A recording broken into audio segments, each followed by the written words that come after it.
Yeah, and 2 months ago, 67, 64 games. I guess we'll find out. London.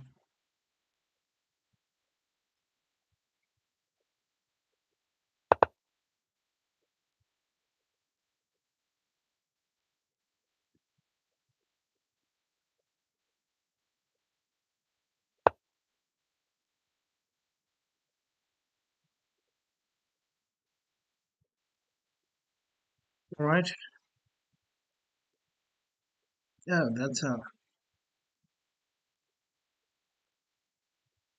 that's not your regular London. That's not your regular London. So this move will make the nature of the position very different. It'll be more open. I can go into kind of a garage IQ3 if he wants to, which I will not mind. But yes, I'm quite more happy to see C4 other than C3, even though objectively they may claim that C4 is even better than C3. It's more principle, but um, C3 is actually a bit more solid and more difficult to crack because E4 is a break you have to continuously watch out for, and with C3, the E4 is more attractive for white. Whereas with C4 now, E4 is not as attractive for white. The way this guy is taking time is not natural at all, so I'm already suspicious. Um, but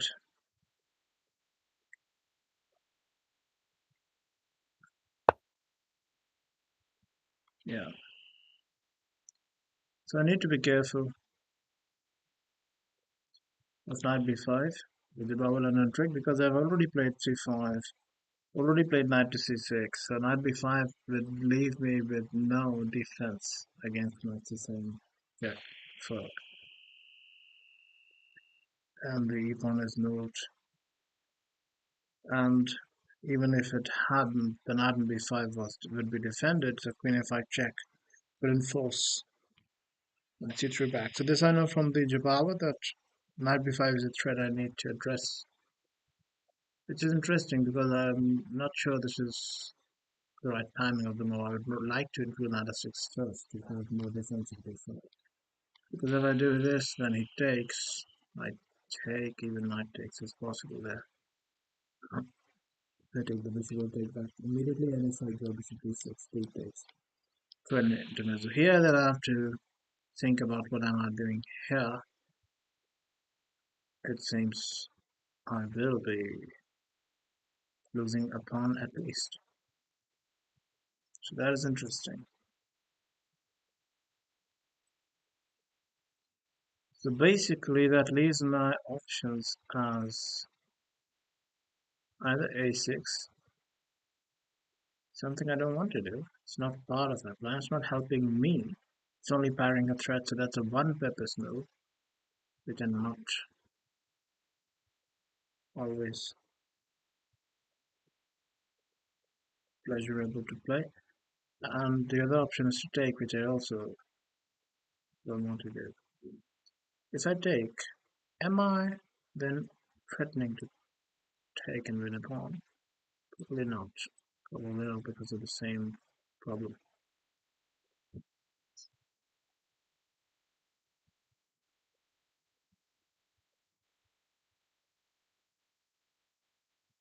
Yeah, so principally I think I need to now take.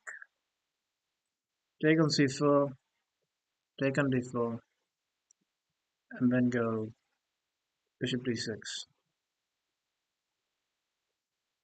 Another concern with taking and taking and then bishop d6 or things like that is always a d5 move to watch out for.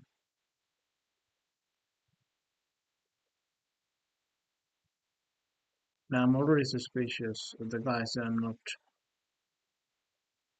easily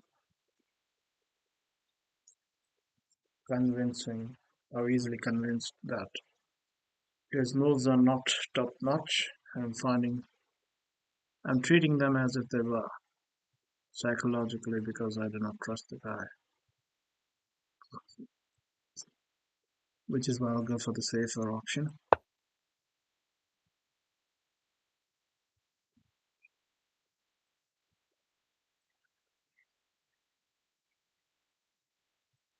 That parries the threat that this guy made, the London sort of threat. Definitely like it. Bundle. Definitely.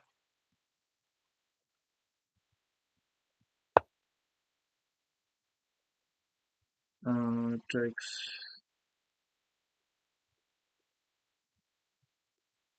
I guess I would just developed.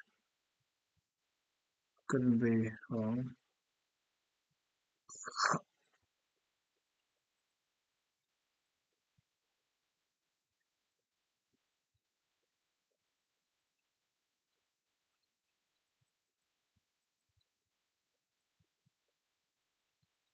So I'm gonna go bishop d6 next, after which I'll be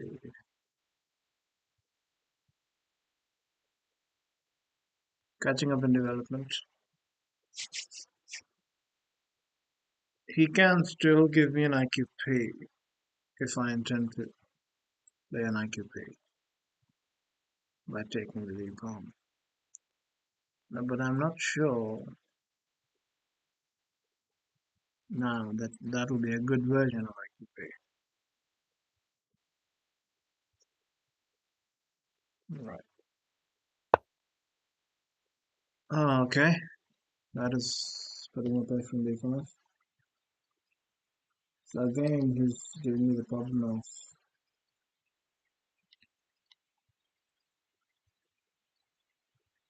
bishop b6 and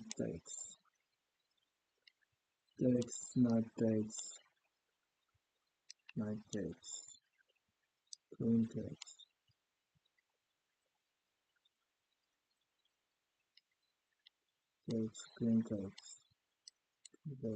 knight takes. But the end of it, I will have this. So maybe he will go d5 first.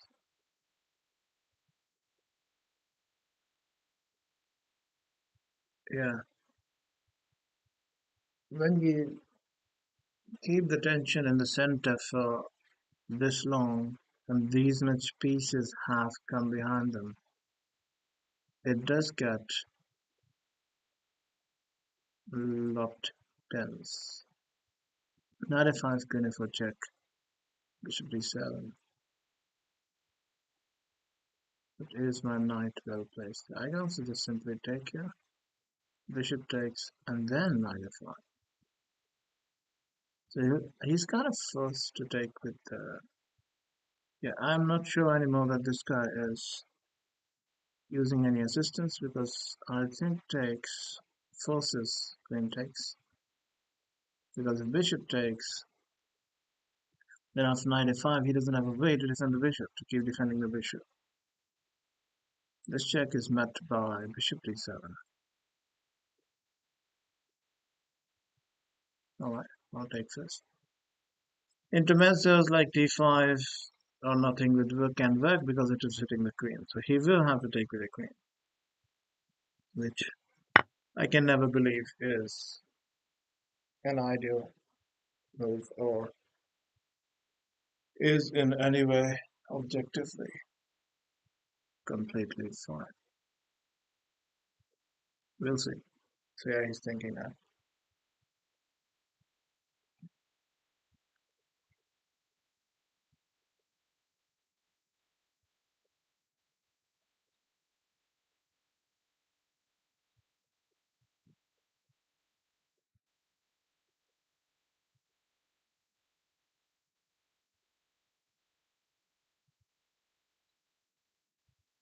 So after queen takes, I also have b5, yeah, queen b5 move if I wanted, but I'm not sure if I want that. Sure, it wins a tempo.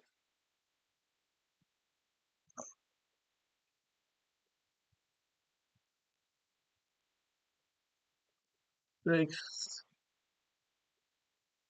knight takes knight, I can give him an IQ3. Again, I'm not sure if that's what I want to do.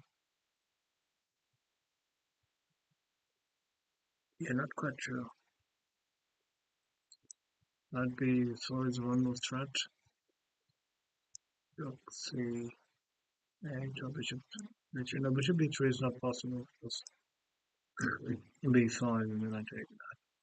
So rook c1 would be first. Ooh. So knight b4, rook c1, then b5. The queen is short and squares a bit. Nobody has e2. E2 is what it has. Only two I can take. Take. Winning pawn, it seems.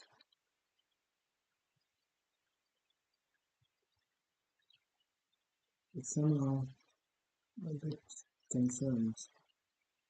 Not feeling good about the timing of all of this. I would rather develop castle and then go for all of this. But I think I have to seize the opportunity right now. The point is, if after knight b4, rook c1, b5, if queen b3, well, queen b3 is also playable. Regardless, then instead of going c4, I would still, because the reason queen b3 is playable because this does not win the queen, because the queen has d1 square. The queen has the only square on d1, and here it has an e2. Otherwise, it does not have squares. b2 will be taken by the knight.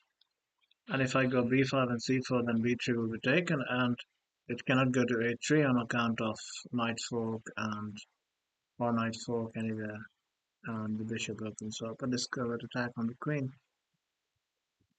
So I guess I'll go for that.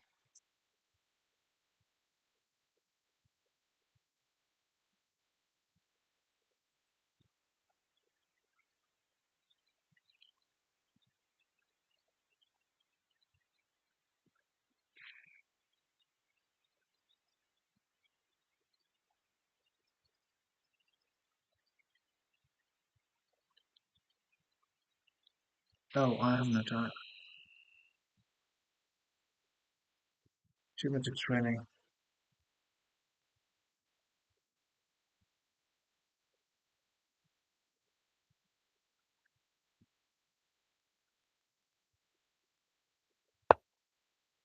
Yeah, so he can unfortunately still do that because oh, that also it can do. Yes, that also it can do.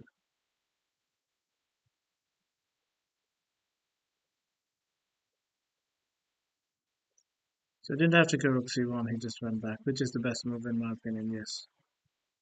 Otherwise, b5 would have hit.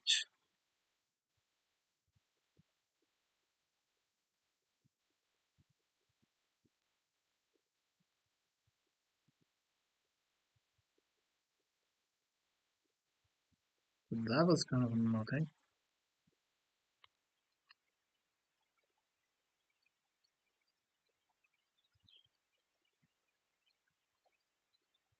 I guess after we can block it d5, but we can't really take with the knight because it takes with the knight.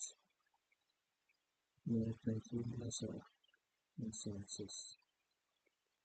we'll see.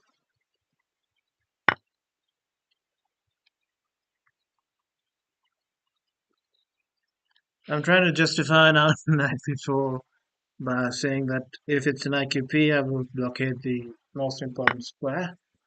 But it's not even an IQP. This doesn't work. I don't have knight d3 check fork.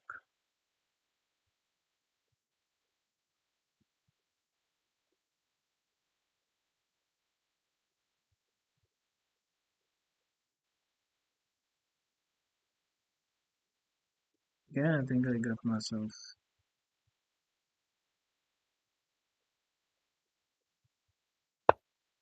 into a mindless adventure.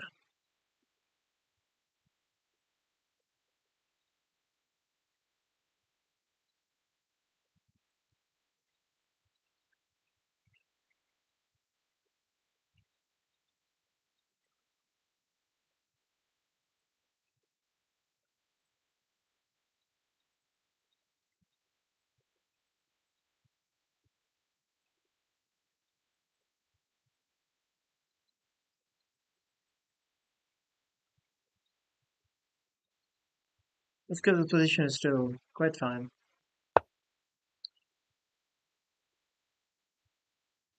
That should be a blunder.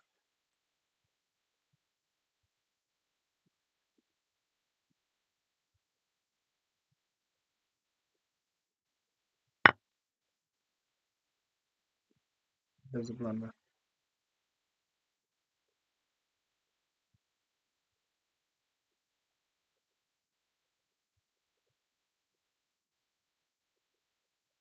If the screen was an A4, then it wouldn't have been a blunder. Right now it is. I guess he's just going to cancel. After that, I'm not in the best of.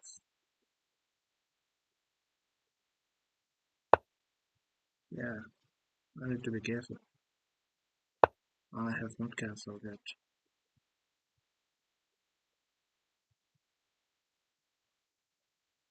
I would actually even rather keep my queen around here. I'm feeling some problems. Oh, yeah. I'm lucky there's no discovered check. I don't have b5 because the rook is not good.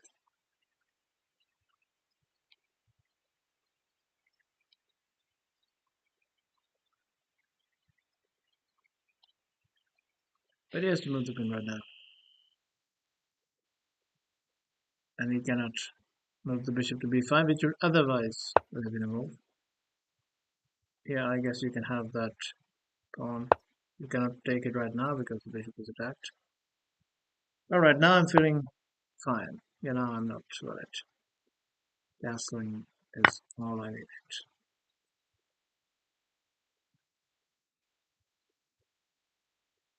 So now it's just an extra piece, there's nothing. I don't see any tactical ideas he can now come up with. Like it's fully consolidated now. Rooks are connected. Rook will come to the center next move. Next moves. B8 and C8 would be the idea.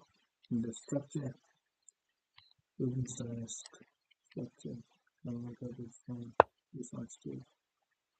That's the sign of this.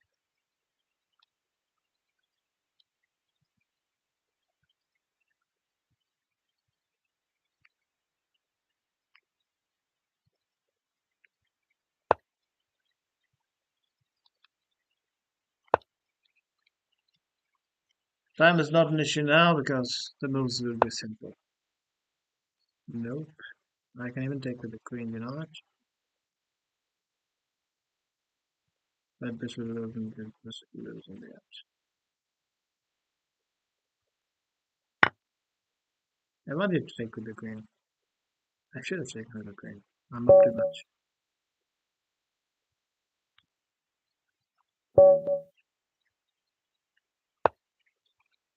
2097 Cuba, 5 years ago. I guess we can trust this. E4. Let's play the French.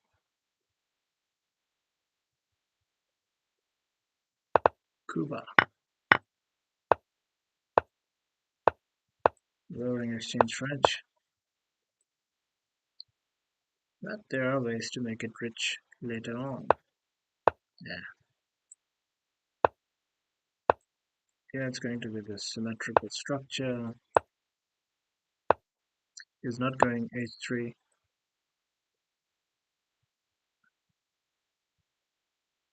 He's withholding h3, which is good for him.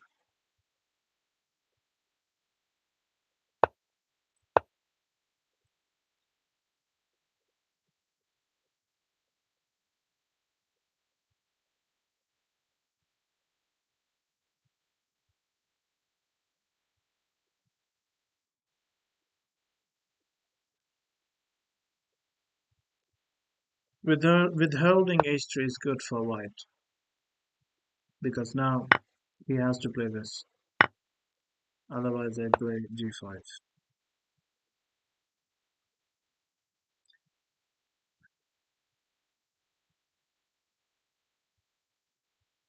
Now bishop d3 loses the pawn, and the sack is not sound objectively, but practically it is still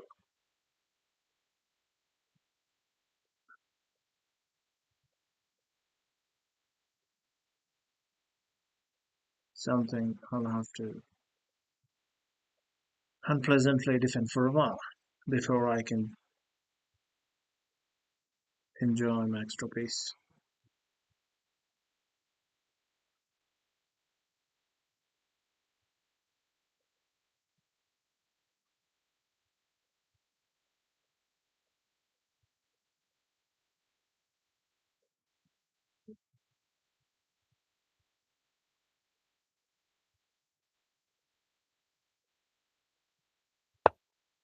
Just when I was praising him for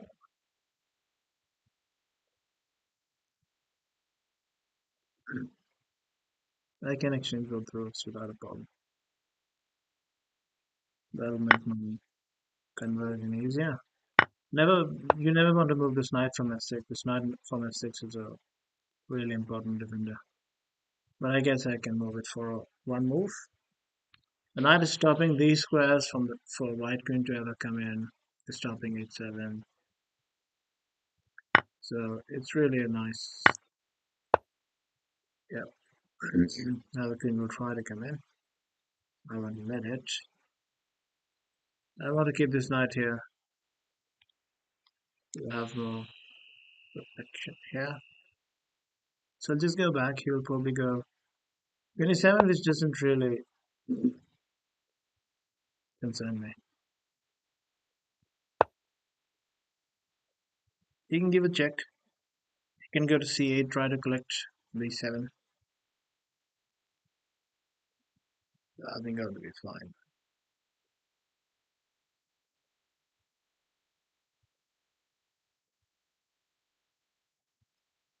I also go.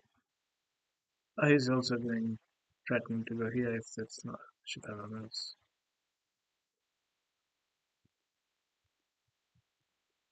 It's also this is the actual maneuver of the knight that I should be careful about. So he will check and go where. If I go here, the problem is he can check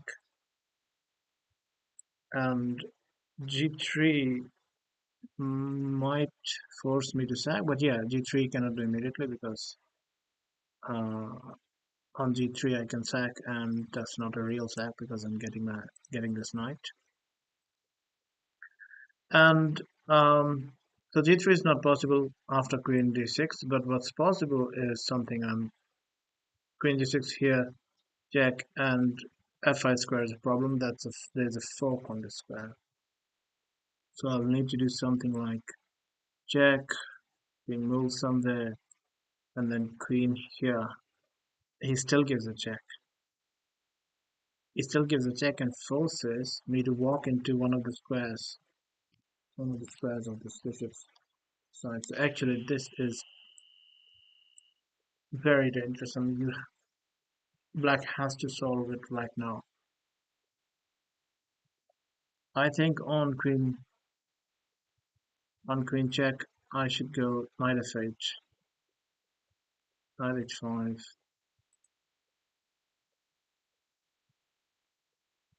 Okay, queen d6, queen check, knight f8. Also gets a tempo by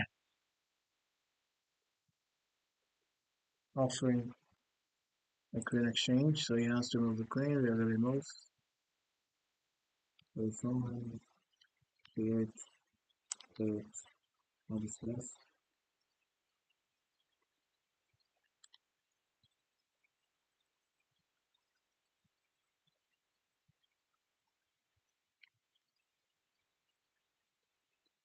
wherever the next move they're threatening. So what is my longer plan, larger plan against knight h4 coming to knight f5 is the question. He has a light square bishop. I don't have a light square bishop.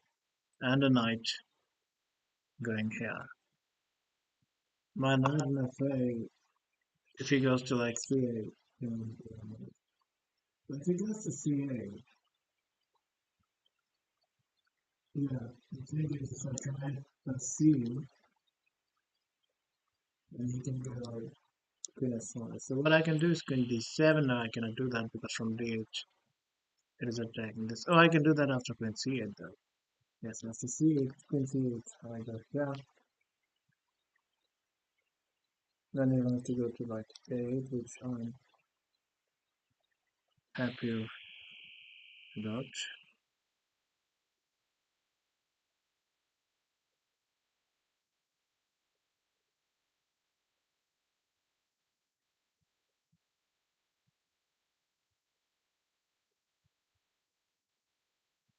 Alright, so what I'll do is queen d6, queen check, knight d8, queen somewhere, or wherever, it doesn't matter. One of the plans will be to go here first, stop at knight from moving. Not that it is a big threat, but looks dangerous. Something can be created from there. Maybe 94. So from queen d6, I would threaten to impress that to get you 3 or something to create room. And this goes back to g7, my knight will be on f8 and f6. That looks like a constellation I can with, defend my king with. Another thing I have to watch out is not to lose all of these pawns, and the extra piece would matter less and all the way down. Alright, do I have anything else? On a bishop b6, just gonna, we're gonna have a check after that, so it's safe to go e3 or e2 or e1. And that's fine.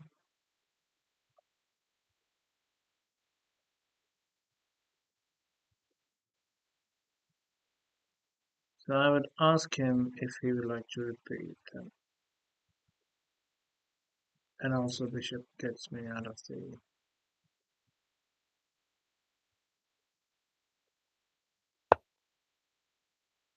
If he repeats, then I get some time because it's plus 10 plus 5. Yeah, now c8, a5, or a8 on 3 squares. Alright.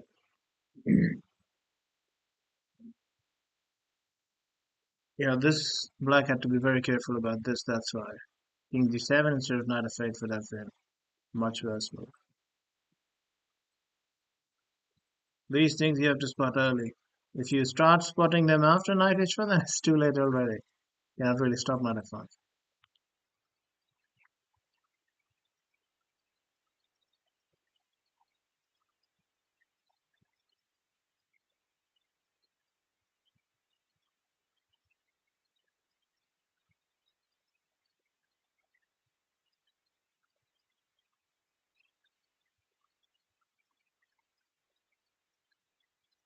c8, I'll be happy to see, because then I force the screen to, yeah, a5 is probably the best. And now the pawn is hit. Yeah, a5 is definitely the best. And I have to still figure out how to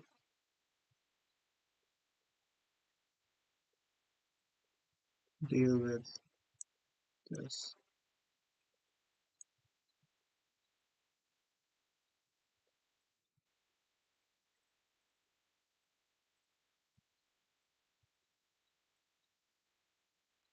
Alright, so I see something.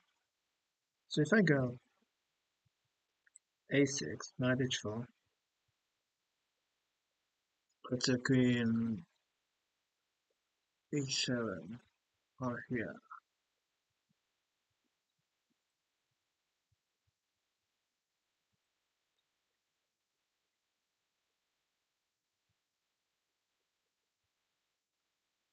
This shouldn't be working immediately because then I can go here and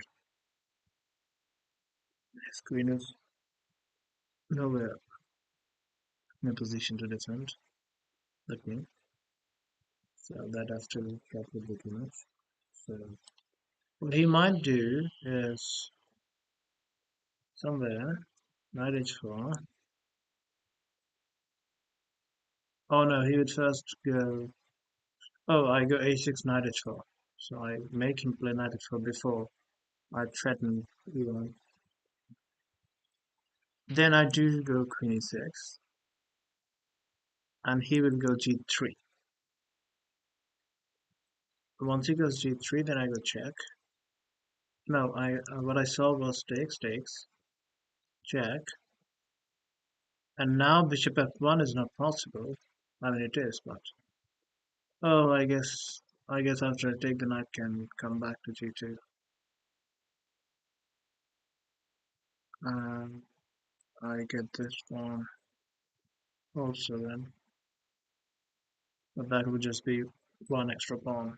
If this the side can attack this.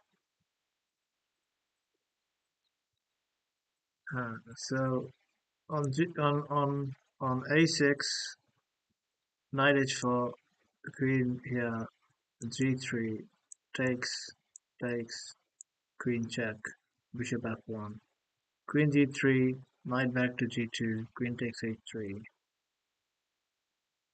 It's not too much. No.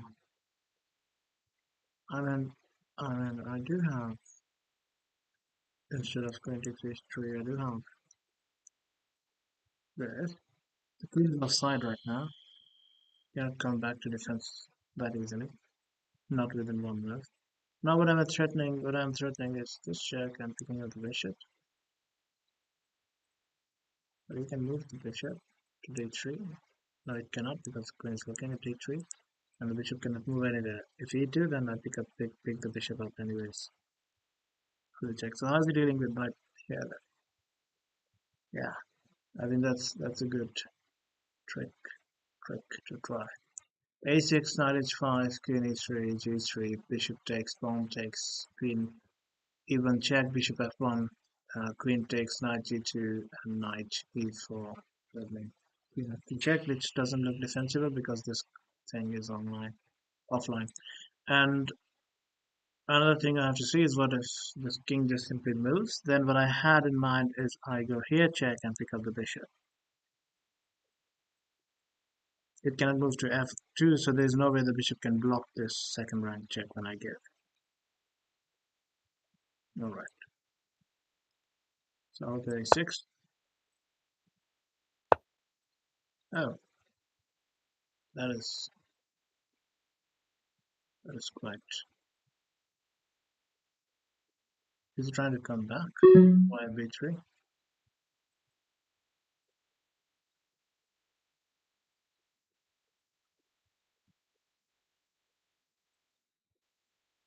Well, that was not very thought out. He's just trying to play fast. There is no fun in that.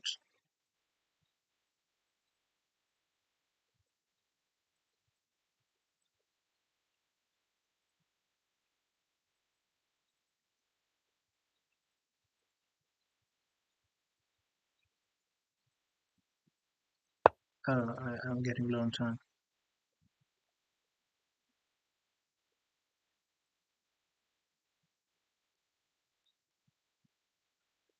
This constellation would defend against knight f5.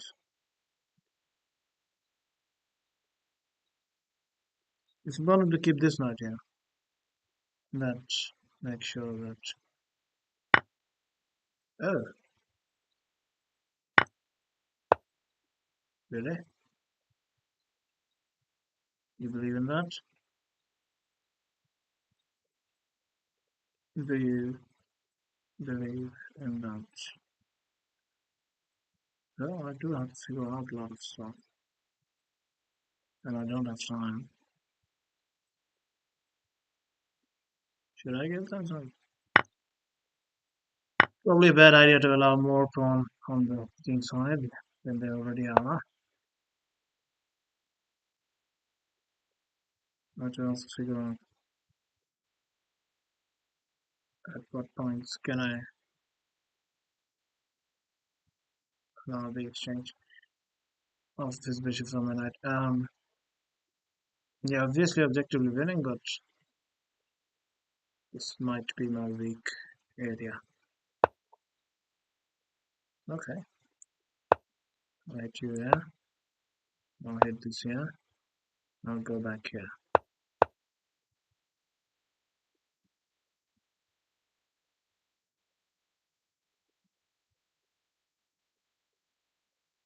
Put my king on e7 to go f6. I need to put my king here first because if I immediately go f6, then he will push this, and when I move my knight, he will push this, and that's a protected castle that I don't like.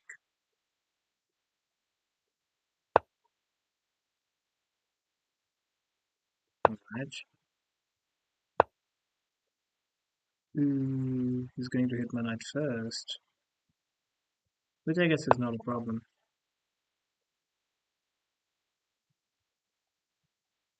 Because after f6, if you take my knight, I take back. And if your king takes, then I take on e5, go king e6, and get that pawn. Oh, this guy. This guy is interesting.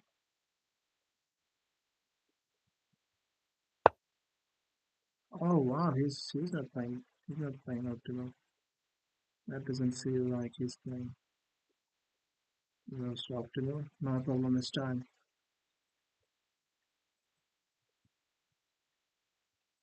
Oh, too much to think about. He'll go.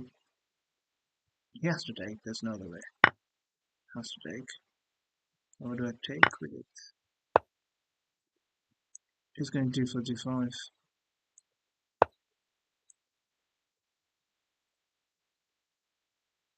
I have to go b5 and fix that. Oh, son of a. Now at least I'll get this if he ever goes. Yeah, on this, again, I'm not sure. My knight is not perfectly placed. I cannot manufacture a threat.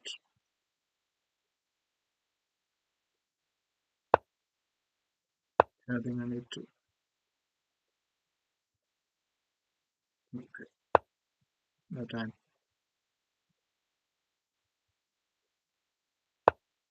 I need to get over to the inside pawns. I also need to escort this guy down faster if I can. I don't think I can. Takes, yeah, no, I'm not in time there. So I've got his king boxed in nicely. He cannot come up, but I think, of course, 3 pawns can overpower. Yeah, yeah, that's going to be the problem now. This is the problem. Okay,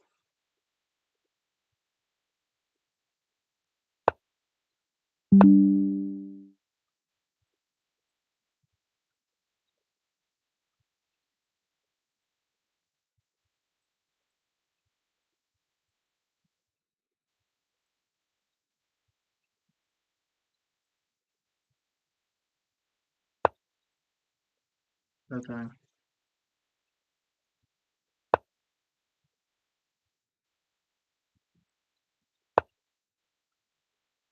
Nope, that didn't work. That's his game.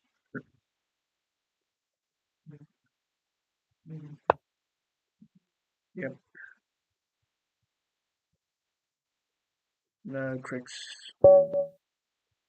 Okay, that's very accurately played by him in the end. Not very human decision to go into an endgame voluntarily. Then a piece down. But all right. Oh, this is yeah. This is an area of work I need to do for better results. Mm, mm. Oh, how stupid! How stupid! How stupid! Now, if I attack it this way, he cannot defend this. He has to go like this, and then I attack it again. So that was simple. So he can take, yeah. That was I was feeling. I was feeling that, and again, that is not a very human move. Human move is to come up with the king, but all right, that is certainly interesting.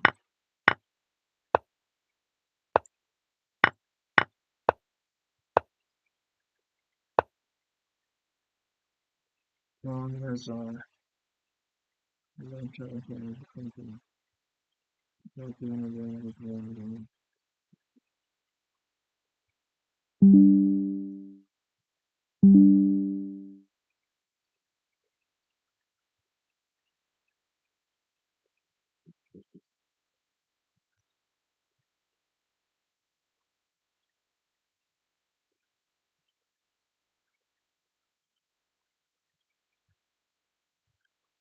I think I should do casual,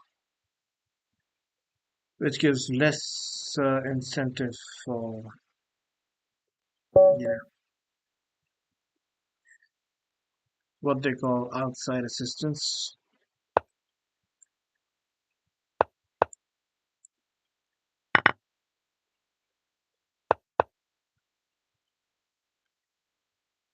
That's a Benoni. I should have played it like a Benoni that I like to do. That is d5. That is a very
now that his queen didn't go a5.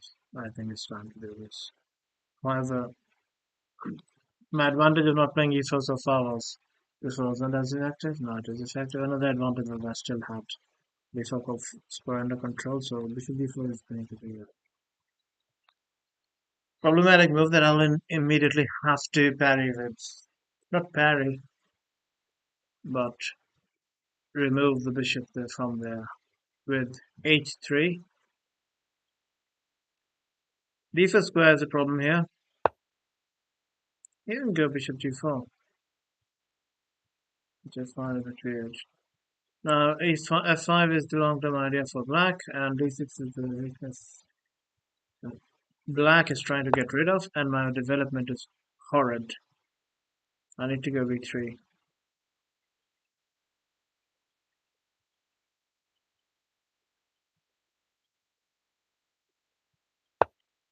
Yes, please. Okay, now he's ready for d5, so I will stop d5.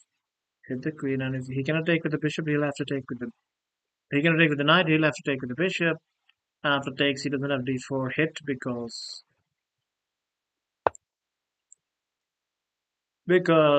of knight takes and the rook is placed against the queen, so he won't have d4 after that. And if he simply moves the queen somewhere, I'll take and take on h6. So bishop, so knight takes is first here pretty much. If he doesn't want to lose the h6 pawn. And after I take that, then I will go with either b3 or c3, depending on if his knight hits here or if he goes to a5. If he goes to a5, then c3 might not be as perfect. But now one thing is, hmm, we'll see. I have put a pawn here, which makes his first of all d4 pawn safer. Okay, this I don't mind. He's going to c5. Go to go to b4. Oh no, this was different.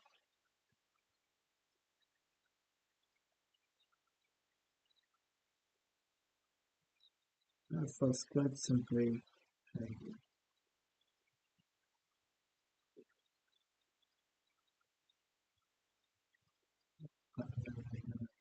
Yes. I also cannot take the d5 square under control after that to stop this from advancing, so at least I get pressure on d6. So that's just a pawn. There is no compensation for it.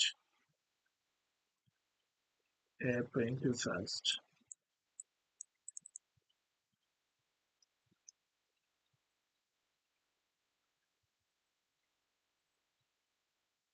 Knight d4 doesn't lead to anywhere. The 5 is covered. There's no e6, there's no c6. There's b5, but b5 is not a place where it will be allowed to sit for long. So that's just a complete form for absolutely no advantage or compensation whatsoever. There's no good knight jumps to unveil an attack here. Knight d5. He either takes or he can move back somewhere.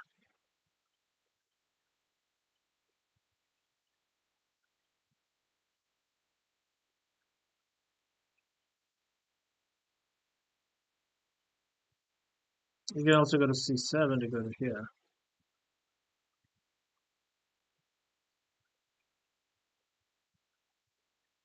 So I'll go here so that knight c7 is in the possibility. I'll take b7 pawn.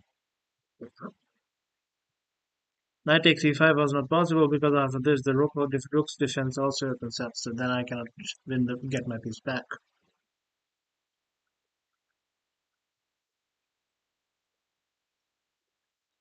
I'm threatening takes and takes on g6 if this knight moves.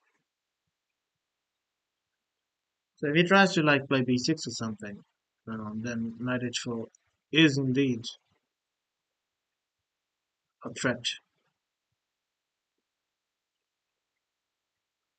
because I'll take on g6. So yeah, this actually comes with a nice threat. He has to play accurately here, the next move. And then I don't have much other than that. So he will be up a clean palm. After that, is this? I'll be clean top of that. Oh, that's got me. Um,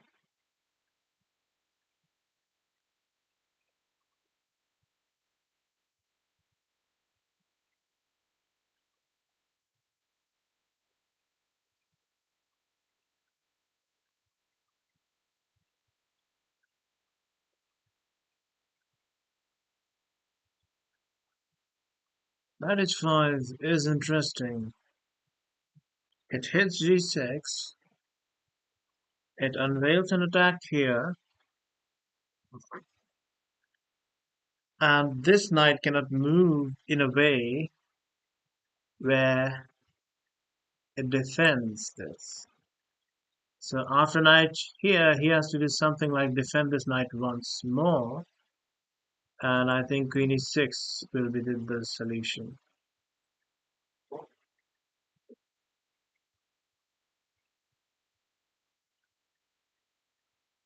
Yes, actually, queen b6 is the solution. I don't have knight d4 anymore because my knight is on h4.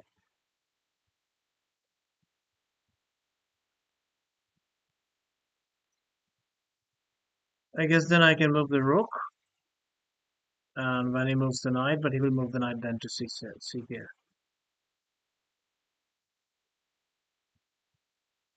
Yeah, it's just unbelievable. They have resources for everything. It's very annoying when you come up with ideas and there are resources for everything. So knight h4, queen e6, rook e1, knight c7. And then I take the queen, he's not taking with the pawn, and rook g6, he's taking with the knight, after which I have nothing. I don't even have this. I guess I don't have bishop h3, but then he can move the knight again.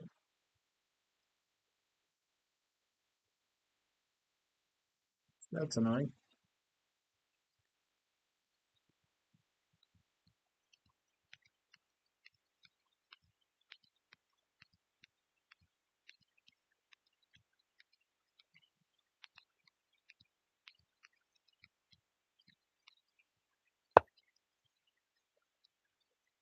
You know why a6 is better?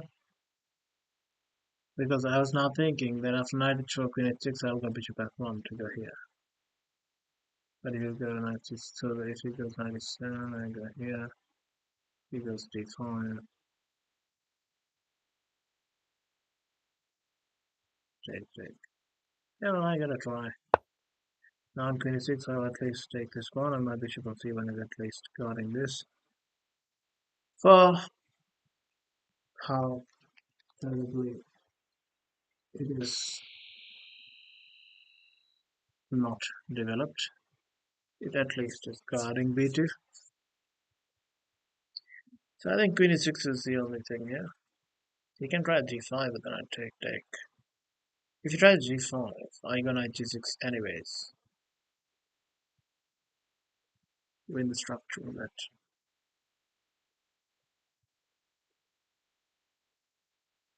I'll still be down at home, so I don't know what that's getting me, but it feels so good. However, I'm giving up the light square bishop, which I have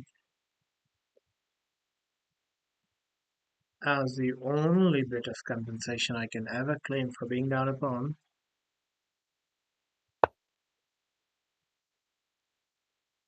I guess this bloody thing also works.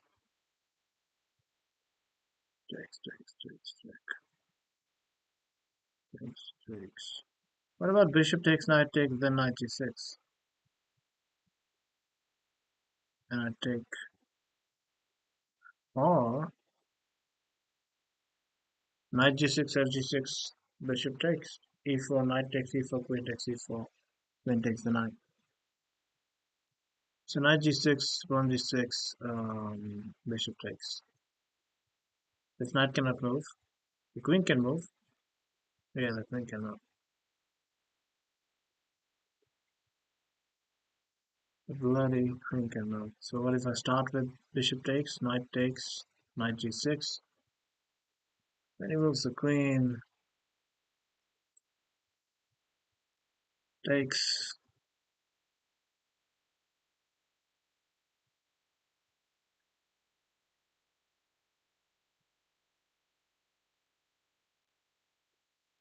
It's unbelievable when they have resources like that. The bishop takes, knight g6, simply queen e6. And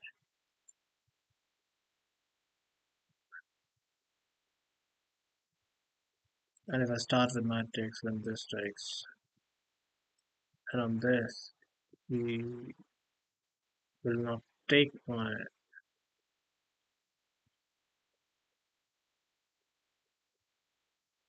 knight, but rather unpin this one with queen e6. And if I play bishop takes, then queen takes. I'm just losing a piece. There's no way around it. The knight g6 as g6. Rook takes. But then the queen can again move. This knight is guarding this one. I guess I can go look at one actually then. Get some sort of this thing. But then I still be down in exchange, so that's going overboard. And if I go f3, then he will go. Well, f3 g5 is not possible because f3 g5, then I'll have knight g6. If it takes, then I take. But then he can just sidestep with the king and the pawn is pinned. Yeah. Resources for everything, huh? Ways to get out of everything. So then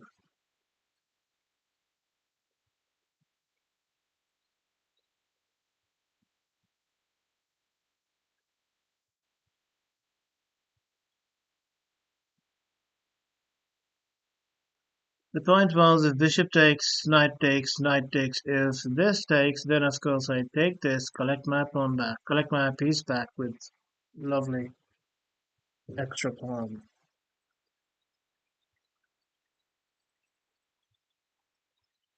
Then all resources. If knight takes, takes. Then if I take this, then he has queen e6. And that is it. I have no discoveries because pawn g6 nicely stops that. So I have no discoveries in the queen.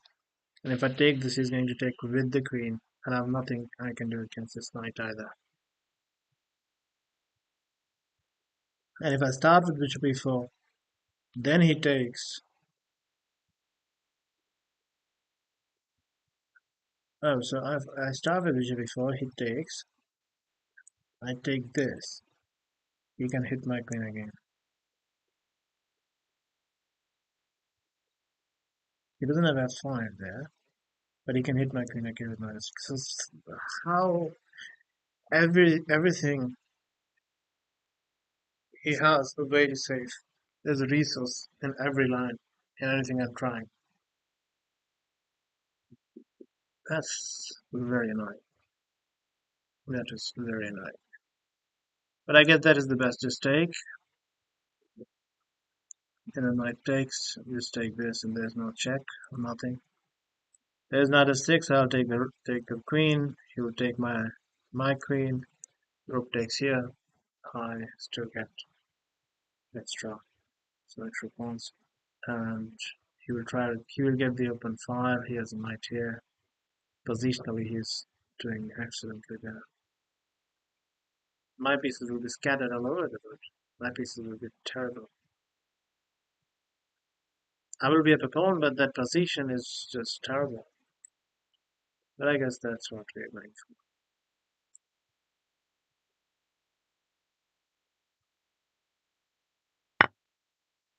D5 is actually not possible because it's this and this.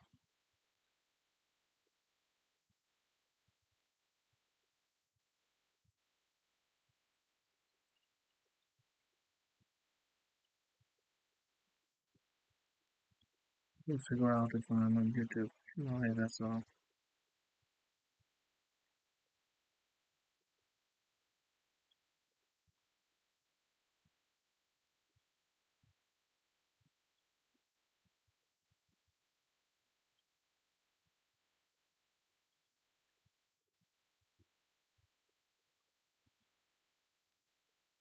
That's okay.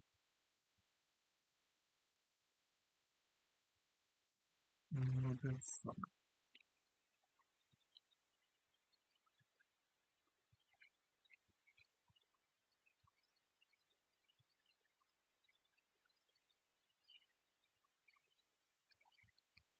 Yeah, I will be up a pawn, but yeah, I don't like that position at all. Takes, queen takes, knight f6. Takes, knight d5, queen, rook b7. My knight is on h4, my bishop is on c1, and my rook is on b7. That's the horrible, most horrible um, of these cards actually you can ever see. So if I do this, then I'm not getting the piece. Oh yeah, he's even getting that pawn. Bloody hell! But how is he saving it? If I do this, what a piece of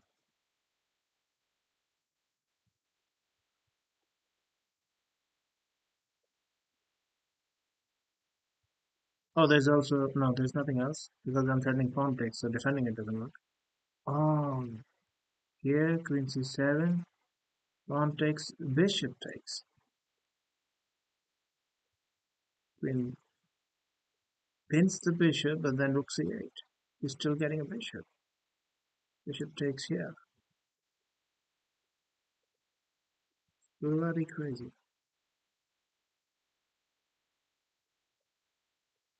Now that shouldn't work out materially for him. So he is going here. Then I go like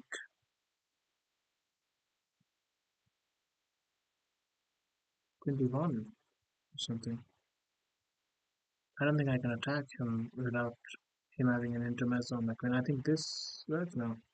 That doesn't quite work.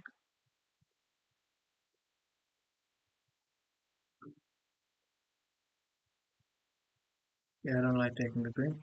So queen d2, 94. This if I go then knight c5 is there. This if I go then. Okay, this is not there because I take, and this is not there because I take, and in both cases my rook is then guarded. Queen d2. No, what the hell am I saying? I'm not going to s3 from b2.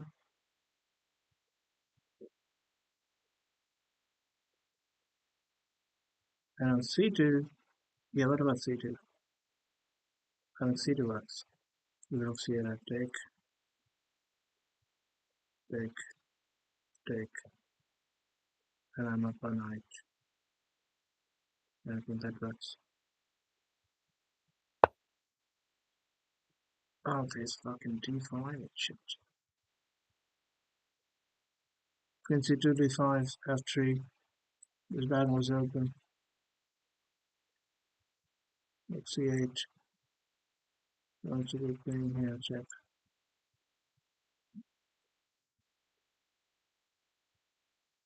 So I'll go here. If queen check, then bishop e3. It's getting crazy. I'm hoping that he's playing by himself, because if he's playing by himself, then it should be as difficult for him as it is for me. So,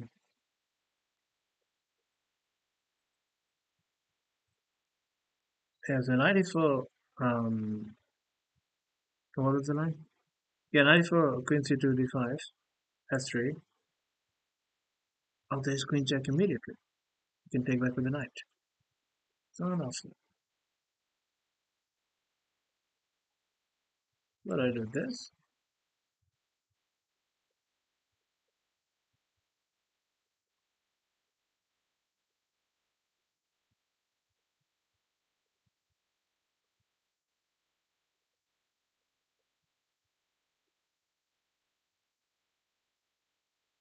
What about queen f4?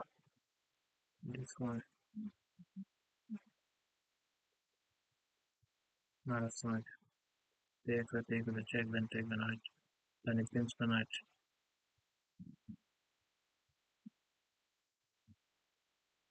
No, that's queen f4, g5, takes.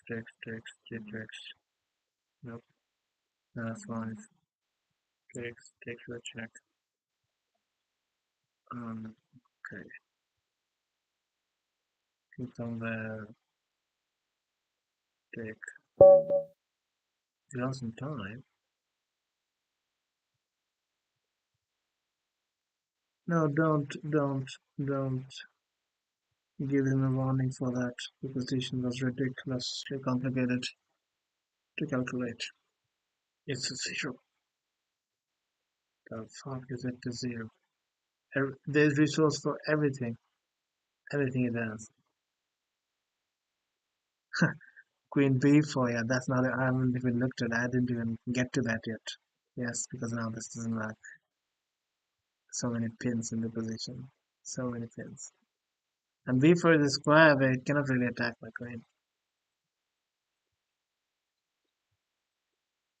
f5 is not there because knight g6, and now, yes, look at that. Look at that. Look at that. So that's how much calculation was needed. So I had to see first all of the other moves that doesn't work,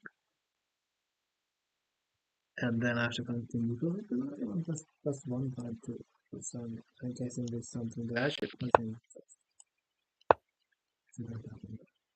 There's not this. There's not this.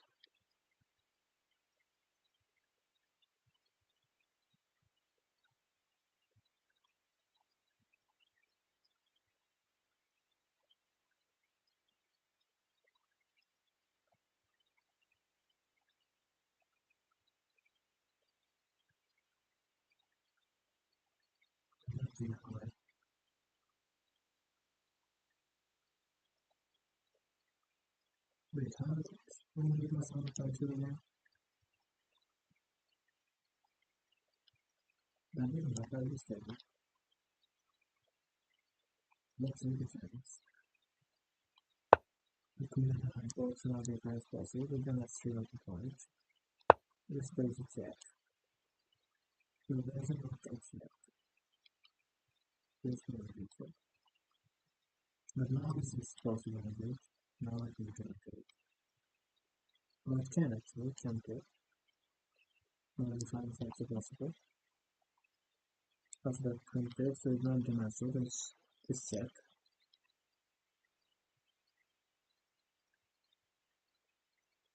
And unless I know right here, there's no limit to that. After this check, thing comes out. That is not it. Now we know it. So if it takes 9.25, let me say the bracket one. If these are not the text, the text more text. So it doesn't with that. So it is these are the text. But we should have six because now it's not just taking a square, so it's like right now it was. But if it takes 7, you have it. So yeah, even though there is now we realize it. So I don't see how it is not higher. I don't know what it's a bit different.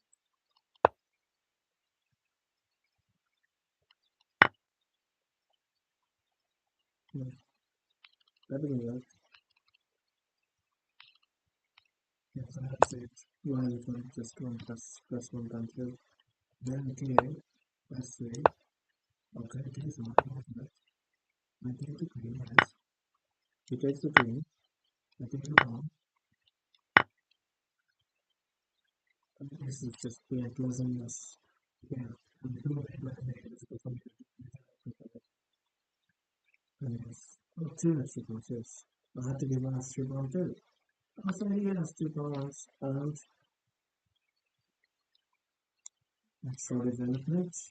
And it's not just that he has extra development. A developmental lead, a developmental advantage is only an advantage. It's always, first of all, comparative.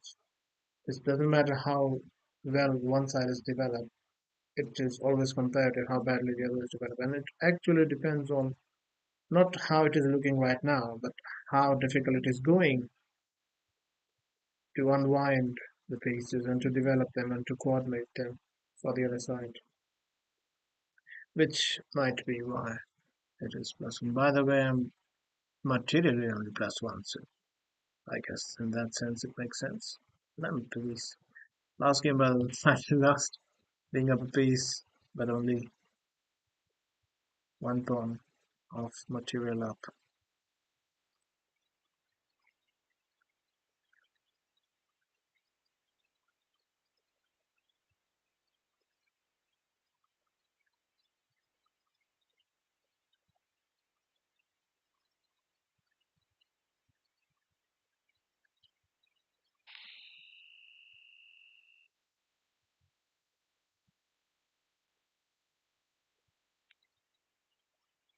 I'm not eligible because I haven't played this yet.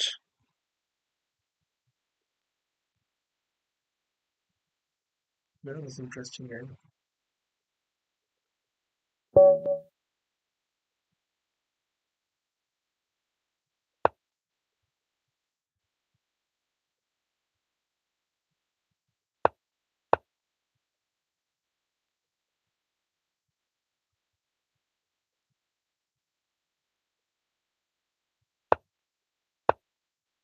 Alright, you want to allow h5 now. They only allow h5 in bullet when the pre-move cancelling. Nobody allows h5 otherwise. The point of h5 is knight takes, rook takes, queen takes.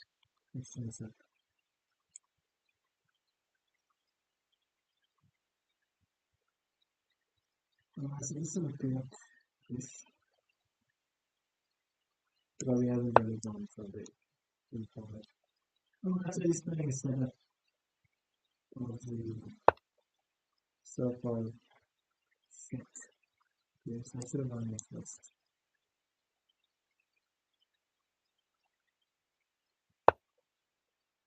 Exactly, so that this is not a pin.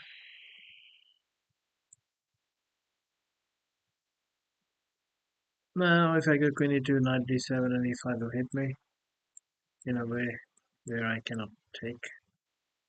So I would rather, like our bot, I'd rather go with the double pawns.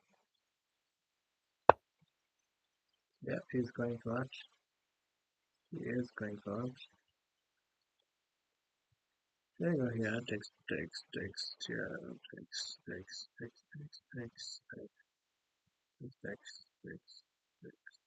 That's three. You can also preemptively go bishop g3. It's not something. No, I can also go bishop g5. While I was moving the light square bishop, I could have gone bishop c4 instead. To either provoke d5 or d6, but that is just not ideal. I guess d5 is ideal, but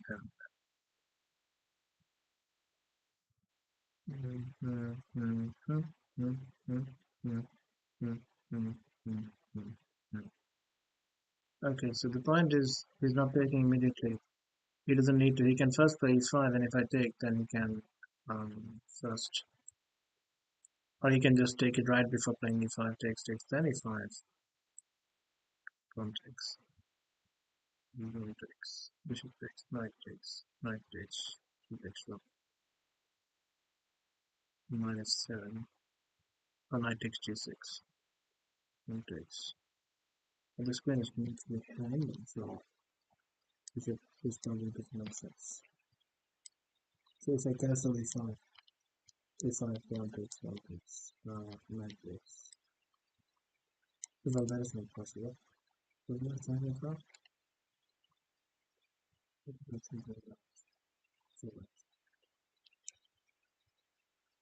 e4 is the principal move here now because he has not played b5, so e4 is the principal move against this. Well, e5 was the principal move on move 3. It's kind of already. But yeah, that is basically principally what you do here. The problem with e4 is now it can immediately be hit with e5, so it's not that big of a problem for him. And he can first take, and then hit with e5. And after I take, he can play knight takes even, which will make me give my last square bishop up, basically.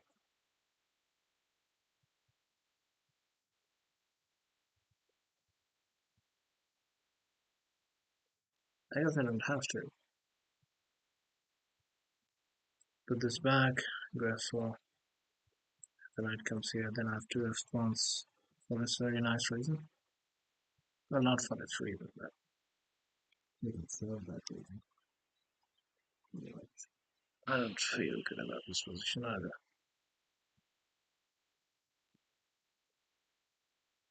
That's not my just username shit, mate. I don't feel good about my position.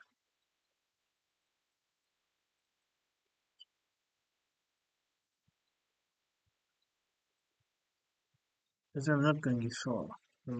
This knight is not this the easiness being the I guess e5 would threaten e4 then if that is not there. But he cannot execute e5 without doing this, so then it's not threatening e4.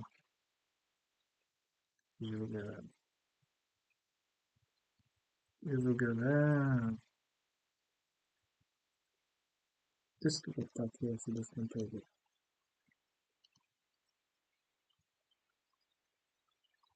Let's see. At least it allows me to cancel now. Because if otherwise I had cancelled, then he doesn't need to take, he can immediately go for. Where's this? That's a mouse flip. That's a mouse flip. That's no tactic, that's a mouse flip. That's no take back. This one I can allow because it's very clear to me that's a mouse flip. So this one I will allow. That's the only time you can morally ask for and expect for a take back because that is a genuine mouse flip. I know he's going e5. Even though should he? Because he hasn't taken f3 yet. He's not asking for take back. So I'll just take it. Doesn't maybe do back. You need a take back. You think that's winning a piece? There's no winning a piece, you're losing a piece.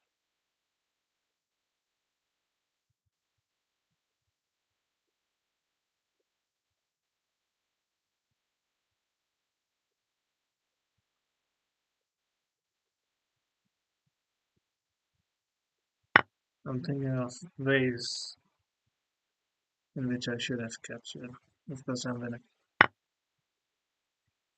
Castles. I don't need to exchange queen inside of panic or anything. But here maybe I should because queen is safe.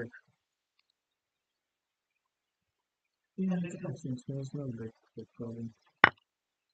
It will be turned off. It could be run quite simply. So that'll move somewhere. Okay, e5 is something I'll have to. So it has to move in a way where it can move back again. Okay, so that's just flashing out.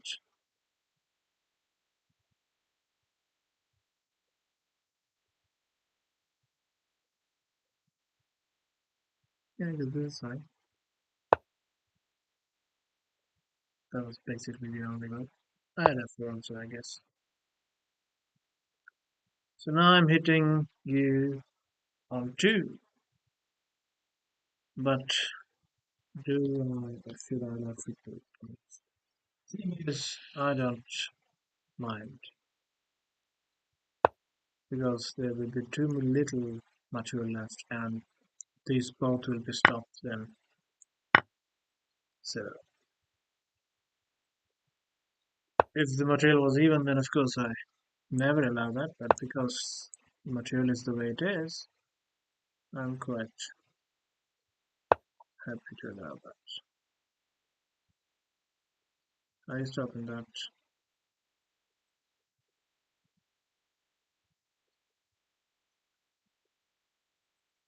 Okay, do it short fast. You can exchange everything, be my guest.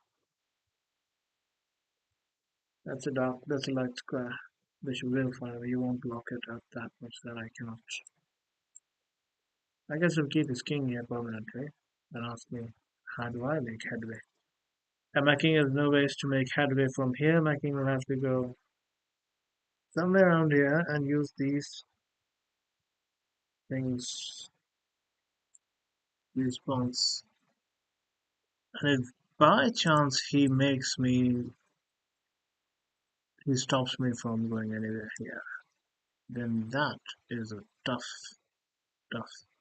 position to be in. To convert this one.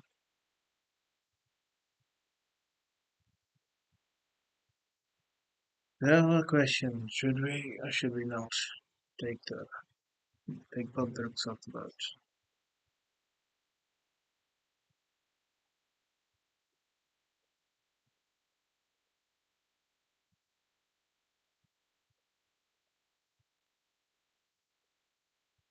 Answer is I don't know.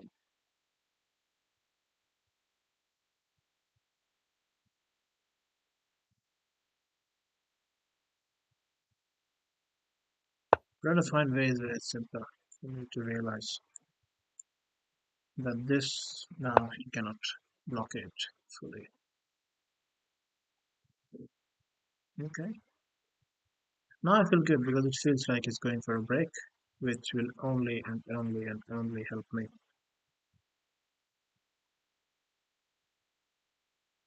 I'll just take that one first. And then should I go up or should I go? I'll go up actually. Rook d5, rook there, rook d5, bishop b3, c5, c8, thanks. Not sure. Not sure.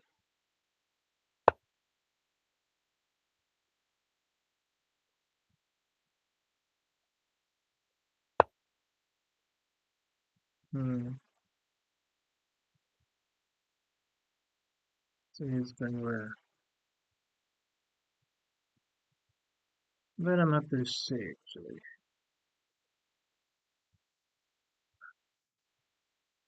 Yeah, it's going.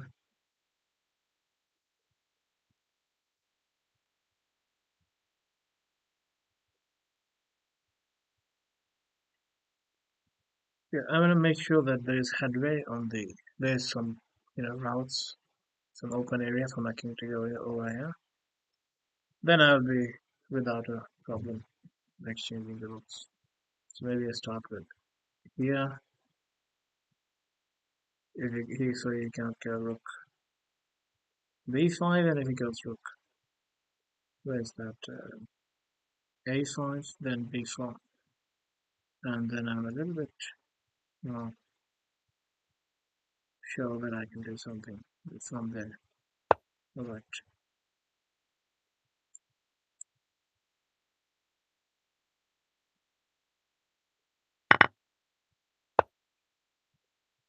Okay. So he's going to try with b6. I'm fine with that.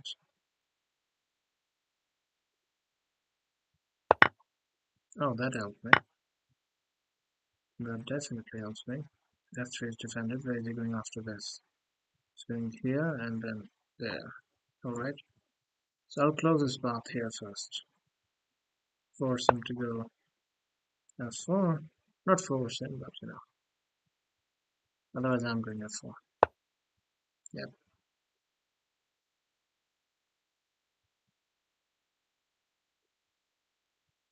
And now it's not position to panic about. Because not to panic about, but to be concerned of a deadlock of him because my bishop now has a route to go over there. Now if you want, you can do c5 or at least I'll always stop you from playing king c5. And eventually I have a bishop, so I can lose as many moves as I want. You don't have a bishop or a piece to lose moves. And now, this is easy conversion. The only concern I had was the piece that somehow, even though I think that's, yeah, this is an area I need to work in seriously.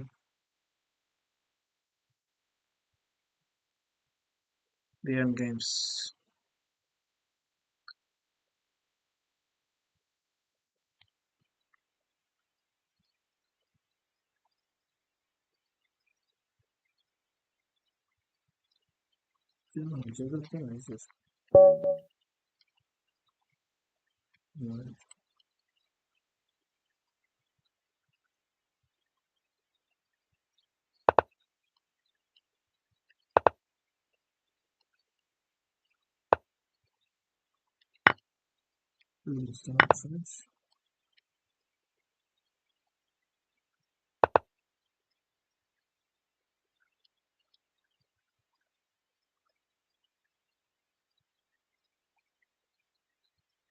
Good 2 years ago. 345 games in 2 years. 8 bullets, 110 bullets, 200. 345 games in 2 years. Look, yes. And it's playing the main line, so I got main line. There's too many main lines in this.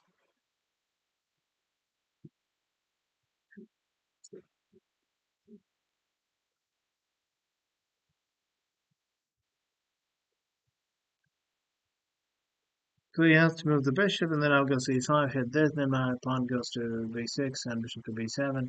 This construction is my son, but I think this is something that's interesting. I can take this right now, but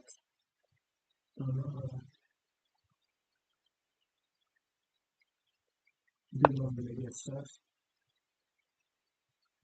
I actually had also make it difficult for me to go there, so I want to open my queen at first, so I can never get stuck due to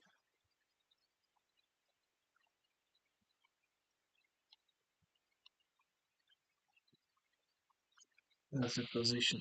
So that's why I'm not taking the bishop right now. Asking him if he wants to move, in which case he would then raise to move. If he doesn't move, then when I feel it right, I will take it. It's not that I don't like that exchange, it's just the timing.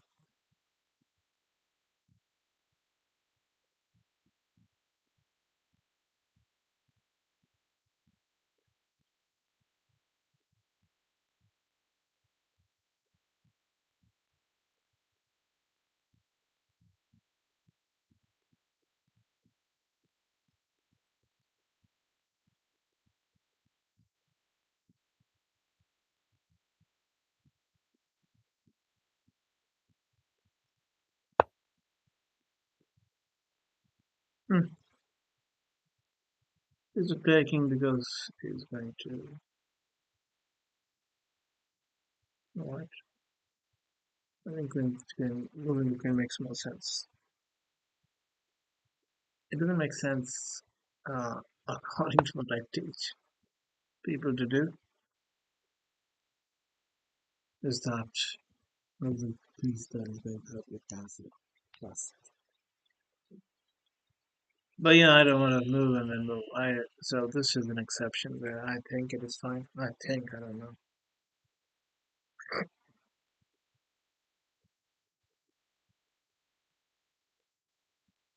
Simplifying the game with knight takes in 25 didn't. Yeah, that looked bad simply. Like you p open e5, or I can get in trouble immediately also. Even if not, then it's the structured story. Yes, okay, now I will either notch or the take on. I think I should take. I don't think I'm in time to do the Rubinstein thing of takes, allow this. Because I also don't have a that makes no sense. What's principle is to take. But then once his knight gets here, it's not that I'm keeping that bishop.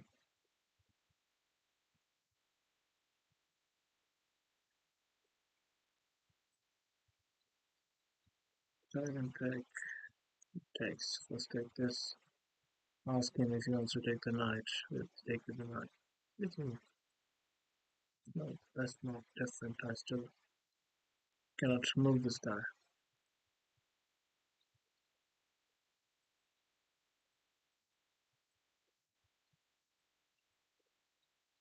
Mm. Sometimes, even though this is very solid opening, sometimes it's just annoying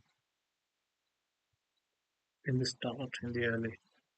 If the early is alright, if you reach the end game, then you always have an invisible slight technical edge, which is hard to explain and pinpoint. But it's a start.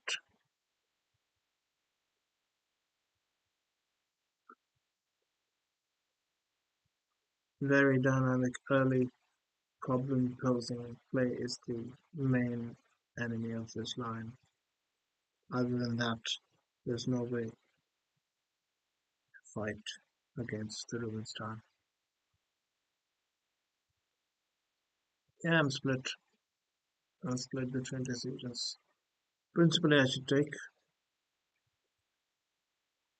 but then what is my scheme of development? Whenever this is the selector idea with bishop d3, bishop e4, and bishop s3.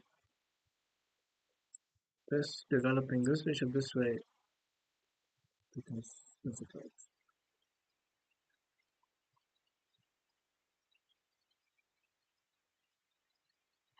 Yeah, it's best position to side on one side. Alright. Alright.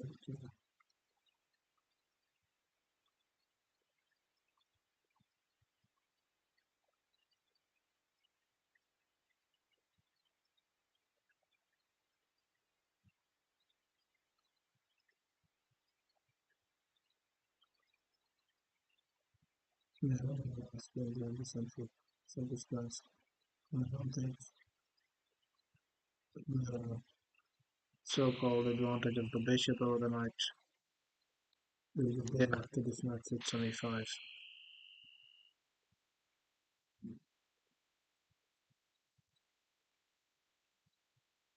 Yeah, I'll just go bishop e7.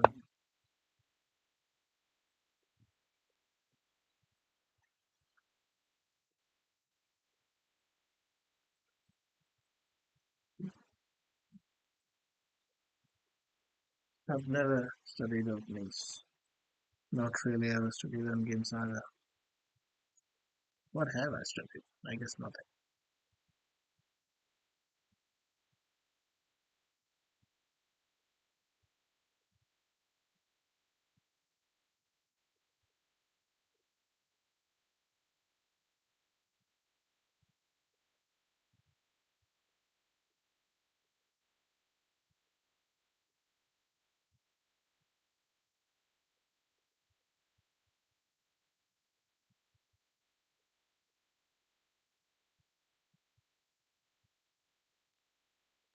Then,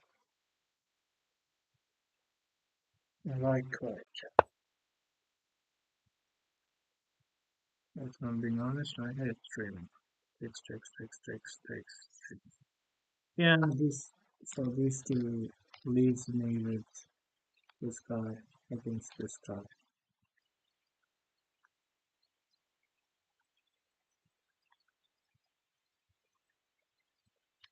Yeah, I'm gonna be allowing playing for a second for some reason.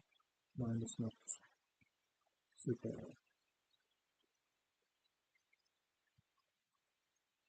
Keep thinking right now. Keep going good afternoons. Yeah, keep going good afternoons.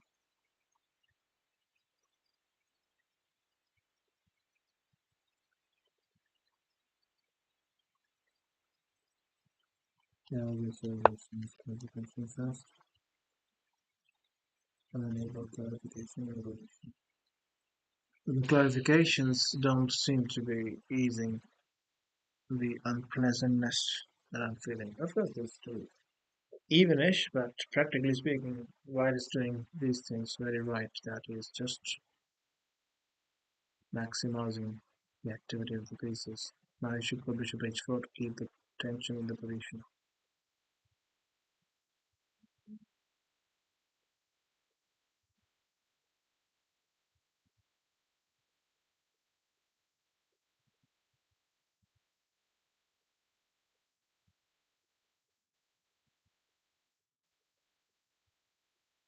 By this time, Black's rook should have been on the 8 already. Should have been castle, rook should have been on the 8. The bishop should have been on b7 after b6. Yep, he's doing everything. Everything, right? I'll just cancel, but I'll get in trouble soon. Is my gut feeling.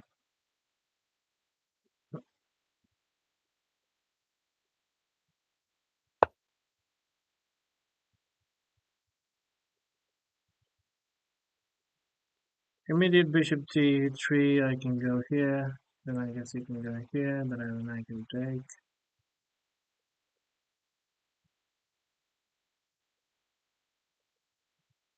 Then there's the bishop somewhere. And this makes idea would be after we also get the line. The thing is, he doesn't have to do it immediately. He can wait for a time when it is most important for him.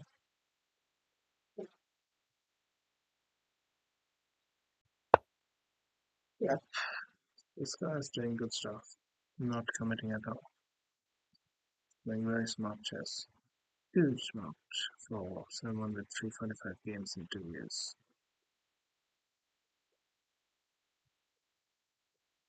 Hmm.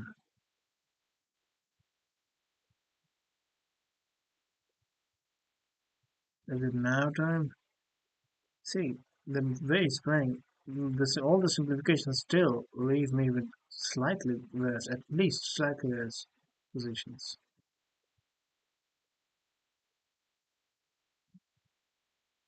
I can't go bishop d7.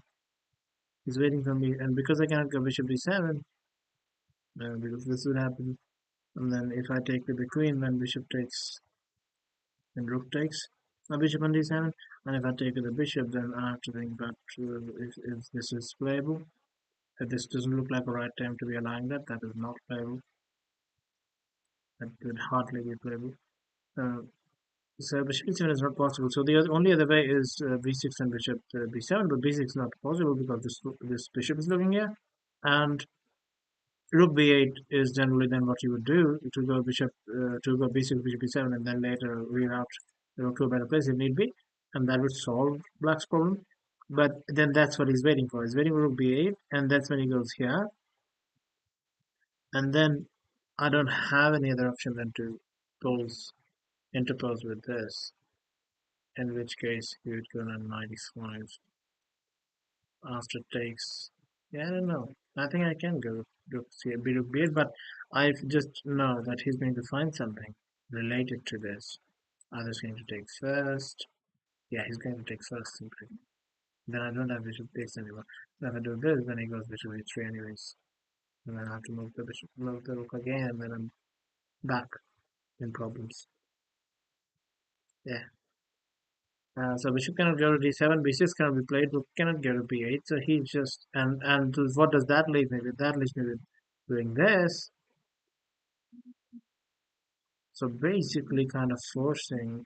I guess I can do this.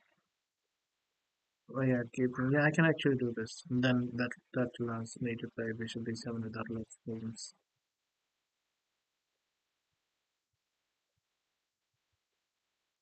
Thanks, thanks, thanks, thanks. Yeah, still getting a lot of activity which I don't like. I think that's move. At least if he doesn't do anything immediate, that I'm getting at least to unwind. Not the best of the positions. But I guess yeah, this is the ideal thing. Speaking from experience, this is the ideal way to fight against the Rubinstein. You cannot play normal chess against Rubinstein, just normal placement, and then go for a even balanced triple zeros endgame because Indian has not yet learned to read those little technical pluses that black generally has in the Rubinstein endgame. Okay, I knew this was coming. There is something that's coming. So now that I finally am ready to go bishop d7 is when he strikes with something like this. This is something I always teach using the Morphy games, the timing of their hits. And for a guy like this, with 345 games in 2 years, to be playing with this accuracy, this IQ, is frankly hard for me to believe. Takes. Bishop h7. Takes queen. Takes e7. Is that a thing? Is that what it's going for?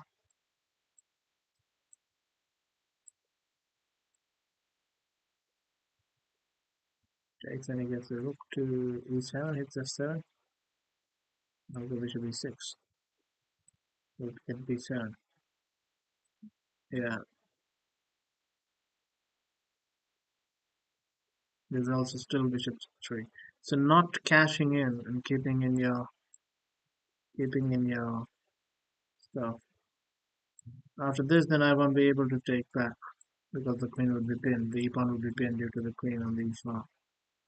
So yeah, this looks terrible, and I won't be able to go b6 because the queen would still be here, and there would be d6 at any point. So I won't have time for bishop d7. I guess I'll have time for queen d7, but I'm not sure that I can allow this like this.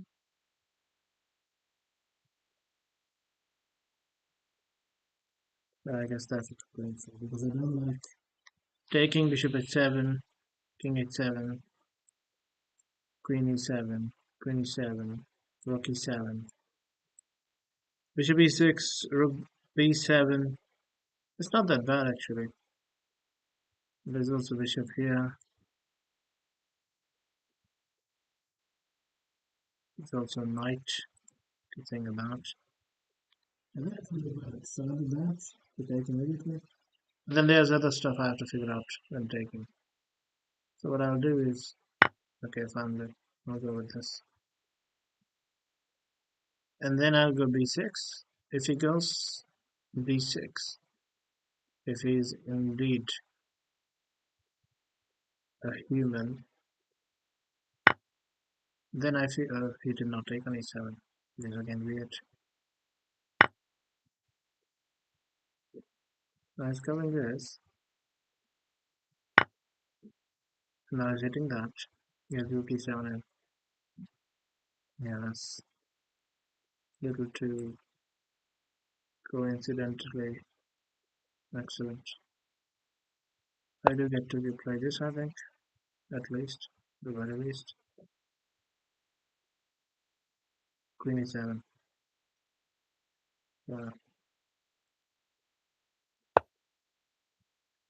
Yeah, Queen e7 was not working, it seems. I think. Alright. Now if king is knight to e5, on here he will have this. And if I move the bishop, um, there's two things.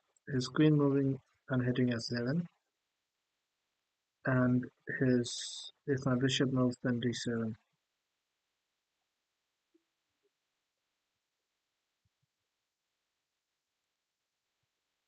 For example, if I go here, he can do things like this. Okay, so that was not ideal because now I'm threatening this. He can defend this, I guess. That's why he played it.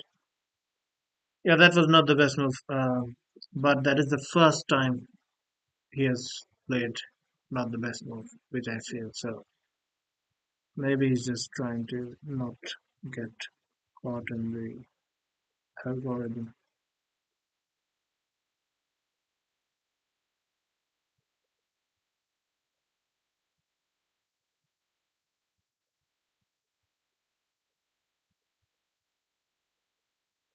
Queen f4. I don't know what to do after that. If if this, I can do this, I guess, because knight blocks the queen's view. I don't think he has an intermezzo. He doesn't have an intermezzo, but I'll have this. What is it? Yeah, this. He does have an intermezzo.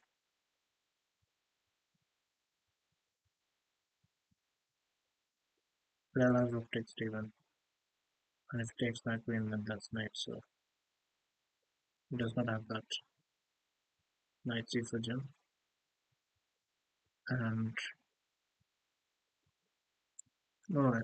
So if he doesn't play immediate knight c4, my idea is I'm going here next, and then indeed I am collecting this.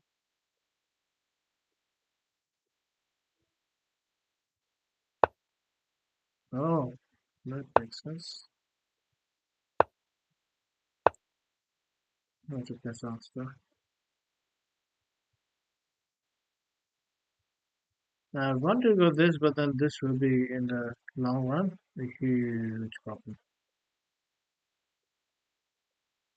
However, I will get rid of a lot by then. Maybe it is can be large. Maybe.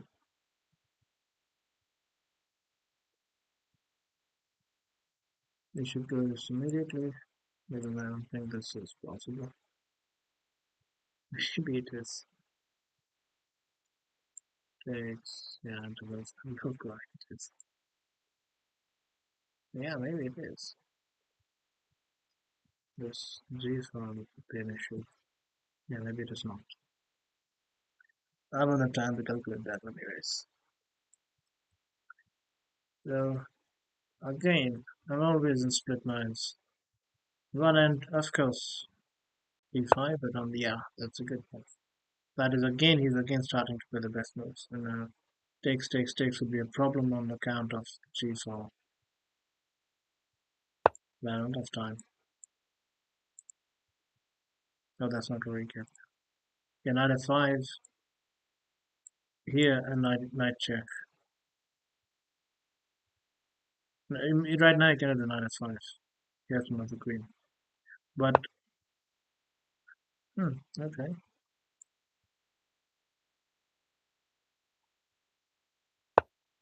no time. So I cannot do this because then this also like that.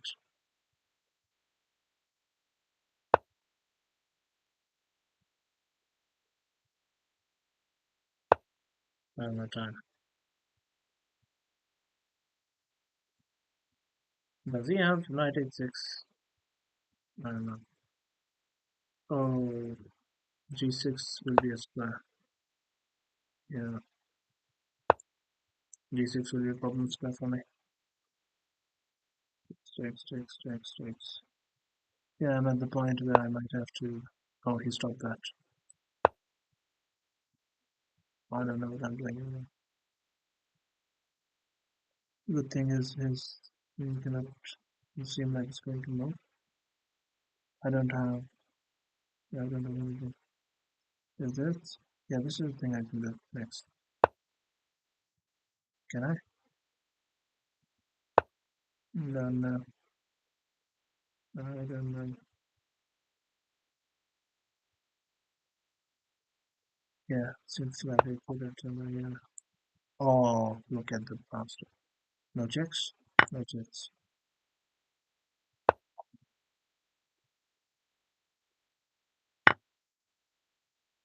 Should take with the pawn. I know he will. Yeah, I have to watch out for checks. I'm taking this one to next. That's a winning endgame. If I don't get mated, that's a winning endgame. So he should move the queen, and when I take, he will move the rook as well to try to keep as much pieces as possible on the board. But he's also low time, so probably he cannot look at anything. Or maybe I shouldn't be too cynical. You know, like what's the word? Cynic. That I like. That I like. You are panicking there now.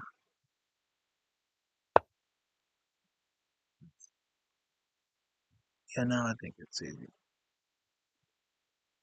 Now it's easy.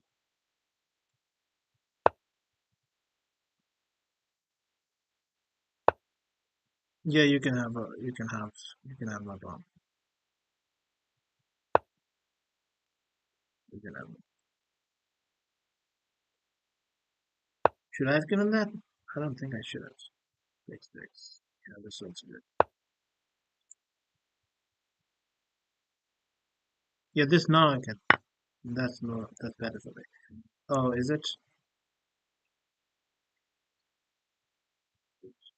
Yes, I think it's.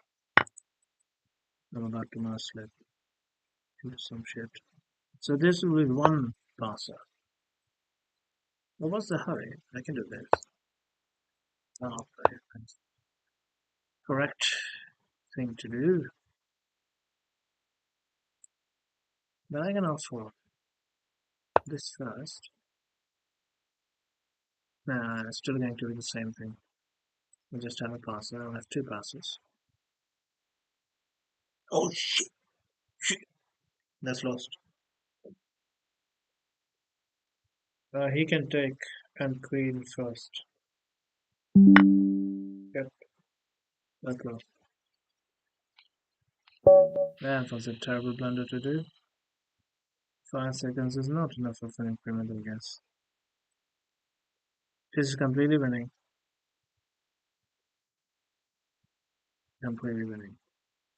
I actually can get his pawn before he gets mine, so I think I should do this. Yeah, I can, of course I can get his pawn before he gets this. One check he can give, yes, but then whenever he comes to collect mine, either way, um, then I have to collect it now, so that's easily winning. There's not even a technique required to do that. This was horrible.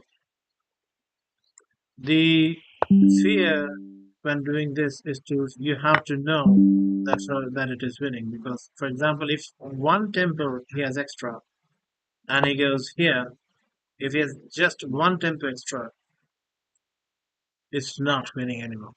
It's a draw. So that's the fear that you have to be very very careful of these things because now it takes some defenses. So this is the dead draw. This is the dead draw. So that's why even though now it might feel obvious when we are playing and then we don't have time to calculate it and see that okay this takes this and there's no even though he can give a check there's no way he can reach there first before I take this to see that quicker requires first of all concentration. I'm not saying it's not possible in 5 second increments, it's very possible. This is just terrible by me. And this is the worst blunder to do at this point.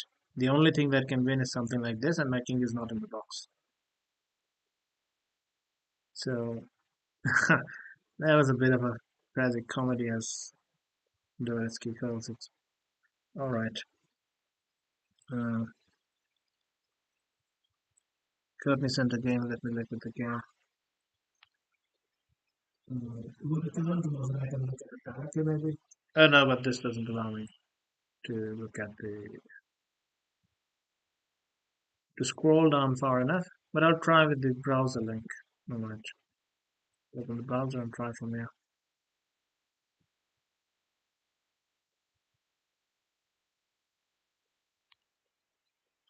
Um,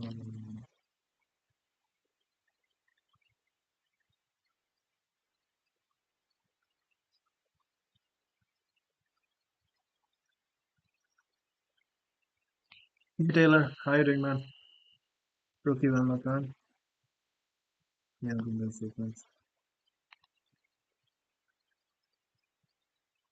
1 hour ago, 1 hour ago, 1 hour ago.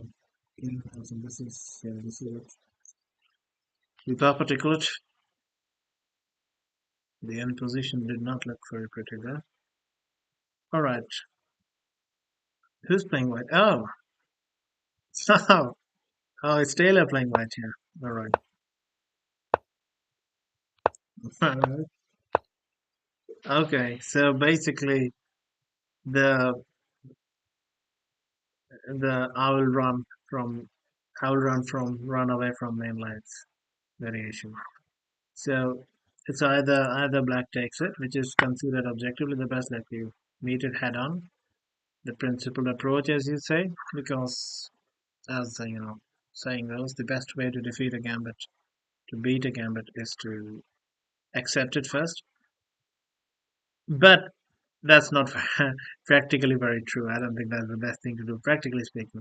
Other thing that can be done to avoid it is to bring the knight out and invite white to play a more familiar structure, which would be now the advanced structure. So black would have more understanding of this. However, that's where the particulate is very little bit sneaky because even though it looks like an advance, there are some differences that make changes.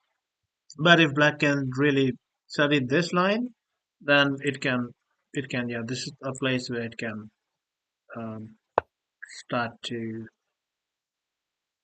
make trouble for the 2b3 players. But yeah, this is basically um, it's a position. It's a position. So practically, it can be considered a good try to get out of the hands. Yes, that is one of the things you can do. Other things are there. There's even 22. There's immediate d4. Um, yeah, those are the two things. There's also c4, but that's not really that much of a thing. I was saying the most. Oh, hold on. I have to share this. Yeah, still learning this streaming nonsense. Okay, cut. So all this while I was just saying and you were not saying anything? That's funny. Okay. Okay, cut this. URL. Okay. Interact.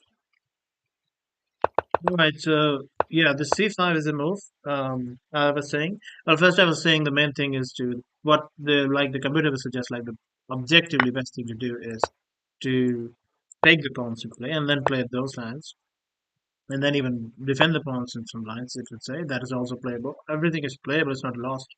There are like five different variations. Bishop b4 is a variation. Bishop b7 is a variation. Queen d4 is a variation. These three are the main ones. The knight c6 is the one where it's very transpositional. It can transpose to the other three that I mentioned. But this is the main line. This is the main line. So this is considered the tabia position of the main line that perpendicular. We accept the gambit. And the way to decline it is knight f6, where black and white into playing a more familiar French structure where a French player would be more in his skin with now the advanced structure. But most players, even though d4 is objectively the best, most players actually go for f4 here, but it is still very much, French player is very much in his skin still. So that is the basically what I found practically was the best thing to do against 2b3.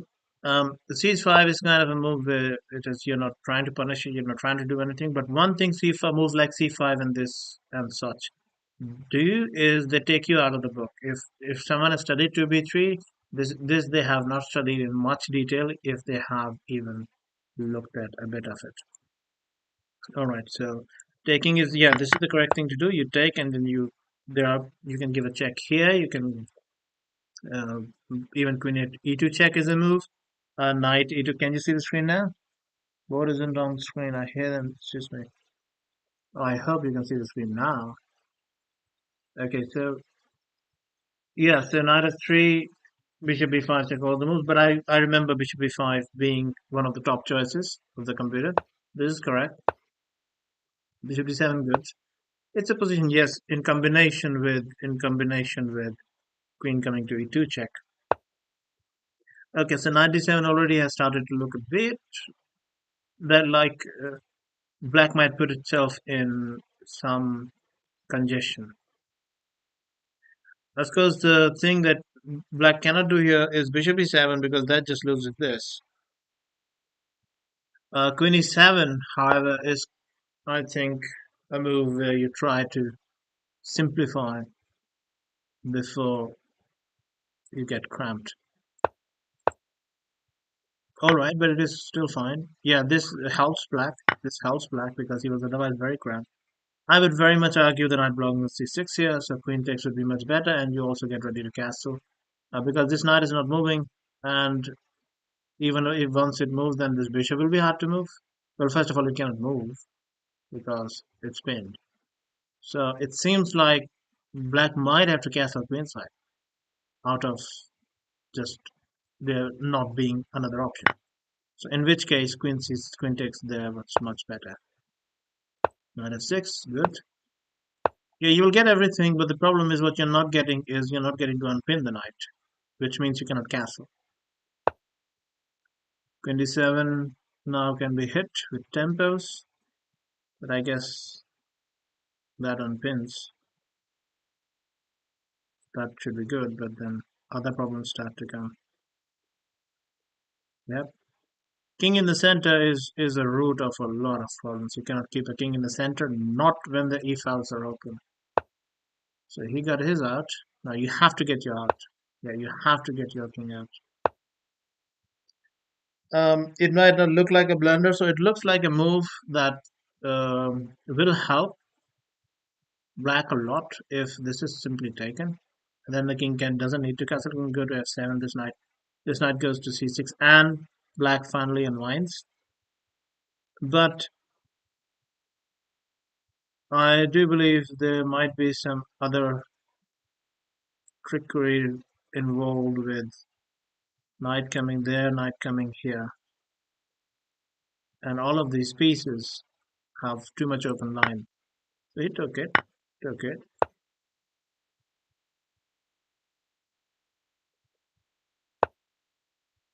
Oh yeah, f7. The problem is, yeah, these squares are too good. These squares are too good. They're allowing too much. They're allowing too much activity. So um, white is able to put up a lot of pressure while black is still congested. This knight on e7 that was played is still on e7. Somehow the queens have got enough, which should theoretically help black at least a bit. All right, now knight c6 is very important. Um, yeah, but then also this is winning the e6. It's a lot of problems. This computer might say it's an inaccuracy, but it is not a bad move. It's a good move because it still comes with a threat. And yes, this could have also been played, but black now has to deal with this threat first, right? Hmm. Yeah, no, this just is not. Yeah, a6 is losing in many ways. Yep, now it's lost. Okay, so that's too much. That's too much. That's too much. You still have to fight like this. At least keep, you know, enough material on the board to create. But yeah, I understand. This style of play is that you're ready to give material, you just want to um, get some play in any way possible. Yeah, but now it gets too easy. Yeah, it's too easy. Yeah, so that was it was yeah. The thing is it's early. It got early.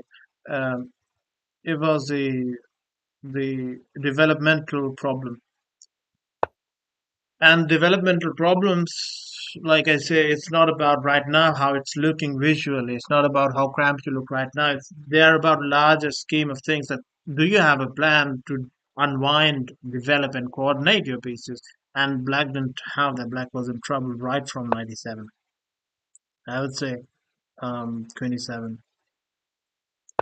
right here. And if you have played 97, then you have to just get out of there. E-file is open. This when the e-file is open like that, there's no bigger priority than to get your king out of there. There's no bigger priority than castles. It doesn't even matter if you castle queenside and the queenside doesn't look that safe to you. It's still the highest priority in the position is to castle, get the king out. So it was right from the start there. Yeah, queen e7 would have actually helped you quite a bit. It would have been a different story with queen e7. Let's say it takes. Um, Now you have to play knight takes, but now it's different. See, tempos matter. Now, right now, he cannot create immediate problems for you with this knight jumping and this knight jumping. Now, right now, he does have this, but that's it. And if he plays this, then it's perfect. Now you can go like king e7 and on knight f3. You can blunt both the knight and the bishop, and that will free up your game much more. Then you will go knight c6, and then here or f5 somewhere, and then the bishop comes out, and your rooks connect. The second your rooks connect, you will be fully developed, and you will be playing comparatively much more freer game. So I started from here and then it's just stayed.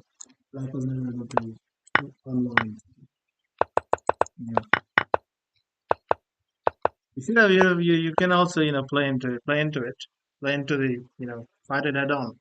Accept the pawn on e4 because those are very rich games for both sides. It's not just that it's not one sided. Those are strategically very rich games for both sides, for white and black both. So you can also allow that to just allow the gambit, then see. Oh, he does. That's fantastic. That's fantastic. I made a course on the particular on chess, but it's never got published. I actually played one yesterday on the stream. If I can find, I don't think I can find. There, the guy. Yeah, this is the problem. Yeah, I cannot scroll. There, the guy did play the knight f6, declined. I'll try to find that game.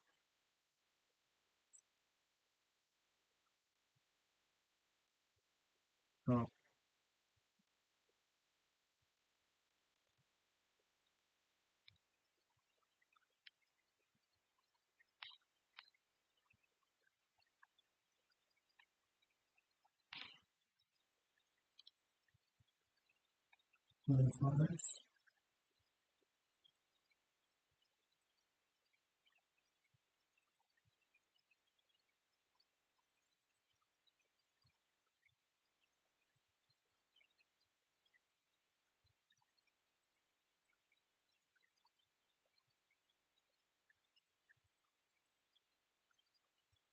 yeah, I think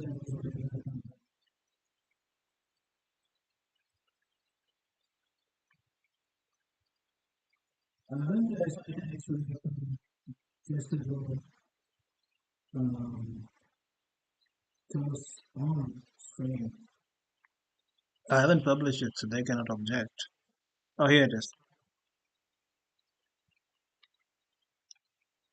Okay.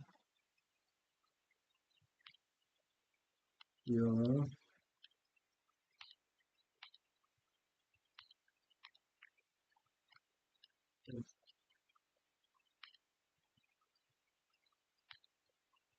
Yeah, so this I played yesterday. I think yeah, yesterday. Uh, why am I black? Oh, maybe I played against this. Yeah, this is not too difficult. I took it head on. And I decided against bishop before. There's a little trick here. He cannot immediately try to win it back because then I take, and then if he takes, then she's mate. So tried with the bishop before. He castled. Then queen comes to e7 very nicely. We're preparing to put the bishop on e3, and we'll go a5, a4 next. He takes. I go bishop a3. It takes, and here actually I should have taken with the queen. I like this move a lot because this cannot take because the bishop is pinned. I'm threatening to take his bishop. Like I'm threatening to take with the queen, so he has to do something. And if he does this, then this is mate. Thanks to this pawn on d2. So after this, they have to do something like c3, but c3 is kind of what they want to do anyway. Not c3, I'll have to go here. C3, what the white is supposed to do, not that they want to do, because it's not very clear for white players who have not studied this to realize what to do against this bishop a3 idea. So what I did instead is g takes, because frankly I forgot about it. I immediately saw it after playing g takes that I could have played queen f6. But now the thing is, when we do go a5, what they're supposed to do is they are supposed to go a4. And then it takes time for us to get the b5 pawn break going. In the meantime, white generates play on on the other side of the board.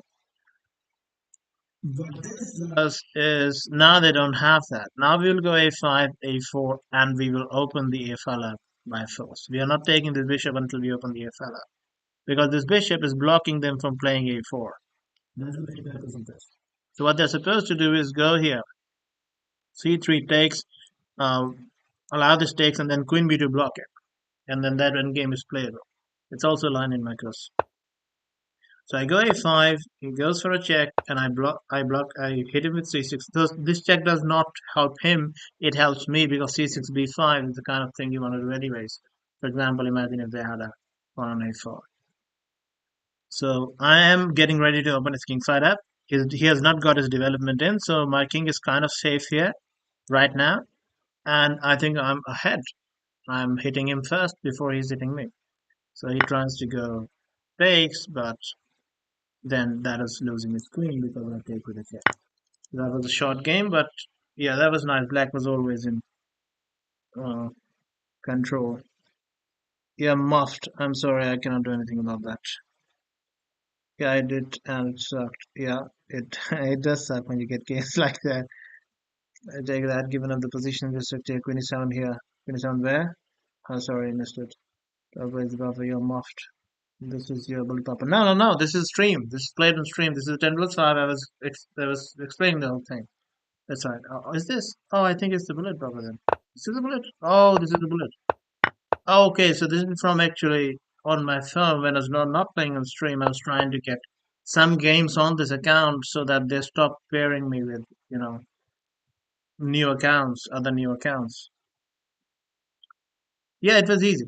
It's not good bullet. It's easy to play. Like this much I can play easy. Then bishop before I can play easy. Then 27 I can play easy. Nothing is required to be calculated here, right? This I can play easy, right? Bishop h3. I know this idea from the course I prepared from the white side of it. I know that this is the one of these ideas that is difficult for white to actually deal with. He has to know that after d4 and c3 is the kind of the thing you're doing here. You're opening the queen up, and then you take, and on queen a3 you block with the queen, and your queen then aids very nicely in the defense. Yeah, so this is not difficult, right? So it's 11 moves. So I never in 11 moves you cannot uh, get in trouble. Oh yeah, I would be up for it. If Flatters has time, we can play a game.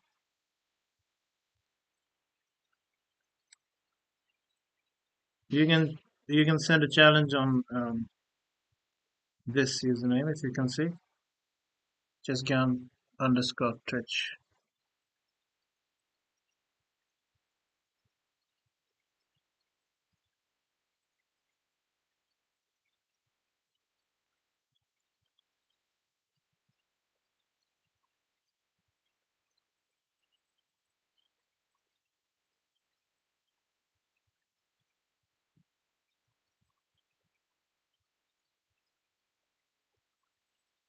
Well, that makes two of us. I'm also technically challenged. I was basically speaking for 5 minutes without you being able to see the screen. And also, his name is Taylor. You keep calling you have called him Tyler so many times that now I'm also calling him Tyler. Yeah, this is just excellent for black. Yeah, that's the thing. There's no literature. There's no course. There's no literature. So these guys, what is his rating? If I look at his rating, it would be like 2300, 2400 something. These guys don't know these things because there's no, study of that kind. There's been no extensive course study, anything on those, on this particular opening. So um, they don't know the finer things of it, even though they might be very strong players.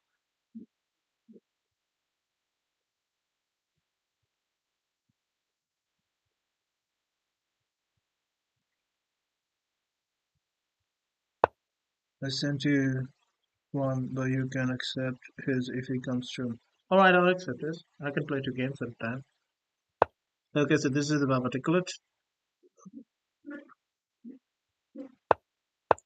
Yeah, now you can choose a plethora of things to do. There's a lot of options.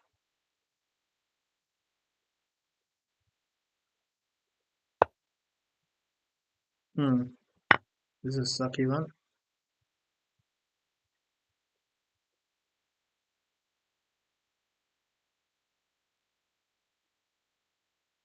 Yeah, it is an option, I guess. It is an option, but I thought after how you got how you got treated in the Taylor game, you might have given up on this.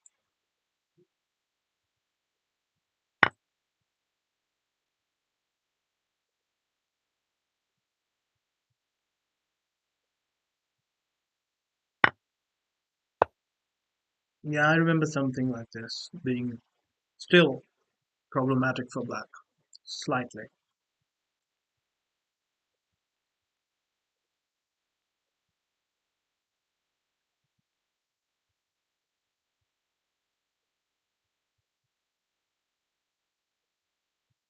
I need to brush up on my own course. It's been a while.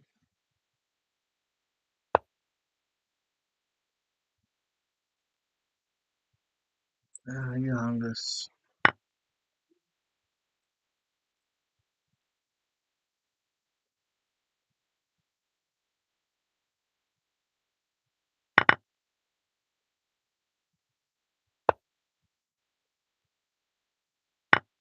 Yeah, it doesn't give me any problems. Oh, I guess it does. Oh, that's horrible. Because see, if if knight took, then if I castle, oh, I guess you have a point. You do have a point. You do have a point. Uh, that if you took with the knight, then I could take here and do give you this anyways. Well, I would call that a bit of still bit of a that I'm having to give my nice bishop for that for this trap. Now I got that for free. And if the knight would have taken, if I had cancelled, then knight on e4 or g4 would have hit this with a fork. My rooks would be on here and here, right? So I'd have to make a move like rook f1, which I do not want to do. That's not what I want to do. But I guess that's just a one move thing, right?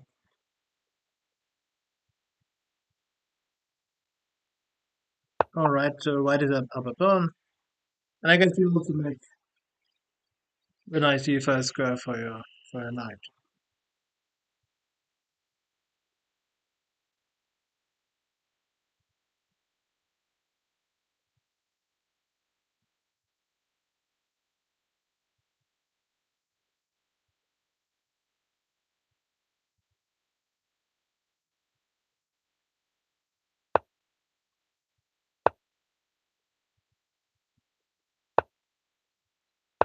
Yes, I'll do this and keep it this way to close the bishop. And the good thing is these double pawns are isolated and bad, so there are not really any pawn breaks that can disturb my um, my this chain, except h5, h4, which is long, which is a long way to go.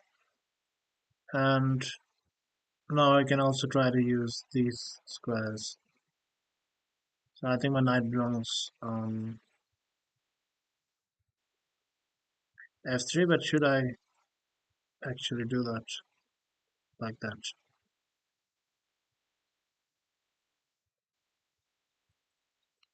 Knight on e5. How can the knight go to e5? Other than that, yeah, other than that, I don't see a route. So I guess I'll go first. Look in the center. I think I should actually go on to d4. But I have to also understand that this is now a potential knight outpost. So I will not go d4 to keep the option of d3 if I have to really kick that knight. Whereas mine is going to g1 to f3, and then we'll try to come here. If I can exchange everything, of course I'm winning. I'm up a pawn with this additional bonus. Yes, I don't mind the exchange of that. Exchanges are good for me. And then my knight is going to f3 to come to e4. And if f6 is played, then from f3 it can also like go to h4 and put pressure on this f5 guy, which is the downside of the isolated pawns, that they are indefensible. So even if you listen that I'm going to attack them, you cannot really do much about it.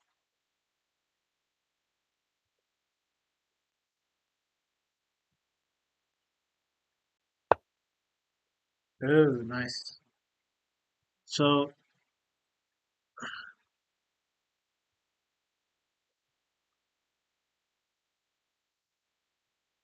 I'm actually inclined to take that knight,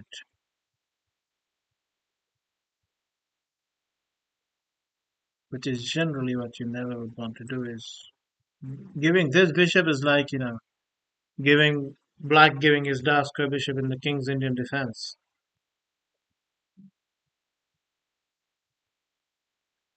or like a Sicilian dragon or a knight. But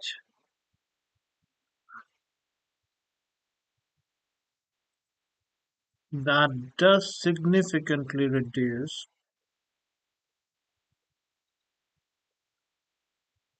black's counterplay. It makes the position very easier then. Yeah, I will just finish the game like that. Another thing is, yes, that bishop is controlling my knight, but I'm not afraid of it being exchanged from my knight. Then we play a double rook endgame, which is again not a problem.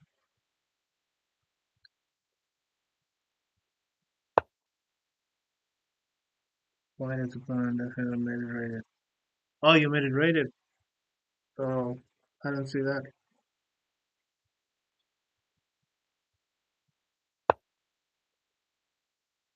So this now makes the game more technically easier because with bishop takes f6, all the counterplay that could have this was actually quite an annoying move. And yes, I can stop it with d3, but the knight still had g4. And yes, I can kick it with h3, but then this guy becomes weak. So I didn't want to allow any of that. And this now there's not much plans I see for black to create anything that looks difficult. But I guess black will try. Now with this rook moving here to defend this, it is doing a passive job, and I'm not afraid of him like doubling on the d file or something. So I'm not afraid of playing c3 now because I'm not afraid that the rooks will double and like do something here. So rook g7 is a move I'm happy to see.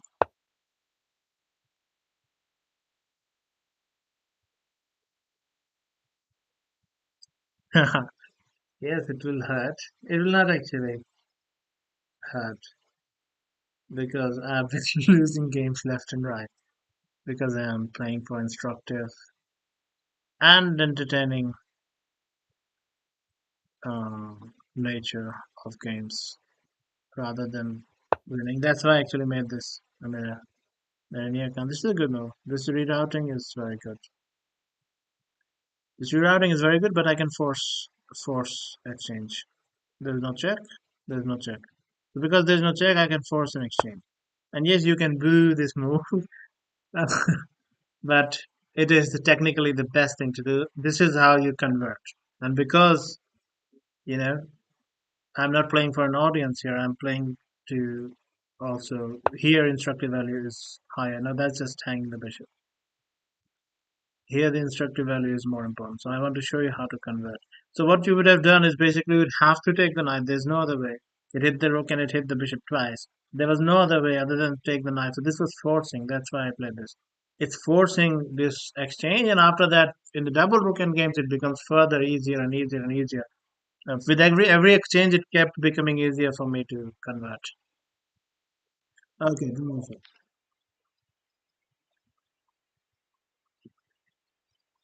1542 right now.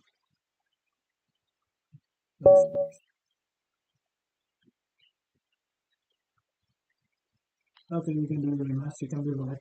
I'll play the same thing.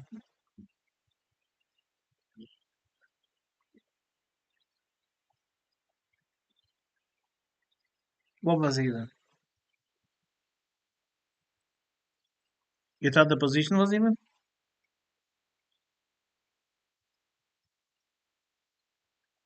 No, it's fine. I told you, I just made this account just for this bit. streaming.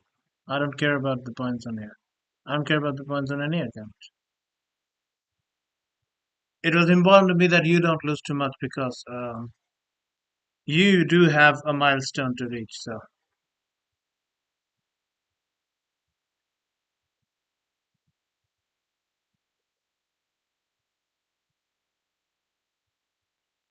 there we go. We can see.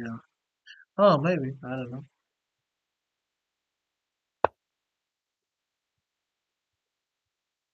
Is this rated? It's still rated. Okay.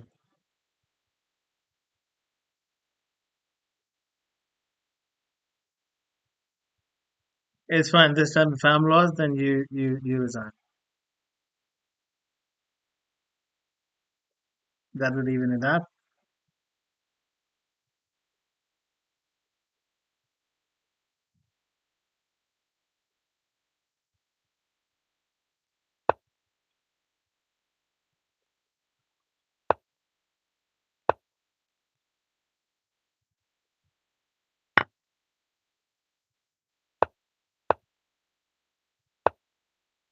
I saw a game where one of your opponent plays f5. F5 is something. If you're playing Papa Ticket and your opponent plays f5, you should have 100% winning rate against f5. F5 is something you can just blast black off the board if they play f5.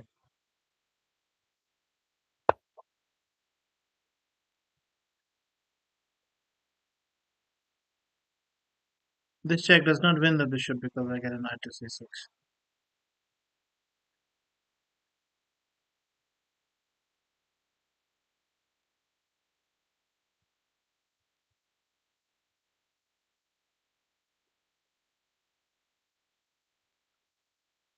Yeah, f5.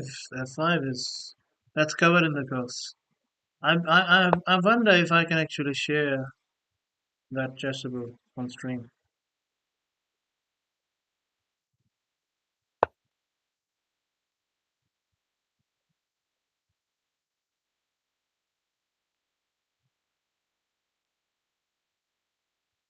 You can actually ask black. I think bishop before variation is a good one.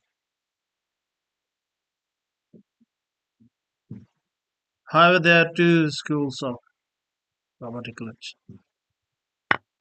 The original, the way Reti played it, and this is the Reti's move, Queen E2, which is more sounder. It is sounder and more, it's just better. But the the name, it is named after the guy that the opening is named after, um, Mike Papa Senior or Junior, I forget. Um,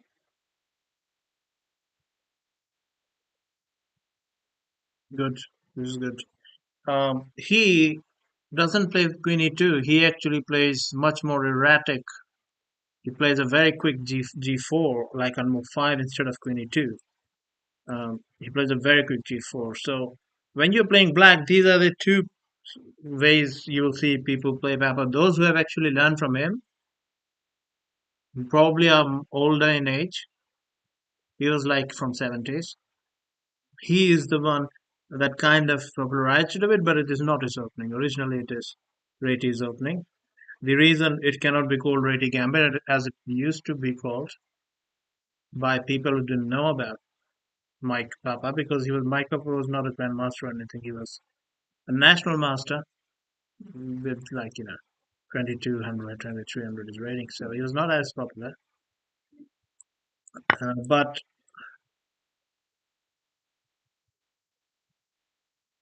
people didn't know about him, so nobody had a clue that why is the opening suddenly being called that. So they still used to call it the Reti Gambit. Now the reason they cannot call it Reti Gambit is because there's another Reti Gambit already. So because there was another Reti Gambit, you cannot have two different openings with the same name. Okay, this is a blunder by me. I just saw. Now let's see if you can spot it. So that's why they started to Um, call. Yep, that's a blunder. That's why they started to call. Oh, there's a bigger problem here that I won't be able to castle, and my queen will be hit. So I might need to immediately exchange the queens as well.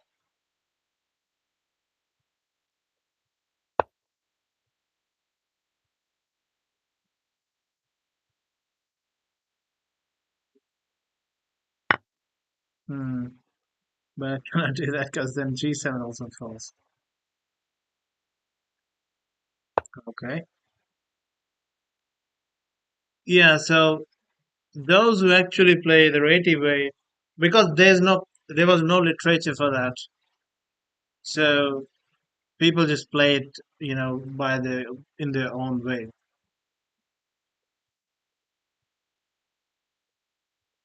US chess players from like 90s, 80s, those who played, those who were at the scene at those times, they used to know who Mike Papa is, what this opening of his is. They're the ones that actually made it be called Papa Ticklet. Yeah, Ticklet. There's no chess player named Ticklet. Nobody has any idea where Ticklet came from. It's a monster in Haitian folklore or something. That's the only place that word was found. This is again a good move. H4 is a good move.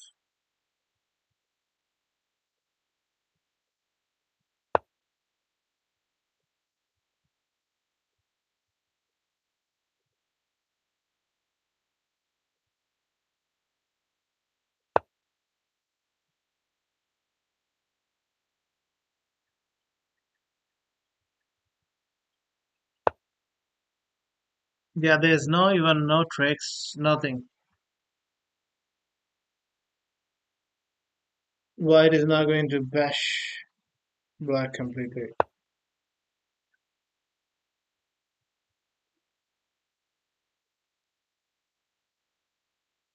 That's nice. Try to um, exchange pieces, make it simpler. hmm Then, yeah, this is.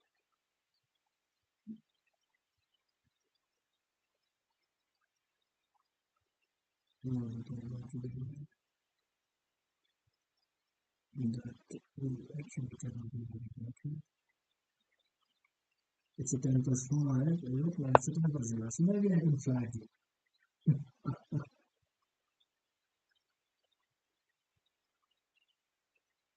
I cannot take the cancel. If I try to cancel, nothing fine.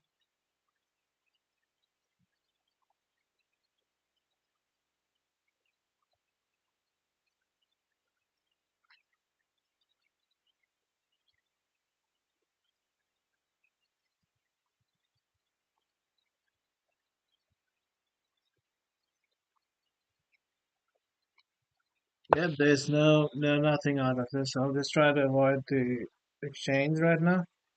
Our faces to have a slither of a hope remain of an error, but it's hard. It's hard to make the position. White is trying to get here. Huh.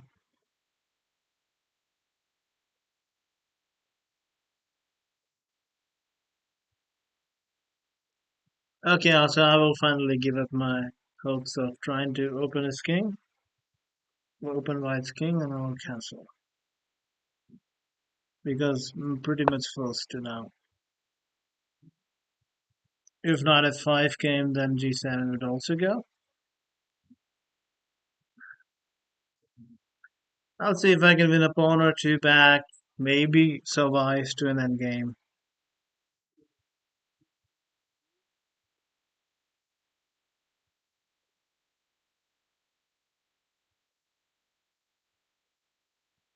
But doesn't look very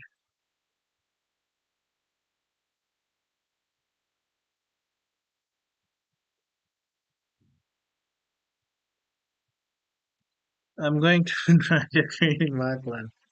Yeah, see, that's the thing. You don't have to do anything. You have to understand that you just have to consolidate, and it is winning. It is winning by itself. If my queen can be trapped, it's a bonus. It's a bonus, but you don't. That's not your, primary strategy. That shouldn't be your primary strategy. Is to trap the queen.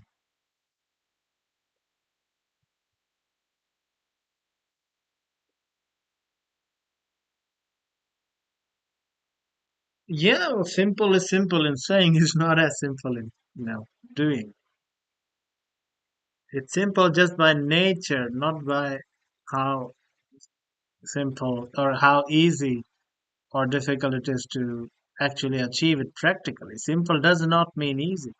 That's a misconception a lot of people have. And when I say simplify or simple, then I'm meaning to make it easy or anything.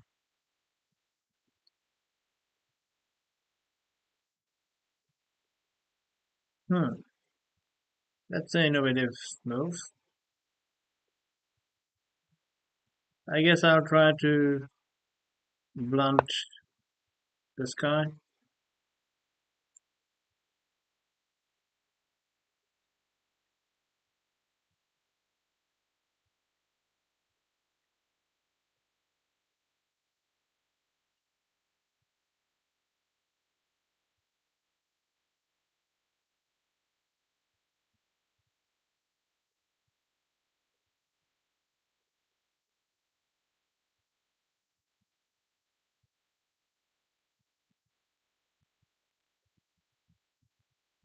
G4 first. Um, Rook h4 and g4 kind of contradictory, aren't they? If you wanted to play g4, then why rook h4? You have to remind yourself you're up a piece. So nothing, very complicated is needed. All right, if you think g4, then so be it.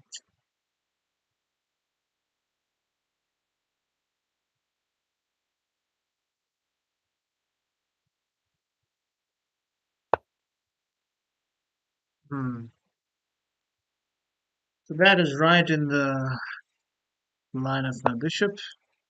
Lines, lines. 90% of the tactics is alignments, I would say.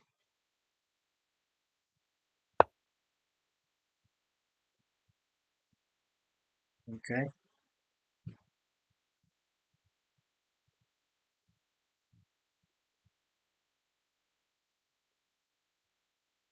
Hmm. You're trying for. Okay, that was seriously very sneaky. That was very sneaky. There's, I will have these things. But that was very sneaky, alright. I'll actually not allow 26 and then take your knight.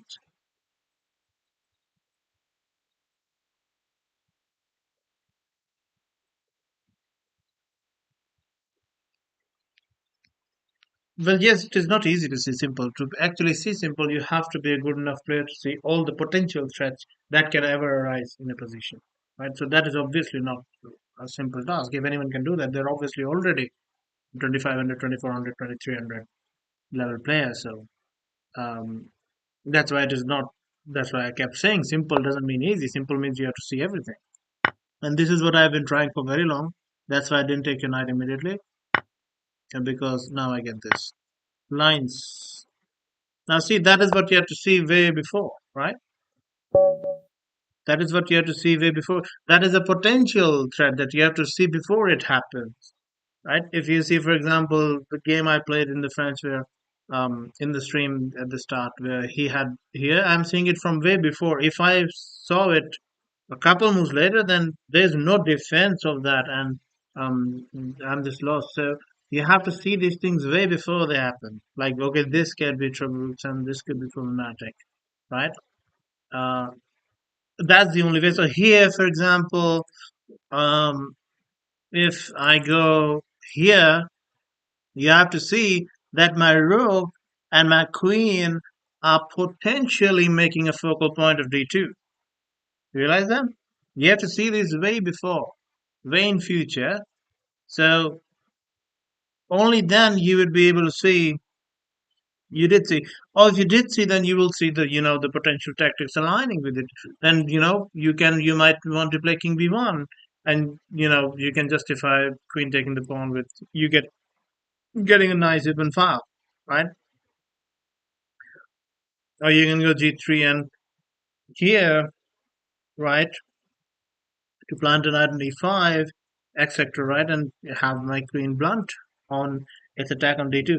But if you're seeing it, then you have to. I get disabled once I moved rook h4. I got disabled. Yeah, yeah. Rook h4 wasn't very much in the spirit of the position. Now I told you it is innovative. It is a very nice, innovative move to try and attack. Um, but yeah, it kind of didn't make a lot of sense. But yeah, it did. It made sense in the way that you wanted to bring it over here, and then queen d6 and all that. So yeah, but those are your plans. What do I always keep saying? Those are your plans. What do I say? It's not about your plans anymore. It's more mainly about mine. What can I do? So if you see d2, black can barely do anything at all. So when I lost the piece, what are my only hopes here? What are my only hopes? When I lost the piece, my only hopes for right now, I wanted to. This is why I have said that I have very little hope, because I still have to solve a lot of problems before I can try to do anything that might swindle. My queen is hit. My king cannot castle. If my king could castle, then I would have quickly gone for an a4, a5 and tried to open lines and do something. But I saw that I don't have anything there. First, I have to move the queen. Now, again, I have problems. I cannot castle here. I can never castle here as long as this is here. Um, 97, and even if I play 97, then again I won't be able to castle because my knight would be hit. So I would need the knight defended. So it just wasn't happening. I'm not castling. So I made peace with it. Okay, I realized this much, that I cannot castle kingside, which means that I have no other choice than to castle queenside. So I said, all right, queenside castle. Now I'm trying to see the only ever things, the only potential things that can ever be there. So only thing I see is this, that someday this knight moves, if I can get a tempo move with the bishop and you miss it, then I might get here. And now this was helped from, and by the way, this in itself is not a big threat. This in itself is not a big threat, because even if let's say I get that, even if let's say I get that, the worst thing you lose is the pawn here, right? That's what I get at the most, and that's not enough. Black is down a pace. It works because in that creative, which is full points for innovation and creativity, to bring the rook like this, do this kind of rook lift to add to more attacking power. In that is now this is a much more dangerous threat, because I'm going to collect the rook, because the rooks are not defending each other, right? So full points for innovation, but this is anti-solidity, right? It is anti-consolidating, right? It is anti to all of that, right? So it is increasing the dynamicism, sharpness of the position, yes, but um, that's exactly what you don't need right now, because you're up a piece. You can simply play like what I did the last game.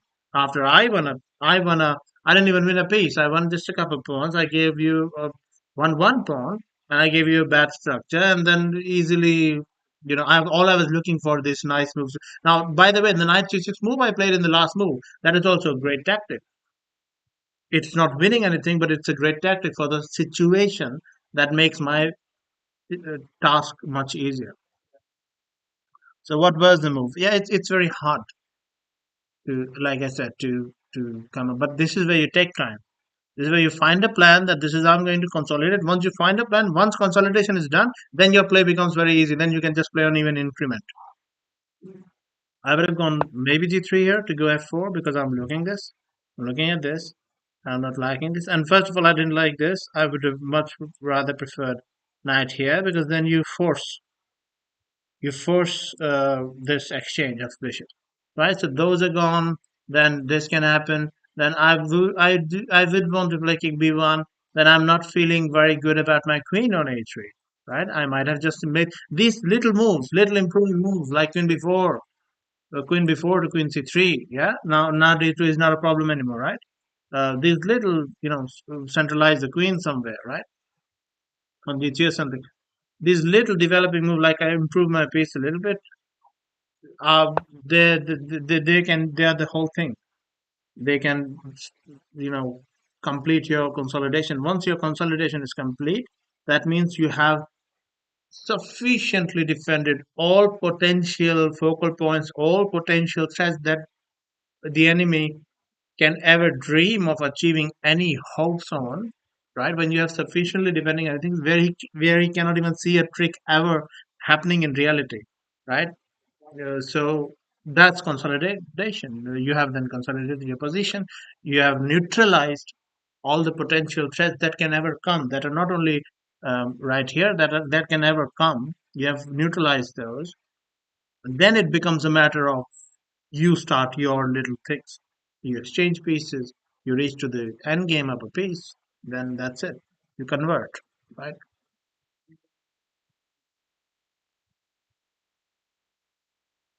The move I would have played was queen before. C5 is not possible. Yeah, you can go. Here, knight drops back. I'm now sufficiently defending d2. Yeah, easy peasy now it seems. But the thing is, yes, you have to, uh, you know, see these. Like you have to see the d2 focal point, and then this kind of move becomes easy. You combine two, three questions together. Like, okay, d2 is one thing. My queen on a2 is not doing. A3 is not doing anything. Is another thing, right? So my queen can be improved. D2 is a potential focal point in the future, if ever, right? If this bishop moves.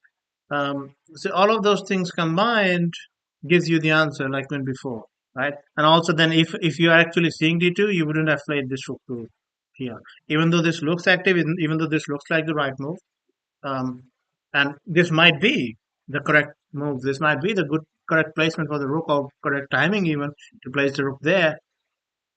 But if humanly you are looking at d2 as a potential focal point that black can ever create, then that's one move you don't play, right? You go king b1 first. You maybe play d3 first or d4 first, right? Like imagine d4 and knight here. Yes, I can play f6, but then the knight can go back somewhere. The queen can be improved. Basically, you're up a piece. It's yeah. It's not that simple. It's not that hard. Not that easy. It's not that difficult. It's all about if you see the threats or if you miss some threats. If you miss some threats, you allow some good moves, then it can happen with anyone. All right.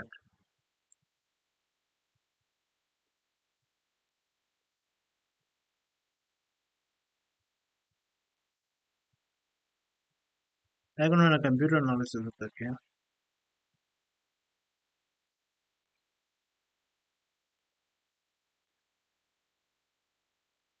this is good.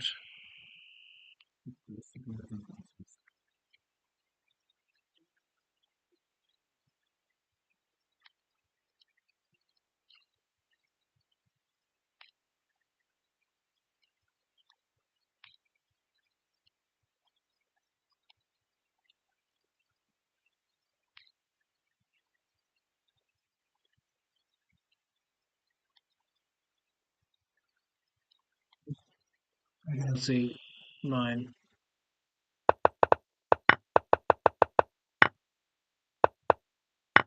Yeah, 94 is a mistake. Yeah, 97. Yes, 97 would be the correct move. I think I have it in my course or something. And of course, this is a blunder. This is the one time Caribbean. See, Queen B5 check was not a problem. Queen A4 check is a problem. Okay. So yeah, 97 here is important.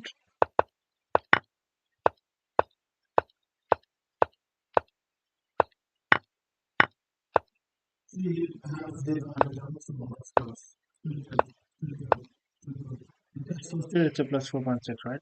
Of course, because the computer can also go back.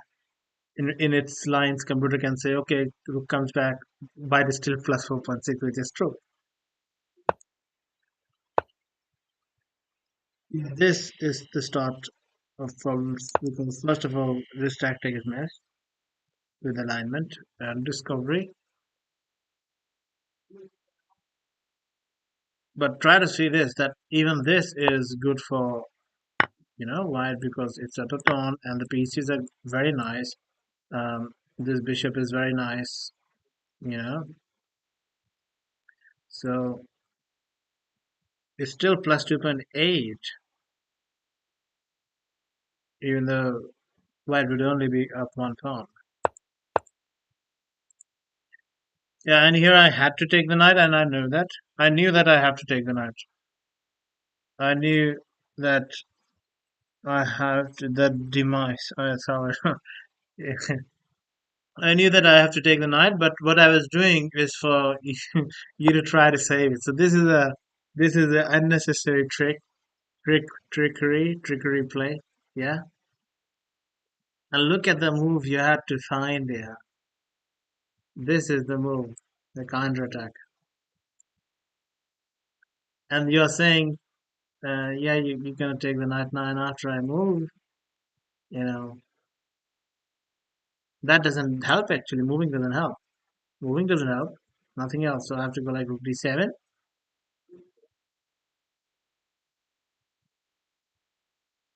Hmm.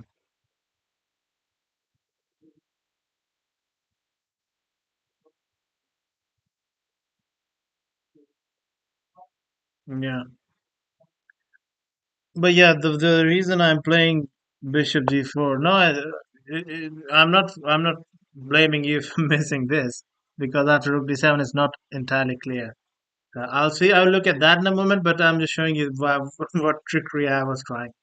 I was anticipating this that if I play Bishop d4, that's what you're going to play, and this is all based on the fact that even though you're saying you did c2 and you did see d2, if you are saying you did, but you probably didn't see it enough, or you didn't see it as anything, or you didn't see it at the right times. You see, because Bishop g4 is nothing else. It's just an anticipation that you might try to save your knight with knight uh, f3, right? And knight f3 defends d2. So that's why I'm placing in anticipation of that. That if you play that, I'll take it. And then if you're not seeing d2, you will just simply take the knight back. And then indeed I take here and get a full rook. So this is all just trickery. It was not necessary. I should have objectively taken the knight, and that's zeros. But I didn't want to close the d5, right? Because from the very start, that's the only thing I've been looking at. So now takes, and that's the whole point of it. And yes, if you are seeing d2, you cannot take. That's the point, right? If you're seeing d2 here, you wouldn't play knight f3, right? So simplification and simple, even though it sounds simple, it doesn't mean simple. It doesn't mean easy. Playing, getting simple, playing simple chess doesn't mean playing easy chess. Playing simple to be actually able to play, to consolidate properly, to actually be able to consolidate, you have to see all the potential threats in the position, which is in itself means you have a great tactical eye, which puts you already at 2300, 2400 levels. If you're actually seeing all the potential things that can ever happen, right? Or that are like more likely to happen if allowed, kind of things. Like D2 thing has been lingering in the position from 5-10 moves back when I placed my queen on h6, right? So that is what simplification means. Prophylaxis of that order, like where you're doing prophylaxis to things that are, not even the opponent has not even seen them yet, right? So that they can be there. That would what simple means. So simple doesn't mean that easy. It's not synonymous with easy, at all in chess. If anything, it's actually quite difficult thing to do because it's easy to miss. Yeah, so the computer is saying you go queen f5, rook d7 only move. Oh, you counter the bishop like this. Now you say that you take mine, I take yours.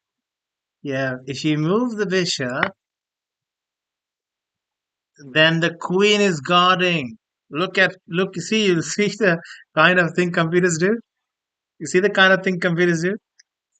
Queen a5 is not just threatening. The threat is just for a tempo that it comes with a tempo, so you don't have time to take the knight. You cannot take the knight because queen c7 is mate, and b6 doesn't work because it's still mate. And so queen a5 is indirectly defending d2 with a X-ray kind of thing. And the idea is how white is still not losing a piece here is it will go and hit your bishop with the tempo. So it's not doing queen, it's not doing knight f3 yet. When still it fails, is okay. It does not fail. It does not fail because the rook can still take. It can still do knight f3 here. But the point is, with queen a5, it's a defensive move. It looks like an attacking move. It's a defensive move. Computer is defending against d2 with the queen. So that is the that is the kind of you know level uh, at which the resources of computers work. That's why I get very suspicious when people find a lot of resources to a lot of tactics that are there in the position. That's a red flag usually. So that's the kind of things computers do. All right, I think that game has been analyzed to death. So just a new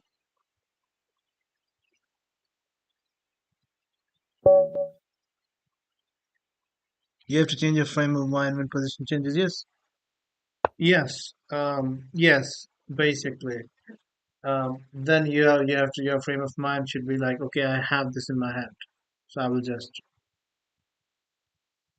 safeguard it, safeguard the win. Well, joined 1 year ago, 5,544 game, 1,800 bullet.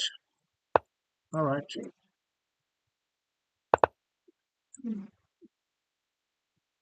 he's playing in London.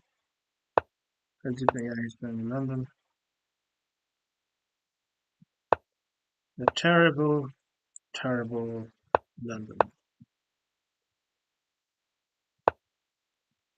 All right. Oh, that makes Black's life easier. That makes it quite easier. I immediately get the e5 break, and white no longer has any binds. Yes, I don't have the most solidest of pawn structures, but I think I will be in time to consolidate the b6 and a rook on here, here. Okay, is he castling queenside? Yeah, it seems like he's castling queenside.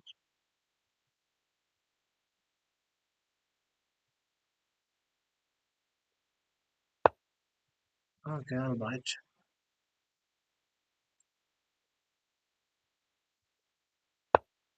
Yep.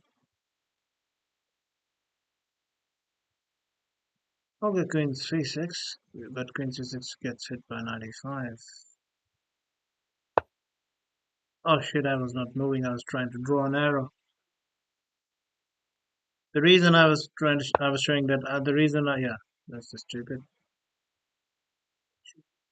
Half of the fucking problem is the mouse slip in these things. I can't go here to even counterattack that.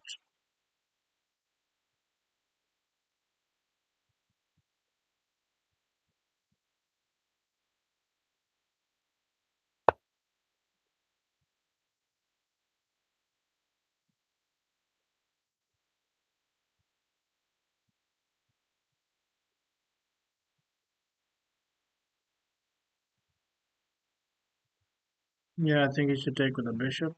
That would be more objectively correct. Because now he'll have attack f2. But these are not the things at all that black wants to do. This is not the side of the board black wants to play on. So now he has to go bishop f1. He's going to keep guarding after that for the point. But in this case, I know I'll get probably I'll be blasted off the board, and I will take it. I will go g6 and I will take it.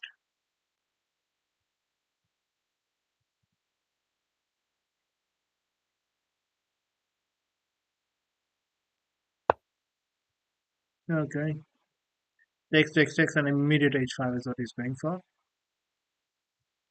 Oh, actually, immediate, yeah, not even takes. He will go immediately h5. I take this take comes to the check. Yeah, this was the only way. So I guess after this and this, I do have this, but that doesn't change the fact that hmm, yeah, it kind of doesn't because he'll get queen f4 and he'll come here and mate. So g6, h5, bishop f5, g takes. No, queen e2, um, king takes, g takes with a check, and if this, then this is checkmate. Okay, so I have a bishop here, don't I?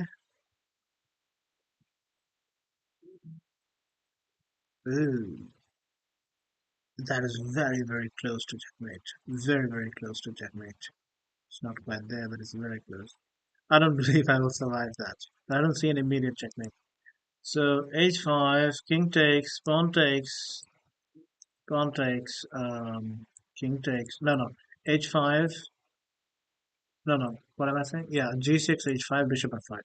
Bishop f5, queen e2, takes, pawn takes, king takes, queen h5, king g7. And after king g7, there's no h6 because the queen is guarding it. There's no h7 because the bishop is guarding it. There's no h8 because the rook is guarding it.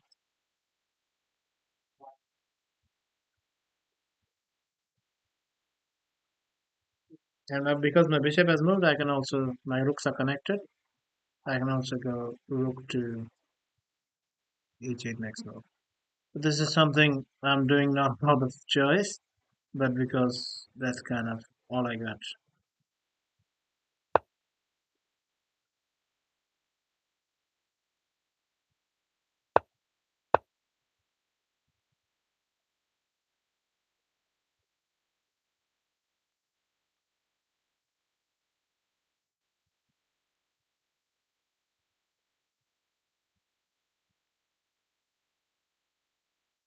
Yeah, that mouse slip was really bad because it was very unfortunate because he gets a pawn winning tempo and after that it's just over.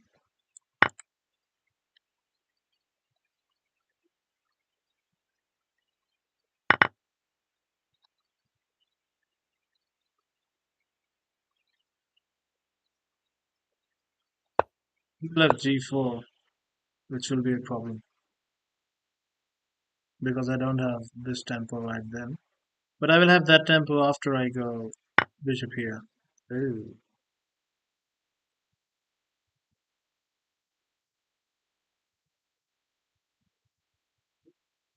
Takes, takes.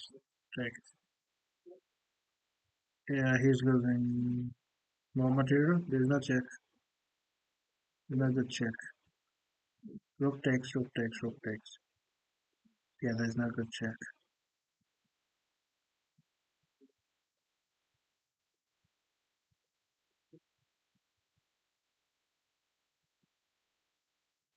Yeah.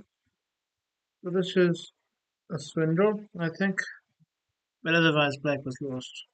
Yeah, here he that was very unpleasant, which is why I chose this because that was the only chance I saw. He had to play like bishop f1 to keep defending f2, or maybe even bishop e2 is allowed. It was very much playable because this is not a pawn. That is a big deal to think.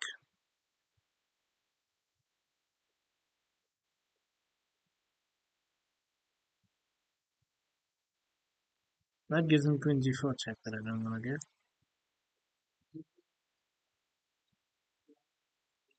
Just doesn't give him anything, but don't feel right.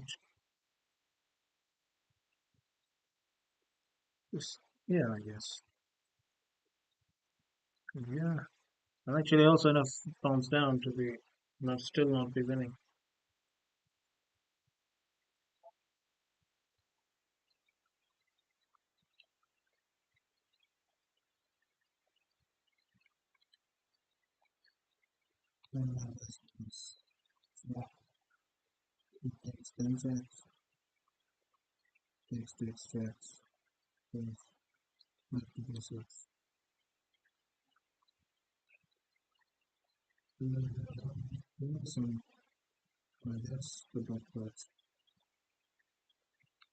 Yeah, that's all just tricky,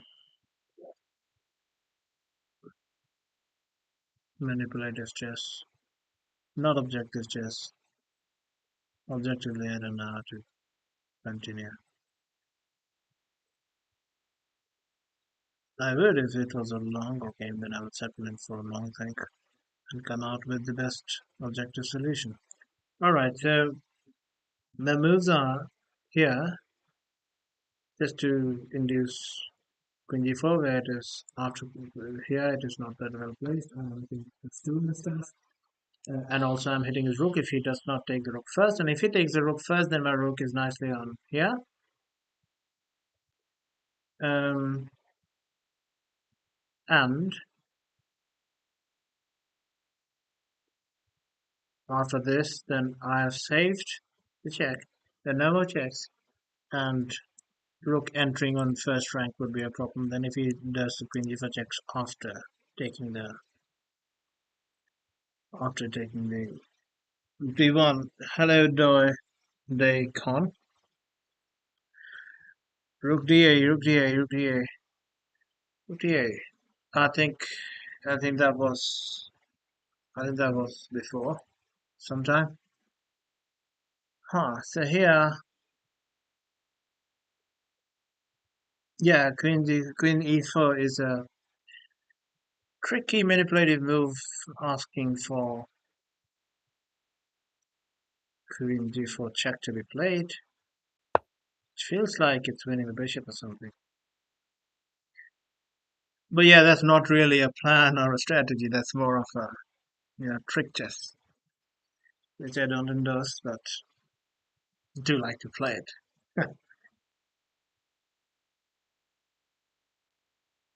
One thing Black has to also understand is if this is how bad or good this is.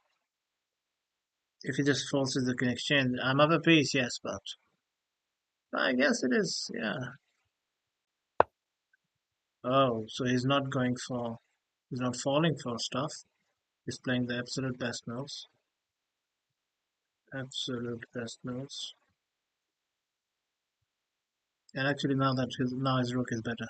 Rook is much better placed there. Can I do this? I'm still attacking f2. I'm not. And once I guess then he'll go rook g4. I'm still attacking f2.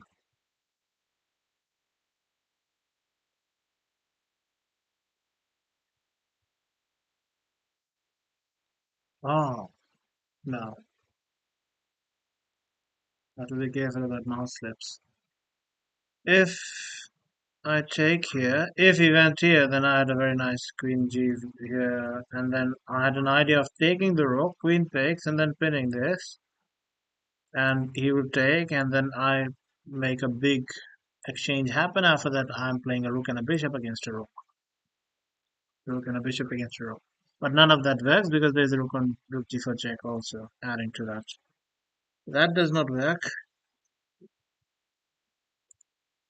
Not easy to figure stuff out here. Not that bullish on this. So I guess I'll just go back. Yes, I'm allowing this to fall, but I think this is a bigger weakness to worry about. But after that, he plays f3.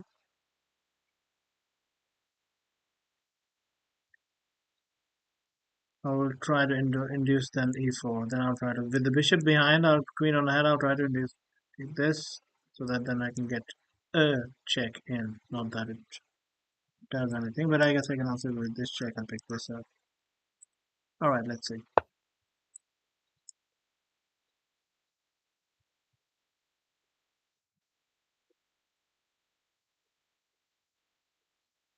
Where was this thing? Rook d8. Rook d8. Let's see that.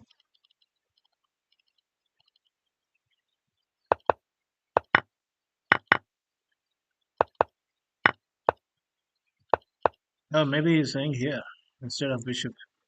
Maybe he could have pinned his rook to the queen. Ah, yeah. Yeah, that's also an interesting try. My rook is defended by the queen also, so if he takes this, I take this, and that also simplifies. He takes this, queen, put king takes this. Yeah, quite interesting. So rook d8, if he takes this, and I take this, one move I had to figure out was what's happening here. But that's good because he again doesn't have h6 and h7. So it is hanging by a thread. Unlike the h5 too. Yeah, I'm trying to. Yes, that's one of the things I'm really trying for. That I'm wanting him to play this so that my rook is there, and then I can open up some tactical, tricky avenues there. Bishop will go back, and this will come up. That is if the queen goes. Oh, did he make a move? Oh yes, he made a move.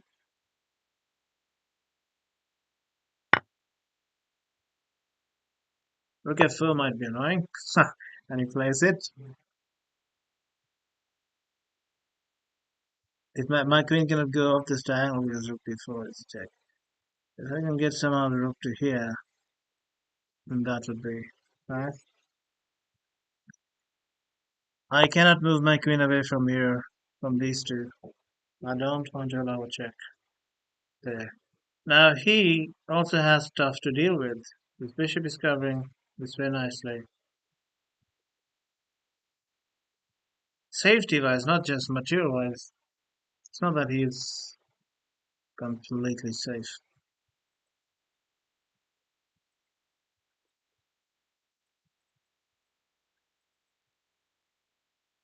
So it's difficult for white too. He's playing good so far. Rook f4 was important not to allow this.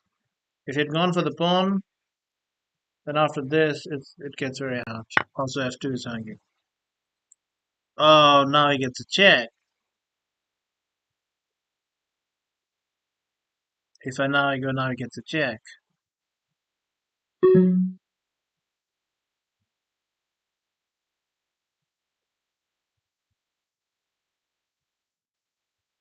And that's unpleasant. Queen h5. Queen h5. Now I actually am not that sure that I want to go into the endgame with that many extra pawns that he has. I'm feeling a little bit more chances on. But yeah, I think that's kind of forced.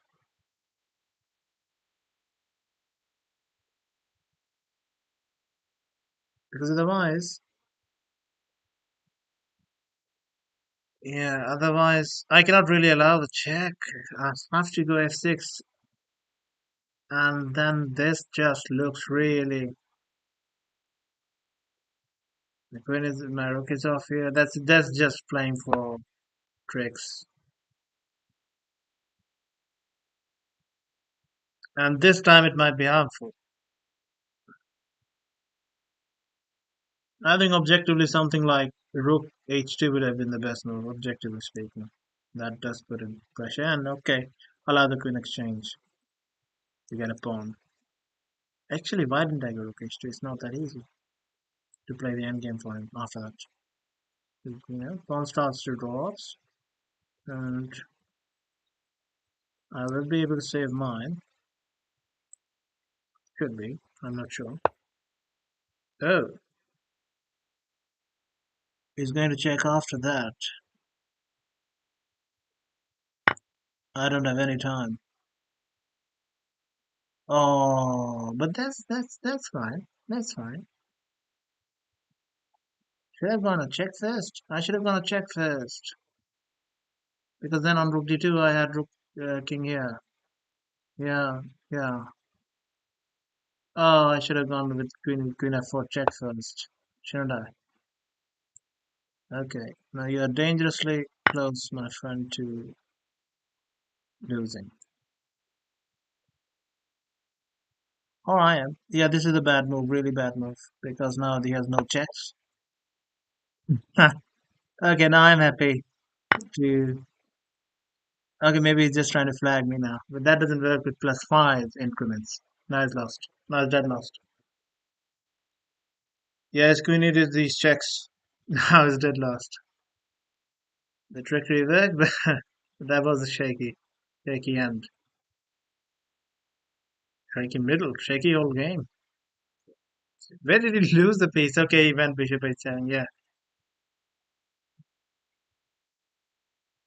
Impulse.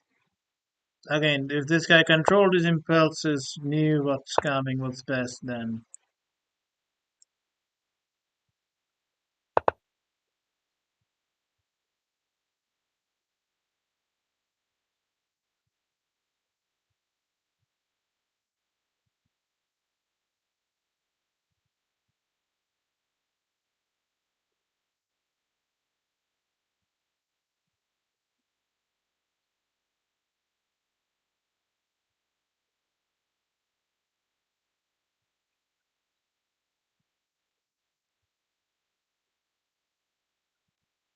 Hmm. F4, yeah, bishop e1, cause yeah, he got it. Yeah, thanks, man. F4, F4. Yeah, queen F4 check, yeah. There, queen F4 check might have been because after queen F2, he can. I think that was his best chance. The thing is, the reason he was not playing for queen d4 is just like I was saying that, oh, I don't want the queen exchange. He actually believed it much more so that, oh, black has an extra piece. And he was seeing hope with my king like this, open files. Like, it was very surprising that when his queen were on the h file, that all single squares were covered and just by a thread, black is not mated there. So that was a miracle in itself. So he's still in his head thinking that no, I cannot allow queen exchanges. So he's gonna let his time run out, huh? I don't believe that he is not clear to him, so he's just gonna let his time run out, I guess. All right, I'll actually open a new game on a new browser then. I actually wanted to analyze this, so no, I will not do that. I'll wait for him to resign. There's a queen check. Yeah, yeah. I actually might resign this myself because I don't care about the ratings. I need to get to the analysis board. I'll wait for him. Can you go back to over the moves? Oh, yeah, actually, I can do it from the live game as well. So first of all, we start from when he played. I have only 16 seconds, so if he sneakily makes a move, I might run out of time. But I think I have free move. Yes, I have. That's good. I'll get 21. Yeah, so this London is not a problem. This London was not a problem. The clamping they do on the e5, very easily this time it was released because he exchanged the bishop and he allows the e5. And I know from previous analysis of the Londons that when you get it you get to play e5 without having this included, that's even better for black. So this was nice. And this is completely fine. White has zero to claim. If anyone, then only black can be better. Yes, now I could see that he's castling queenside. Maybe I should have waited a bit. Like, I don't know. But it didn't feel principally right to wait. Principally, it felt like, yes, castle, and then okay, he castles queenside.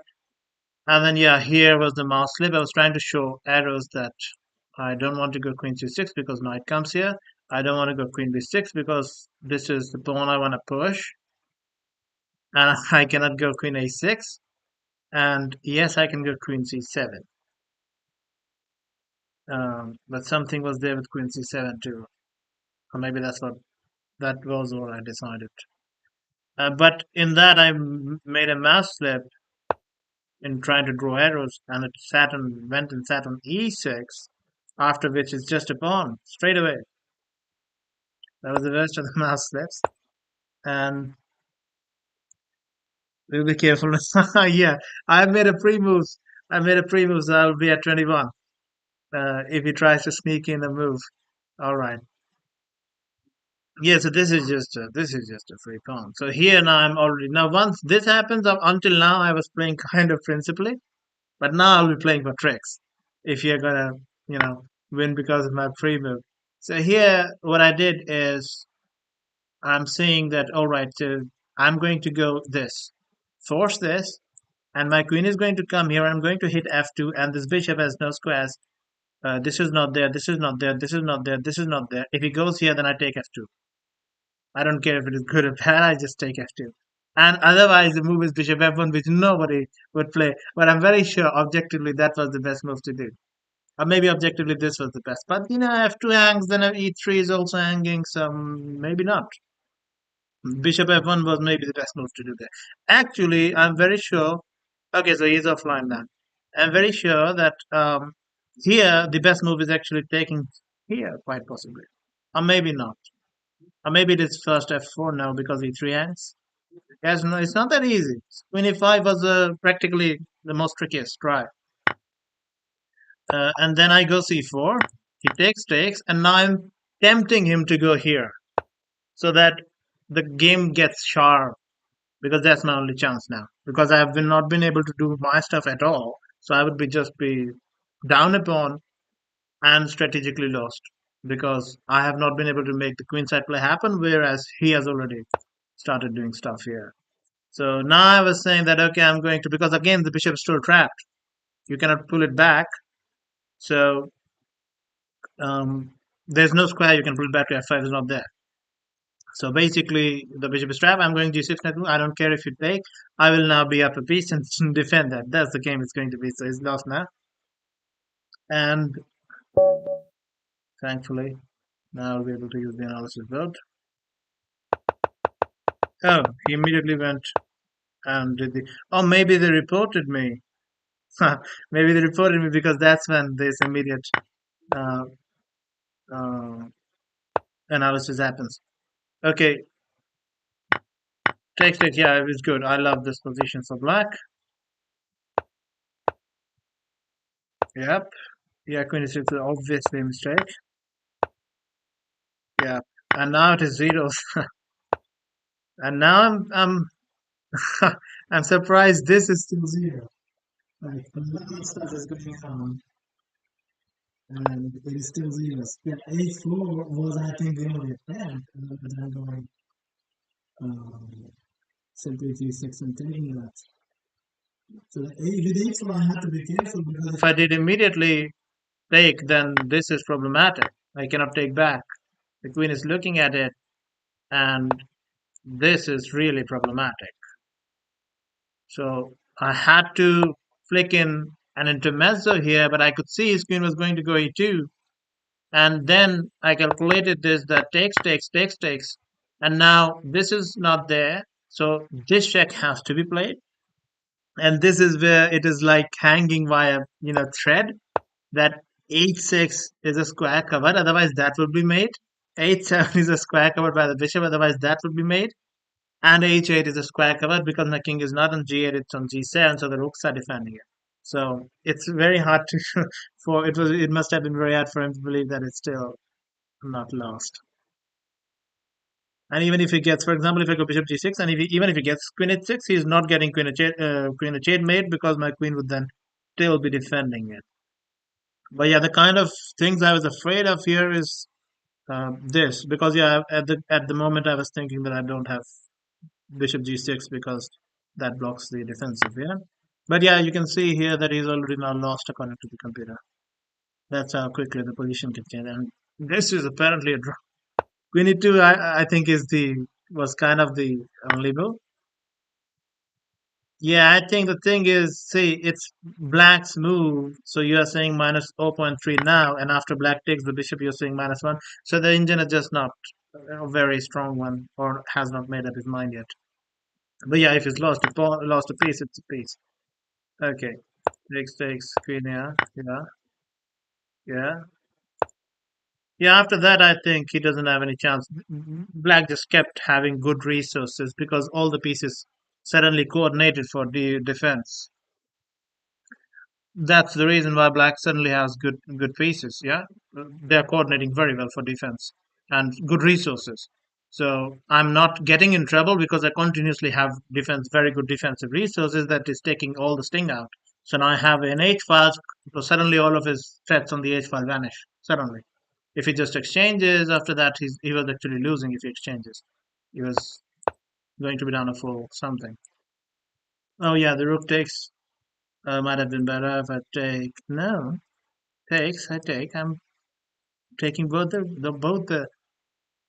I'll be up two rooks. So takes, takes, takes is probably what he's going for, or takes is what he's going for. And I have to figure out like rook g check and maybe a skew or something. So maybe that's a hope for playing a two rooks versus a queen if he can get my other rook as well. Or maybe he can pin my queen if I, like, for example, play queen g6, then he can pin, and then it's a rook endgame. That would be lost for me because I'm down too many pawns. I can play a rook, one rook each endgame right now. That was still tricky. Yeah, but that would actually was losing more materially, mathematically speaking. So that's why he went queen d1 because this is the only way to save material, mathematically speaking. This is of course not the best. Best is to take, but I didn't want to. Yeah, the thing is, I think yeah. The point is, I can take and still get a tempo. So no logical reason to not do it and try to get him to take is the same thing, kind of. But I think I was afraid he was then going here and getting here. Doesn't really matter. Hmm. Hmm. Again, this was a trick move. Like, are you going queen g4? Okay, then I like it. But otherwise, it moved his rook from here to here, which is not an achievement. I don't like his rook there more.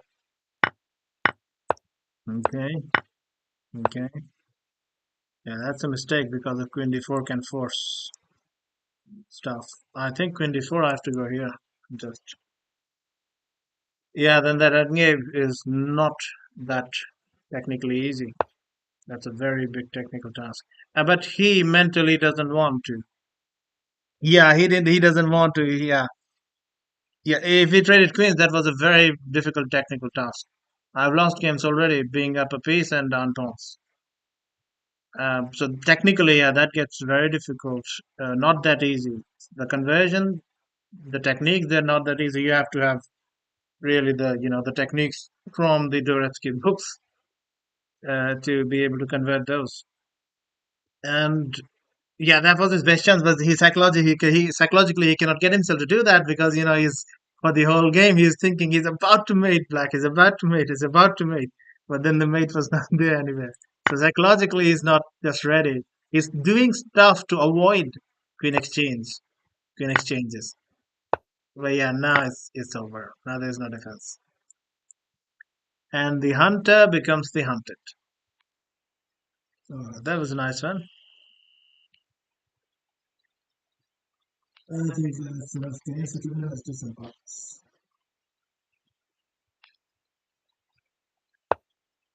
Yeah, that was Swindle. That was Swindle. After I lost the pawn, even though it's not saying that black was in much of a trouble anyway. I might even get banned for that game because it's a new account. They might think that I'm cheating. So queen c2 is a fork after the take, and there's nowhere to defend. Oh, this is the new account, so the rating is so the puzzles are of low rating.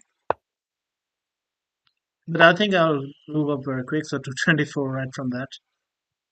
Yeah, takes, and I take his rook, and that's a winning pawn in game because I also connect the e6 pawn.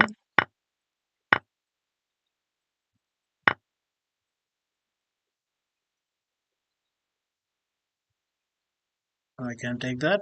There's no intermezzos, there's no checks.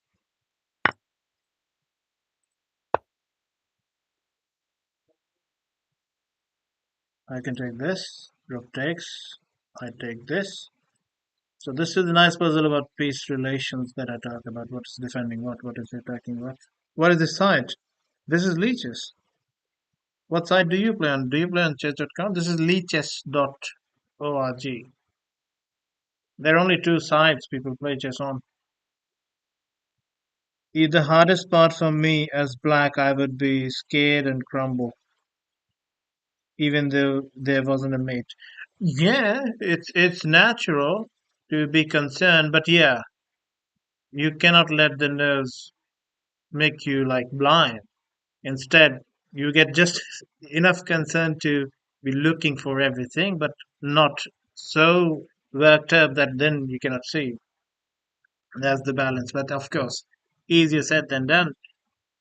Yeah, okay, chess.com, all right. Yeah, chess.com also I play on, but Leeches is kind of much easier, less a site with lesser load, server load, so it takes less of a toll on the computer and it's faster because of that. Because this is all about piece relation. The queen is looking at the rook is defending the rook is also defending the bishop, the knight is defending the bishop, and the knight is defending the queen. So the knight is stuck defending the queen, and the bishop. So if I take this, then both of these rook and the both of the pieces that are defending the bishop, they're also defending another piece that the queen is looking at. So either way, whatever takes, the queen wins something. And the point is, if he plays this first, then there is a check intermezzo winning uh, piece. So this is Courtney. This is the piece relation thing. That is exactly the piece relation thing that I was talking about. That's 90% of tactics.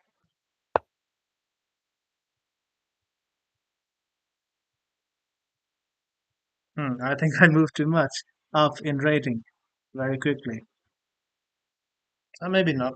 I think this is. Oh, so I have no checks, but no, but I do have this. So I have to cover that. What is this?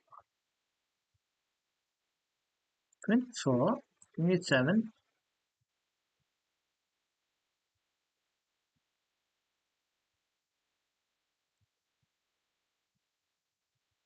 Yeah, these are just puzzles. These are just puzzles. Queen check. Yeah, queen check. After that, what? Queen d4 check, you mean, right? Sorry, queen e5 check. Queen e5 check, then what? King h7. I don't have time for this because rook f2 is a check, and that's made for me. I think this is the last one. After this, I'll start playing games again. Rook into h5. Rook into h5 does nothing. G into h5. I have a check, but nothing. No, I cannot fork. A queen cannot fork a queen. So, and his king is very close to the rook. So I'm not winning the rook either.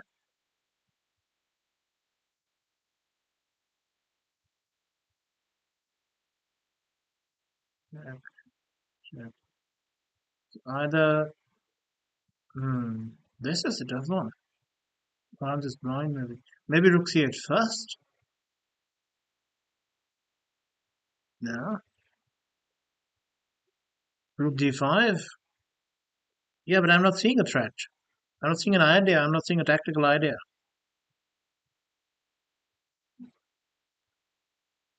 First, you try to spot the tactical idea, then you try to see the moves or ways to achieve it. Rook c8. Trade queens, yeah, trade queens, I guess. Queen c3, rook takes. He takes with a check.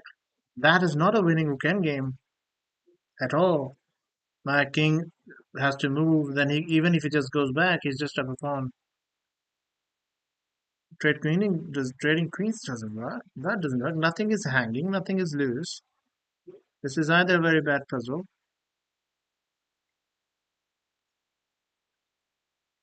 and only two checks. There are no more checks. So after this, queen h7, I have no more checks again, and I cannot give like make a discovery check work in any way. After this, I cannot go and attack the rook back because he takes an f2, c3, c3. Yeah, queen c3, queen c3. He takes, and that is not a winning endgame because he will have rook takes f2 with check, and then he will, even for the sake of simplicity, go back to f7, and that is still not winning for white. Is this a draw puzzle? You have to find a draw or something? I don't think so. Oh.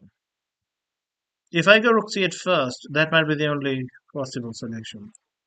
Because then I'm threatening to check and mate. That's the only way I can ever do anything. That's the only possible solution this could have. And still, I'm not sure even if that is working.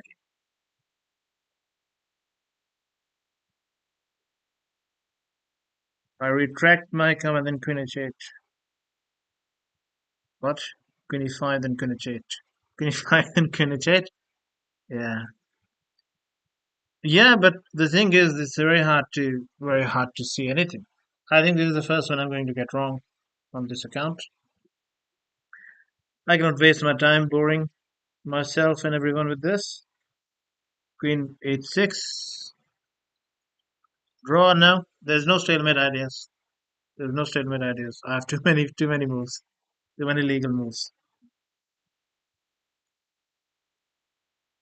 H4 first.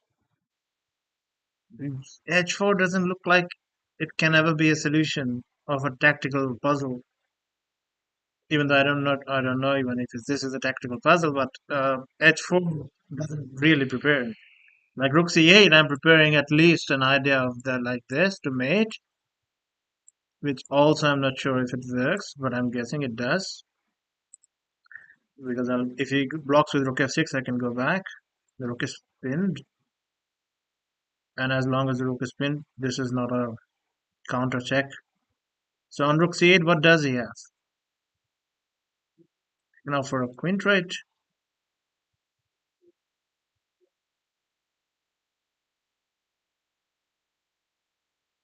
Yeah, I don't think f2, the queen rook, then rook move, f4, then queen f6, then rook move, f2. F2 is a problem. F2 is a problem. I'm trying to see how he parries the threat of queen d4 check and mate, and it certainly doesn't look very hard for him to parry that because simply this. And if I give a check, he can block with a queen.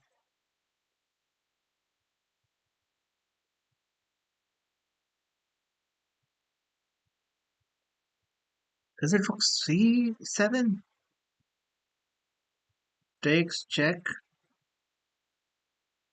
Then I take this, I defend this, and I'm threatening to go here, where I defend f2 and do this.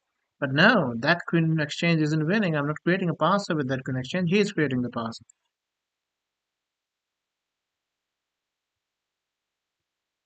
This is a ridiculous looking puzzle. None of this works. There's no check. There's no skewer. There's nothing against this queen that I can do. F2 for him. Yeah, for him. Um, it's the constant problem that if I try to do something with my queen somewhere, F2, he gets a counter check on F2, which is not something that can be allowed because, like, right next move, if my queen is not guarding even, then even is mate even. This is a really annoying one. The only thing I can ever possibly contemplate being a thing here is rook c8, and after that, he can simply stop the check from happening with queen e7 And if I check with any checks, he can block with the queen, and I'm out of ideas. If his rook was somewhere else and then he blocks with the queen, then at least I would have this idea. But even that is not here in this one.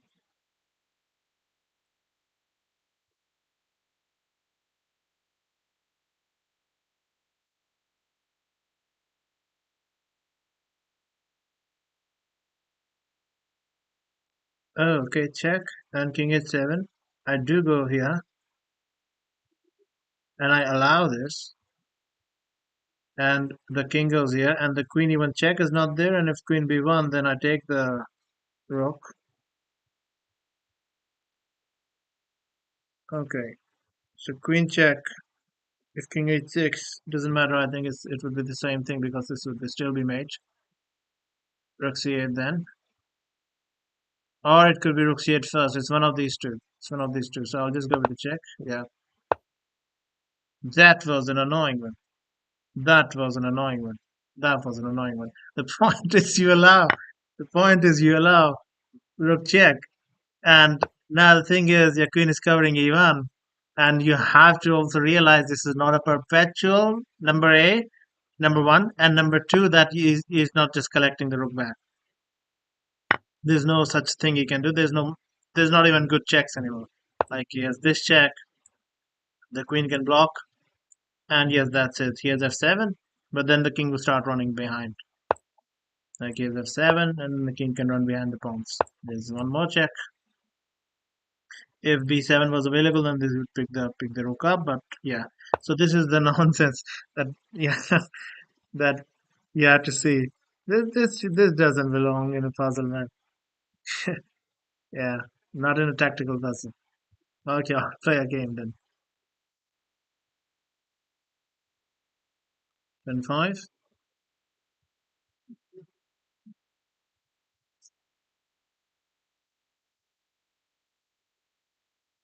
What rating was of this puzzle? Rating was not high because the ratings humans don't decide the rating; it's automatically decided by the computers. Rating was I think around 220, 100 something. I can go look back after this game. Okay, so what shall I play? Same thing. So what shall we play? French? He's played d4. I cannot play the French. I can try to make him play the French. Sicilian, he's played d4, man. Okay, so we'll play the QGT then because it started with e6. So we'll play the Taraj, which is not exactly a Taraj because he bought the this. Okay, so he's playing kind of. He's trying to play for the Catalan, but this is not a Catalan. This is going to turn into the Duba of Taraj after I take this. Yeah, that is a very Wolf Anderson-y way of playing, trying to kill down any things that could happen. So the guy's name is Brady, 562 games in 2 years, 1480 bullet, 1480 bullet with over 73 games, 1907 blitz with over 141 games, 992. All right. Um, yeah, he's just made the game very boring for now. All right, all right. I can play symmetrical with b6, or I can wait for him. Wait for him. Usually, in all of these Queen QGDs structures, like in the Tartakover and all these, the best thing to do for white is to wait, taking on d5 until black decides that okay, I will play b6 and get my bishop out that way. The second black plays b6, that's when white can take here and open the bishop up, making his b6 move useless and opening both the diagonals for the bishop. Then the bishop can only stay on one, and the other one will be then inevitably. weak. Alright, so I can castle.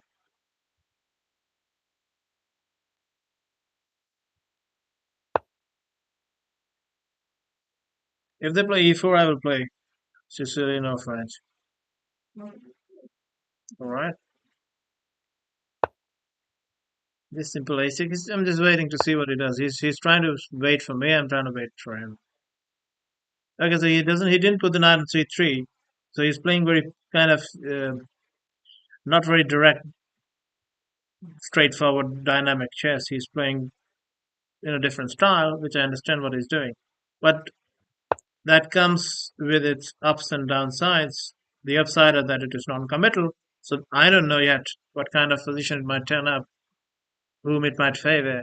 So that's the non-committal part, which is the upside of it. The downside is it's also flexible for me.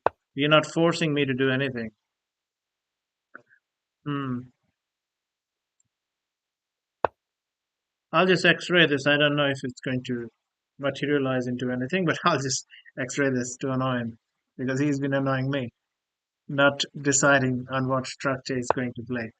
Ooh, that's nice. That's nice. Is that possible? Is that really possible? So now he didn't take into consideration the e file. Hmm. So this is the deciding movement of what kind of position we are going to have. The center is going to decide the nature of the position. And this is actually a good move. If it works tactically, then it is the best move. The only flaw it might have may be tactical, but otherwise no. Because e4, e5 is something I don't think I am in a position to allow. DC. Yeah, DC, I want to do DC, but the DC problem is that it is away from the center, so these two pawns are then going to be here. There's going to be e5 ideas, d5 ideas. Tactically, I want to do DC because I want to open the file, then I even want to do a knight D. So that, for example, ideally, let's say DC, knight here, knight takes, pawn takes, bishop takes, b5 wins a piece. So I see the tactical part of it. The thing I'm kind of concerned about is allowing these two pawns like this to be here, where e5, d5 both would be possible. So taking away from the center is kind of.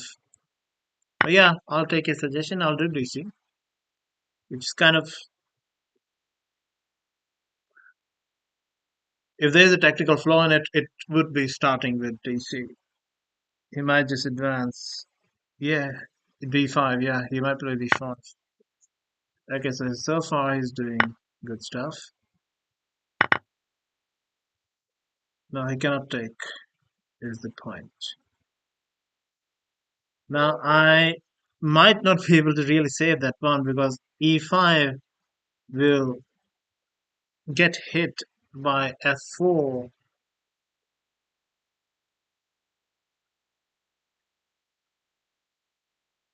So I actually might not be able to save this pawn.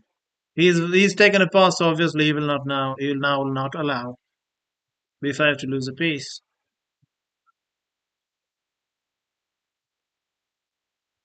But yeah, no, I'm not so concerned. All right, that's an extra pawn. I can lose d4, not a problem. I can lose d4. That's an extra pawn. b5 threatened. Yeah, b5. Oh yeah, right now he cannot go e3. Thing is, if I so I want to play e5 and then, but the knight is not allowing it. And if I go b5, I like knight e3 for replacement for his knight, followed by f4 to hit my e5. But the thing is, he doesn't have e3 as long as I have a pawn on d4. But also, I don't have e5, and also on b5, he might go here.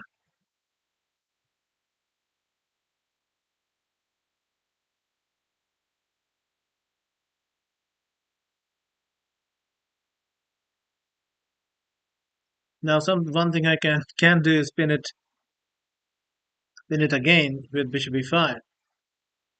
Then he can just even no, he cannot because if he takes it, Then I take, at least I win a pawn. I'll have 2 versus 1 on the queen side, but he will have 2 bishops, and that last square bishop will be his extra bishop. Black is not worth that much a show. It's about future factor rook. Oh, actually. Oh wow, actually, yeah. That is excellent. Because if queen takes, then bishop b5, I get it back immediately. Even though he takes here, I take. That simplifies. Uh, yeah. If queen takes, then let's first go here to make it a video of that. Yeah, he's. But if pawn takes, then actually I'm struggling. Maybe b5 then. First e5, then b5. But the thing is, the second I play e5, he will play f4, and that's not pleasant. That breaks it open completely. Hmm.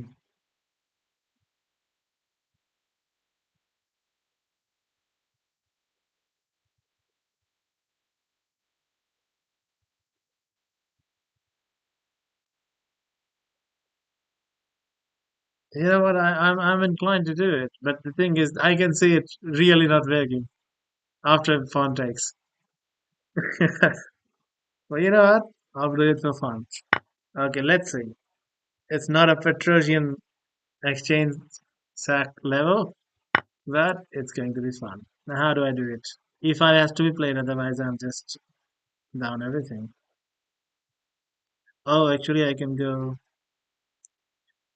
here, takes here, but then there's e5 by white. So I think I just have to, this much I have to do right now.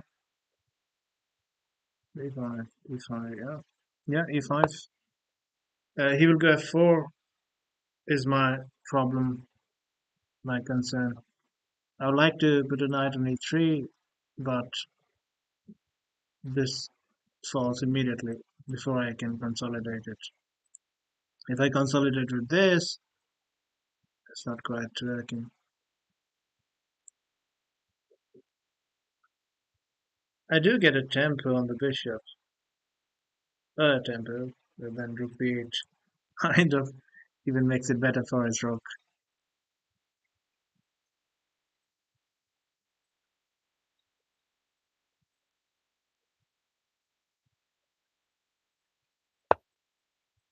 Oh, that's not ideal. That's not ideal. So I'm quite happy to see that. Do I have anything extra? Okay, on one hand, I want to make this a weakness so that I at least have something for the exchange rook, materially speaking. On the other hand, I want to move a knight to be able to play f6 before f4 hits.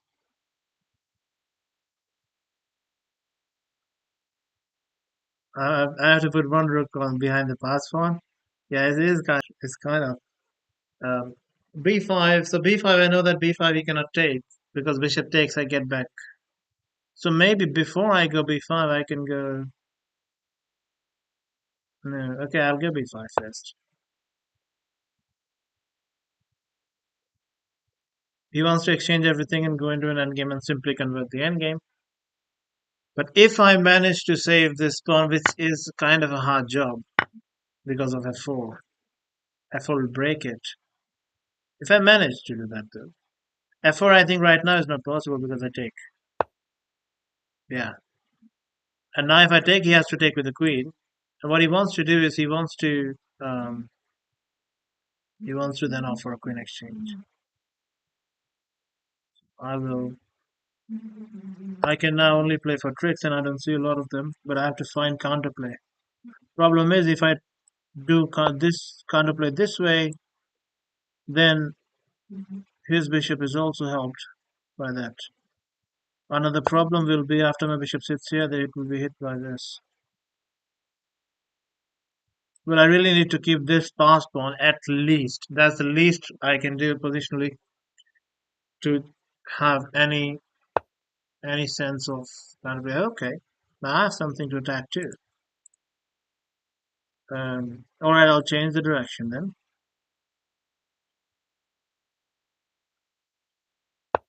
I will try to block it here. It's good. See, he has an extra rook. I have an extra minor piece. I have an extra knight. He should have opened the files. He should have tried to open the files because rook needs files. My knight is really bad because I wanted to be able to play this. Now he can change this, but he will need a4 first to break for that bishop to be active.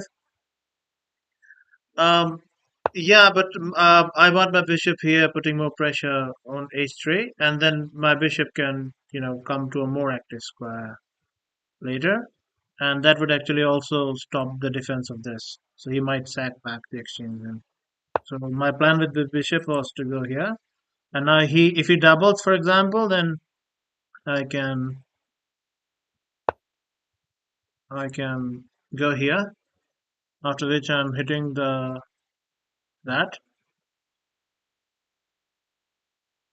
Oh, there's a back rank issue in the end. If I go here and he takes, if I go here and he does something, let's make a random move, uh, and then if I take with the rook, then he takes, takes, and rook c7 doesn't work because yeah, because queen takes, rook takes, and rook check is back rank, so I don't have a back rank. So that's the thing. Now I saw this thing very fast. It took very long to explain. Okay, okay, this is a bit tough. So this is hit by this, and then this he can just take because the queen is also looking. This is a bit tough. Queen d7. Yeah, now I want. Yeah, queen d7. I want to do queen d7. Wanted to keep more pressure here. The queen ideally now I want to do c7 to take it after I obstruct this, but that is not working because of this. So I don't get to obstruct it for too long. So then, in that sense, this makes much more sense. I also really want to move my queen d7. He'll just play king h2. Let's see.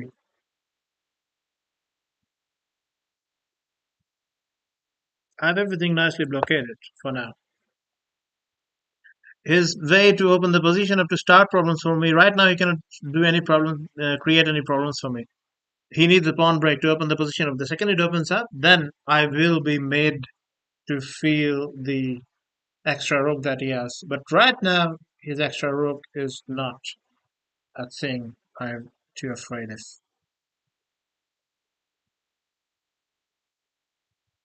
Now, this knight needs to improve. Yeah, I'll just go there. I think f6 so that the knight can have some journey. Actually, kind of want to be able to use this.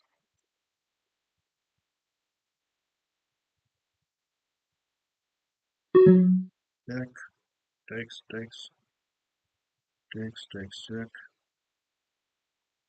check, takes. Bishop c8, check, check, takes. F3. Okay. Bishop c8. Here. Check. Here. Yeah, I don't see the tactics immediately working, and I'm now low on time, so I don't have time to figure it out. But after bishop c4, bishop c8, d3, rook here, check. So d3 nicely blocks the queen's defense too. Check. The thing is, he doesn't have to take.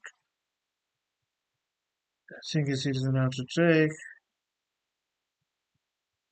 Yeah, the rook will try to go here then. Or even here. I don't have any time. I don't have any time.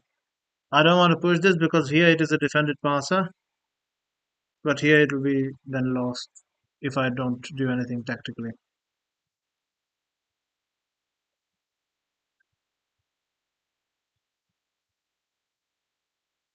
Yeah, eventually on d3 it will get blockaded here and then it will be lost because then he will be able to pick it up. And then I would be dead lost. What about knight check immediately? Takes, yeah. Oh, I have no time. I might lose in time. Now, I'm with knight check, I'm not concerned that he will take. I'm actually concerned. Oh, okay.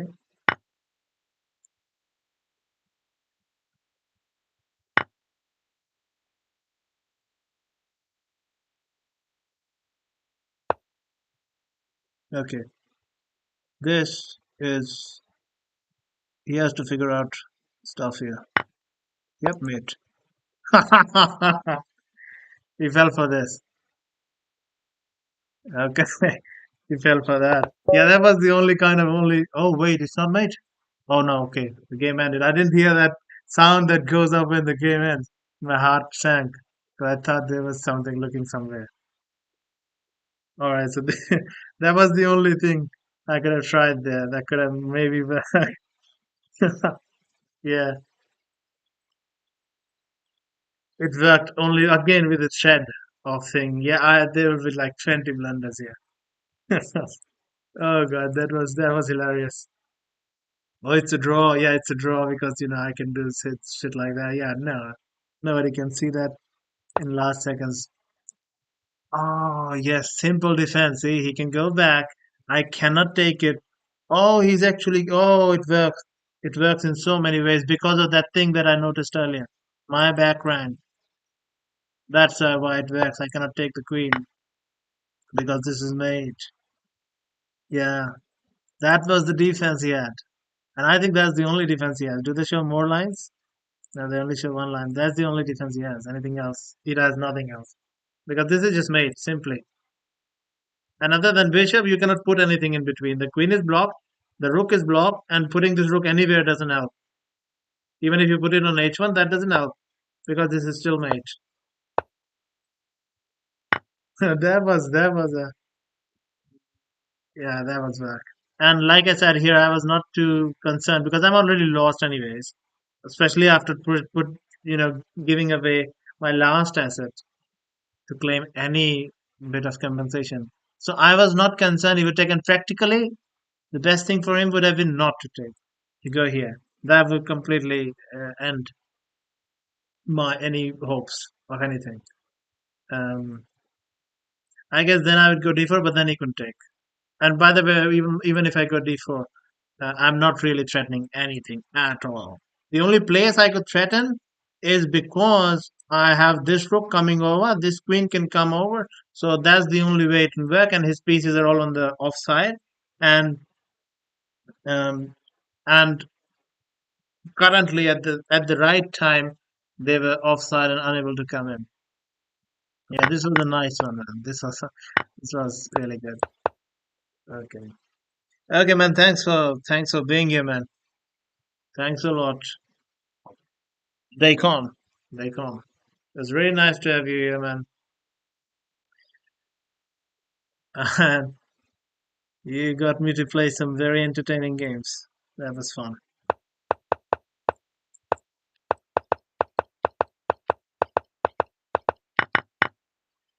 Mhm. Yeah.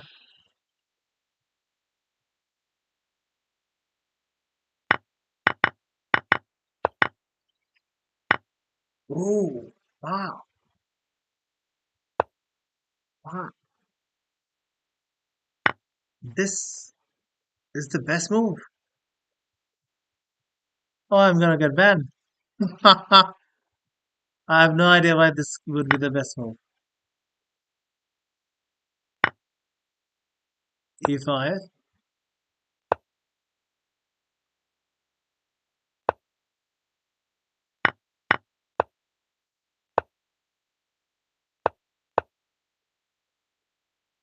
Okay, well, thankfully I played rubbish just after that to give it back away.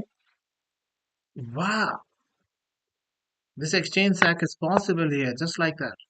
And I'm not going to feel the extra rook. Well, if you take, then it's not a sack. Oh, it is still. It's still a sack. The Indian is not going here and taking the rook back. Wow.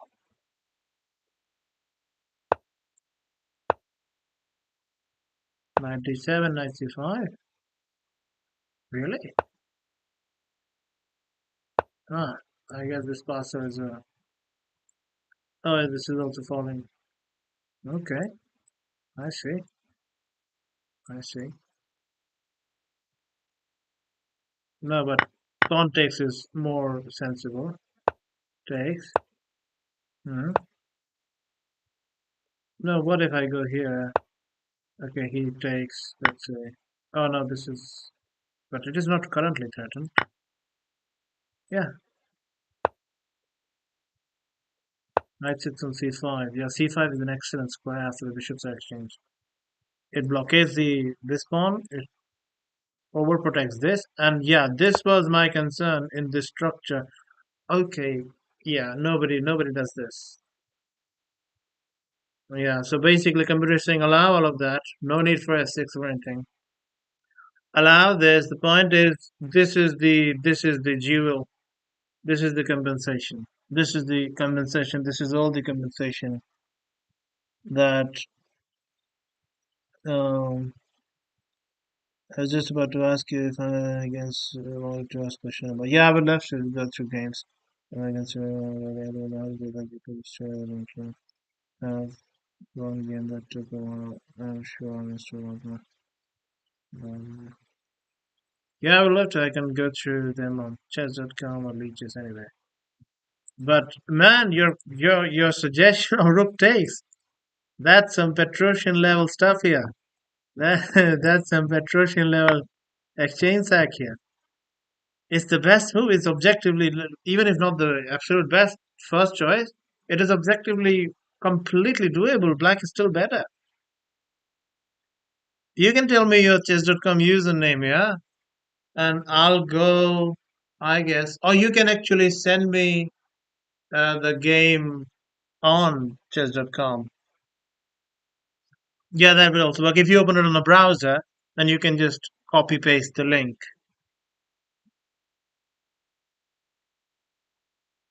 That won't work if you're playing on an app. But if you open it on a browser, then it works. Yeah, this is some next level stuff here. Petrosian level set. Wow. It's not that easy to see at first that this is enough compensation. Because in my mind, this is all opening up, and then the extra rooks will make their presence be felt.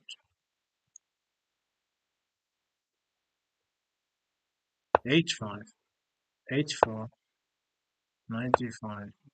Hmm. Next. Pawn takes. Yeah, pawn takes so that a4 is not hitting the bishop. Hmm.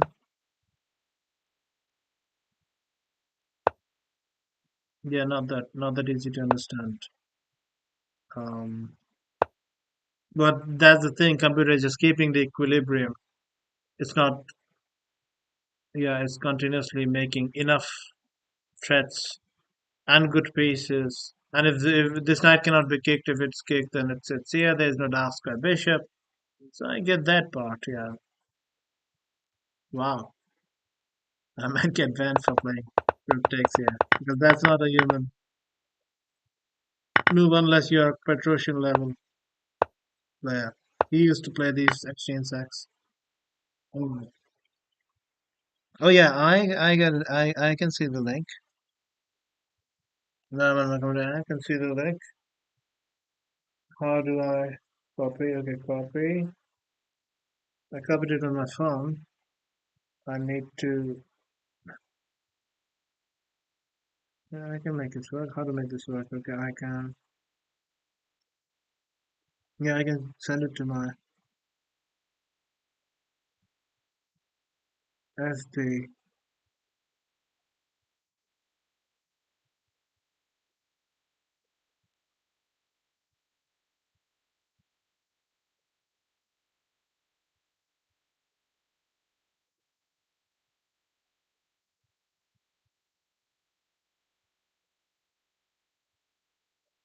Okay, send it to the SD. I should be able to open the SD on my laptop and get to the link.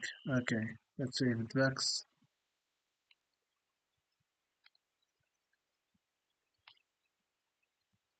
Let's see if that works.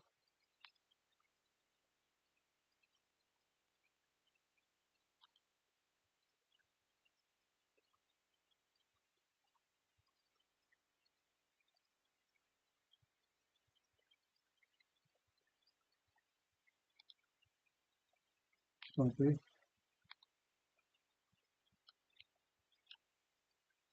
Copy to paste. Okay, that works. Okay,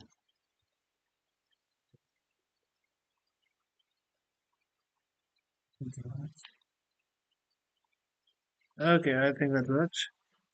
Habitual polymath. Okay, let's see. Will it allow me to move, make the moves? Do I have to make it shorter? I think I have to make it shorter or something.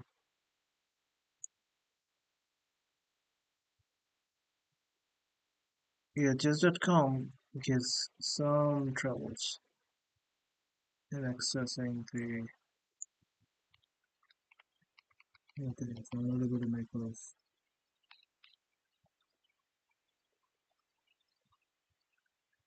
I'm not logged in even, am I? Okay, I'm logged in. I'll send you a friend request and I'll open your.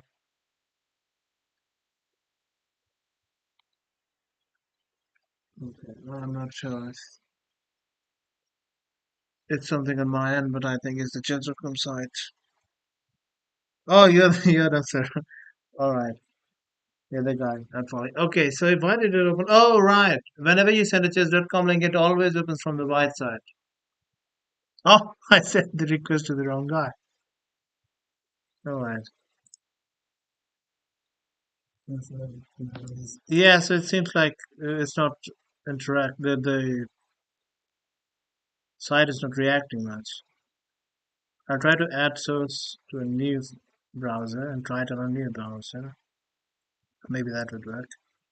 Maybe. Garbage. Paste. Okay.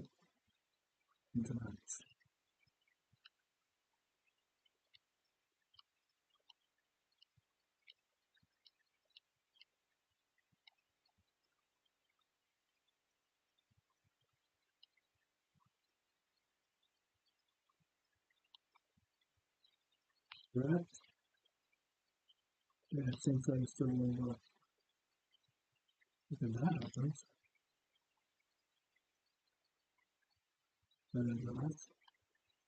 Yet it doesn't seem like it would work in a simple way, so I'll automatically open the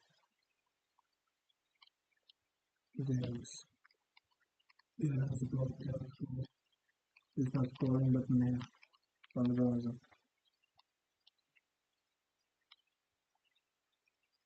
That's kind of annoying that the link is not working. Space. So you decided to have one person in between each player just to make it a little bit harder for Just to make it a little bit harder for you, we have 8 lucky staff members. Play an ad, they wouldn't play the bloody game.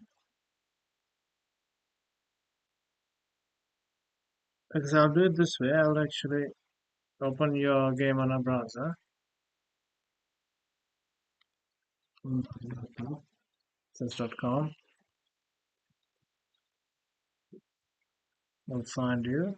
I just added you, so that'll be easier to find you now. People, social.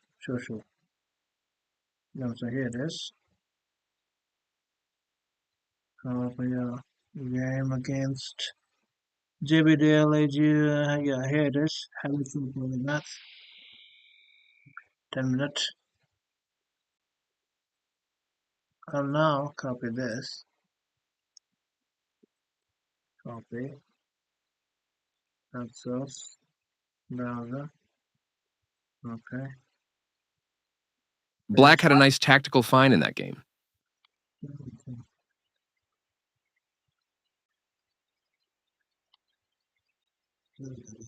Maybe it should work.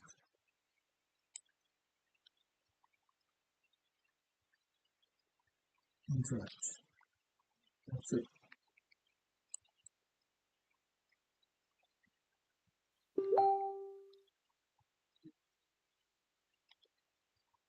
Changing the properties work.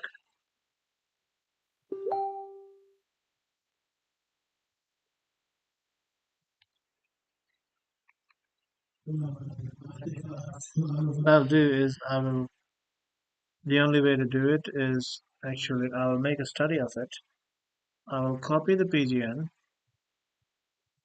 Here's what I'll do. I'll copy the PGN. Where's the bloody scroll bar in these things?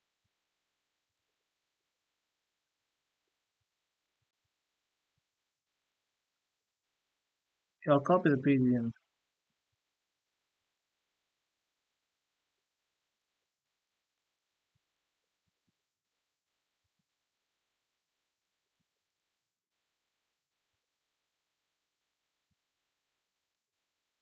Yeah, I'll copy the PGN and I'll send it. That's the only way it will work.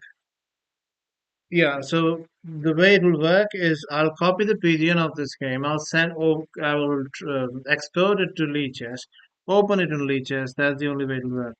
So I'll do that. I'll do it right now. Won't take long. Shouldn't take long. Also give me some practice to figure out how to make chess.com work. Okay, so I see you here. I see the game. On phone, it is so much easier to. Okay,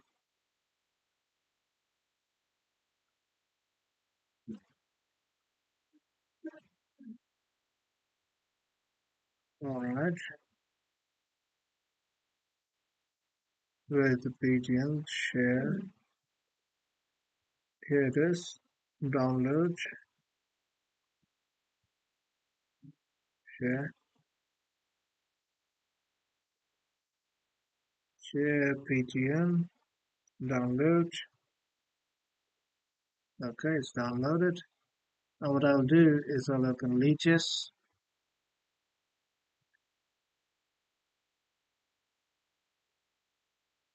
Make a study.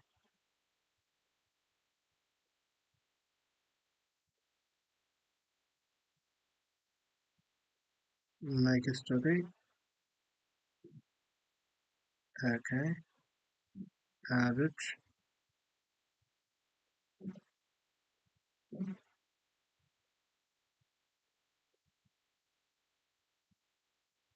It's adding.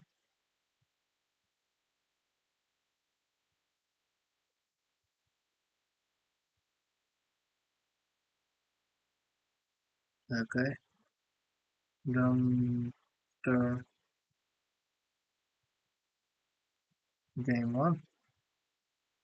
Make it private. Invite only. Okay.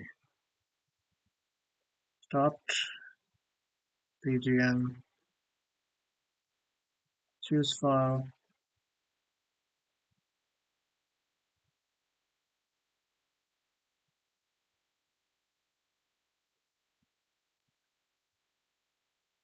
Habitual polymath versus jump. So here's the file. Got it. Orientation would be from the black side and create the chapter. Okay, it's done. Because now I'll open my leeches here on the leeches study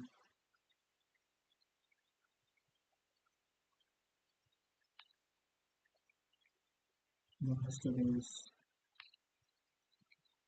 and studying. Copy this link. That should work. Now I found it. Okay. Browser properties paste. Okay. Yep. Interact. Oh, there's again. E4 Eliakim defense. You played the Eliakim? I lost the chat, I think. Where's the chat? You can't see the chat. Eliakim. Oh, usually that is the move in the Eliakim.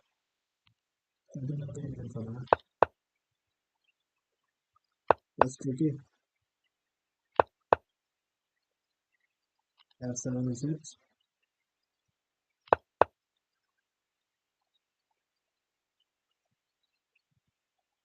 Okay, defending F7 mate. Did open this checkup, which for now, of course, can be parried. Takes, opens this bishop up. Is threatened again. So now either this check or this. I think this check is better.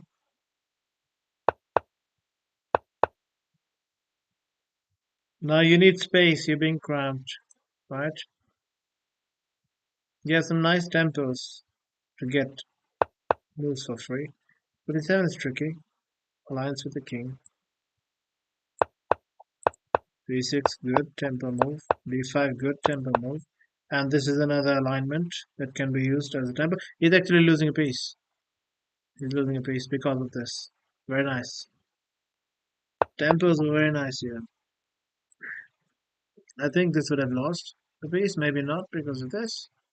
But after this g6, and he has to move the queen, he's still losing this knight with a check. Okay, rook g8. Okay, you missed the queen. That's mate. Okay, that's mate. This is a potential for it's not for right now, but it is a potential for my dances. Yeah, your night dances have have been so it started from f6, e4, c5, a full circle of life. It went to here. It actually even went to here and back. So that's very aesthetic. Okay, now g6. Okay, this is also good. Get ready to castle. Castle. Very nice. Develop it tempo. Very nice. Be careful. This fork is there from that very time. It is only this bishop on this diagonal that is defending it, so you have to be careful about that. Okay. Still up material. Black is still up material. The knight got trapped. No, it did not. I think you still had f4 to get it out. Okay, now you get it out.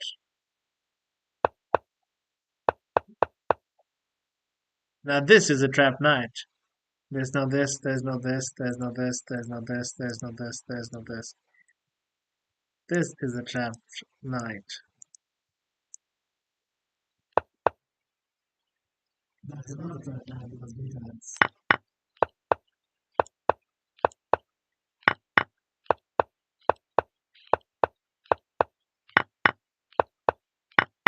Knight is usually very easily trapped.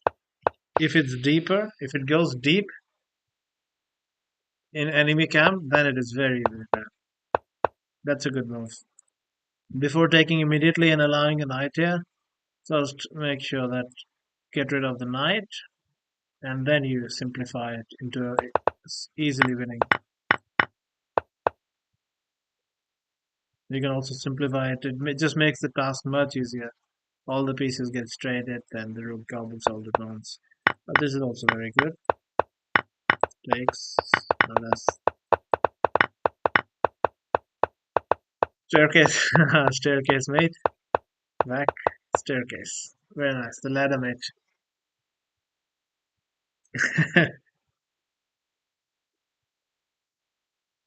That was nice, actually. Yeah, that was nice. It was fun. It was fun. It was a fun game. It was a fun game. There's the Iliac and everything. There's the Iliac and everything. Another 6. That was nice.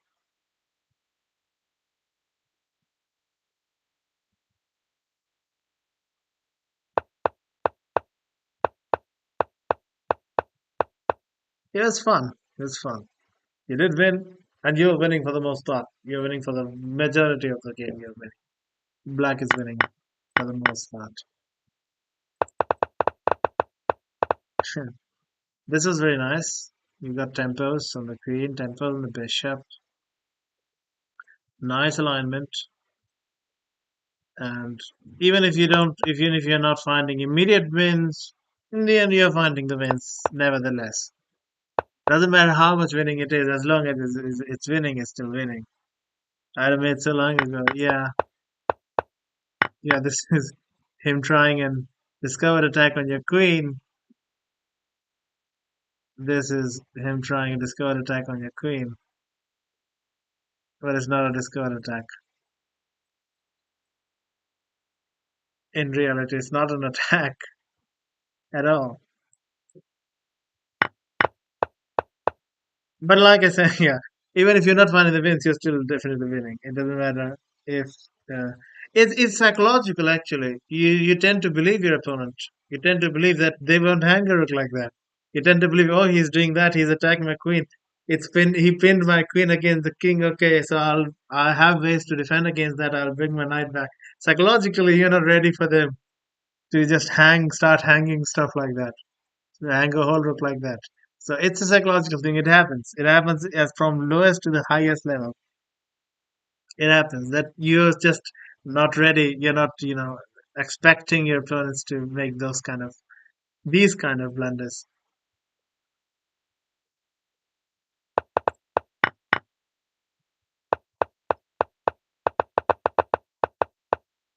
Yeah, one thing that has been very helpful always for me is to know when the knight is one check away from the king. Tactically, the best place for the knight to be always, purely from tactical point of view, is whenever it is sitting and able to sit for a while on a place from where it can deliver a check, one check away from the king. So, like for example, here it can deliver. Right now, it is covered, but as we saw, it got to sit on f5, got to sit on f5 for a while, and now the second the bishop was gone, that knight was able to give a check, and the king and queen were on a four cable squares. So, sighting these kind of sightings, in my when I was playing this, they helped a lot.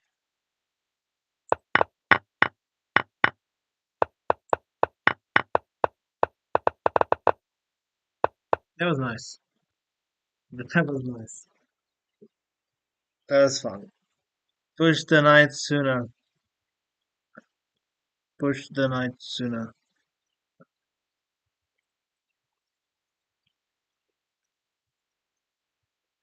Study, study, where study?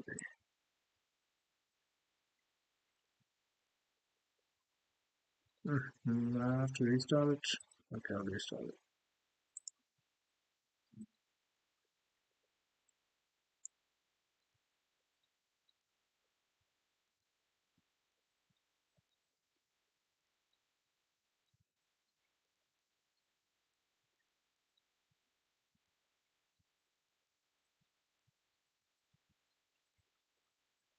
Paste.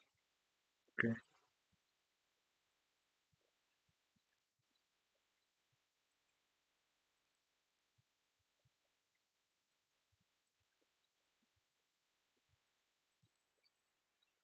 What happened to the again? Man, this thing not having a scroll bar really screws it up.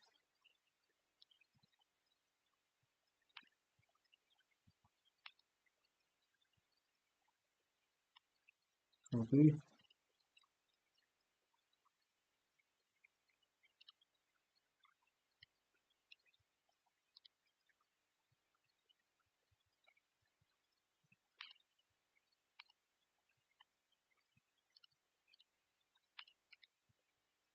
Source. Browser. Okay. Paste.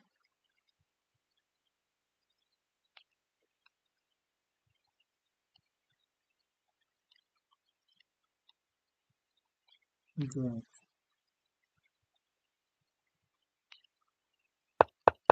Push the knight sooner. Oh, sorry. It took me a while. I'm still trying to figure a lot of stuff out here and this obvious thing. Uh,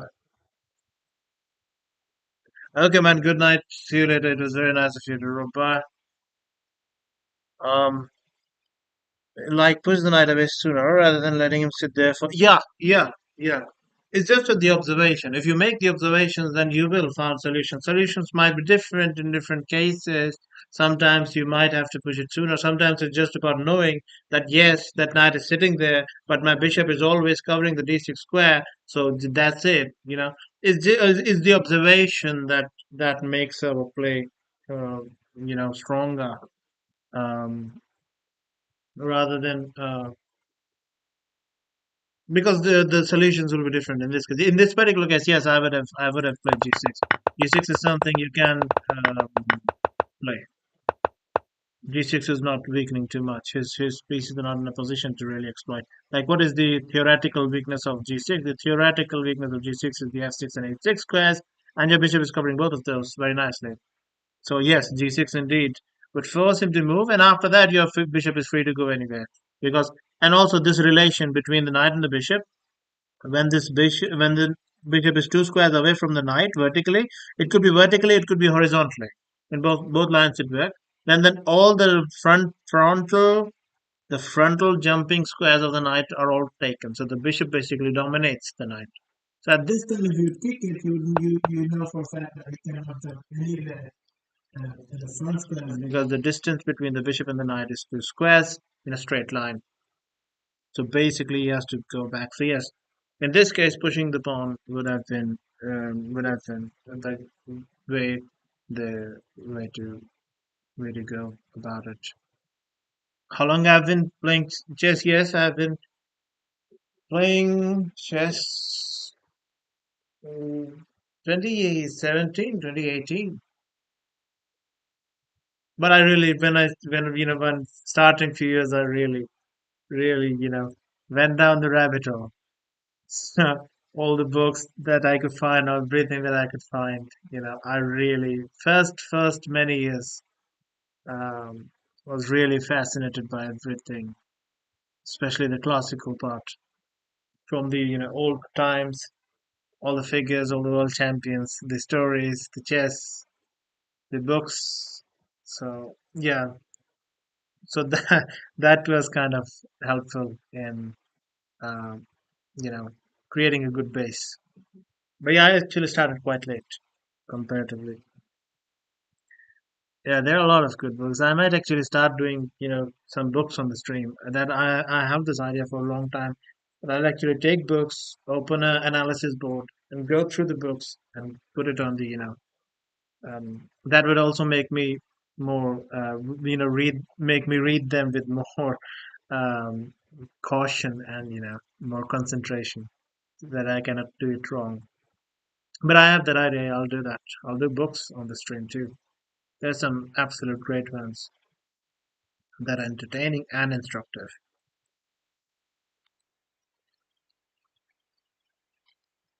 I'm thinking I'll do a puzzle storm, then I'm getting too tired.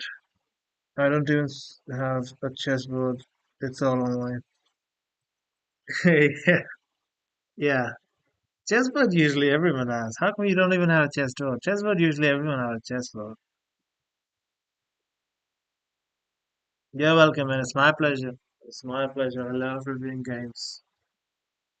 Um, okay, this is just I win a pawn, and that's mate, mate, mate, discovered, deflection, mate, mate, mate, hmm, mate, into dovetail, mate, mate,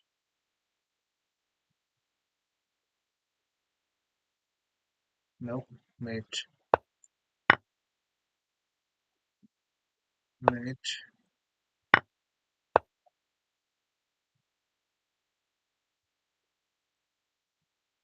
Mate. Mate. The pawn is pinned. Yeah, this horizontally. Yeah, I should have this. Oh, son of.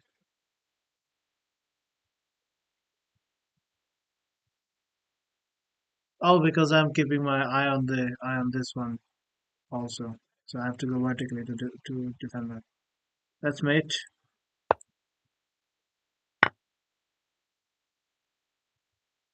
Piece. Bishop. Mm-mm. Mm-mm. I can queen immediately, but I can also. I think I should queen. Or is this mate? After this. No, it's not mate. I think we should queen, yeah. No. I have to come back to that. How is queening not working? Check, check. Check, check. Check, check.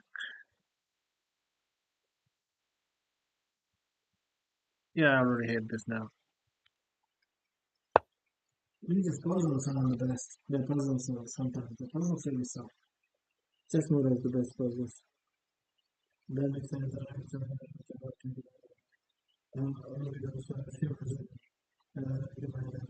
good night, man. Good night.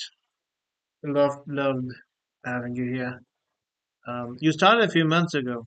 That's very nice to have more people take up the beautiful game. Okay, yeah, I'm not in the mood of doing this puzzle style anymore. They just suck. Leech's puzzles, not the best thing about them. Alright, I think I should end the stream if Courtney are also gone, I think. I'll end the stream then. Thank you, everyone.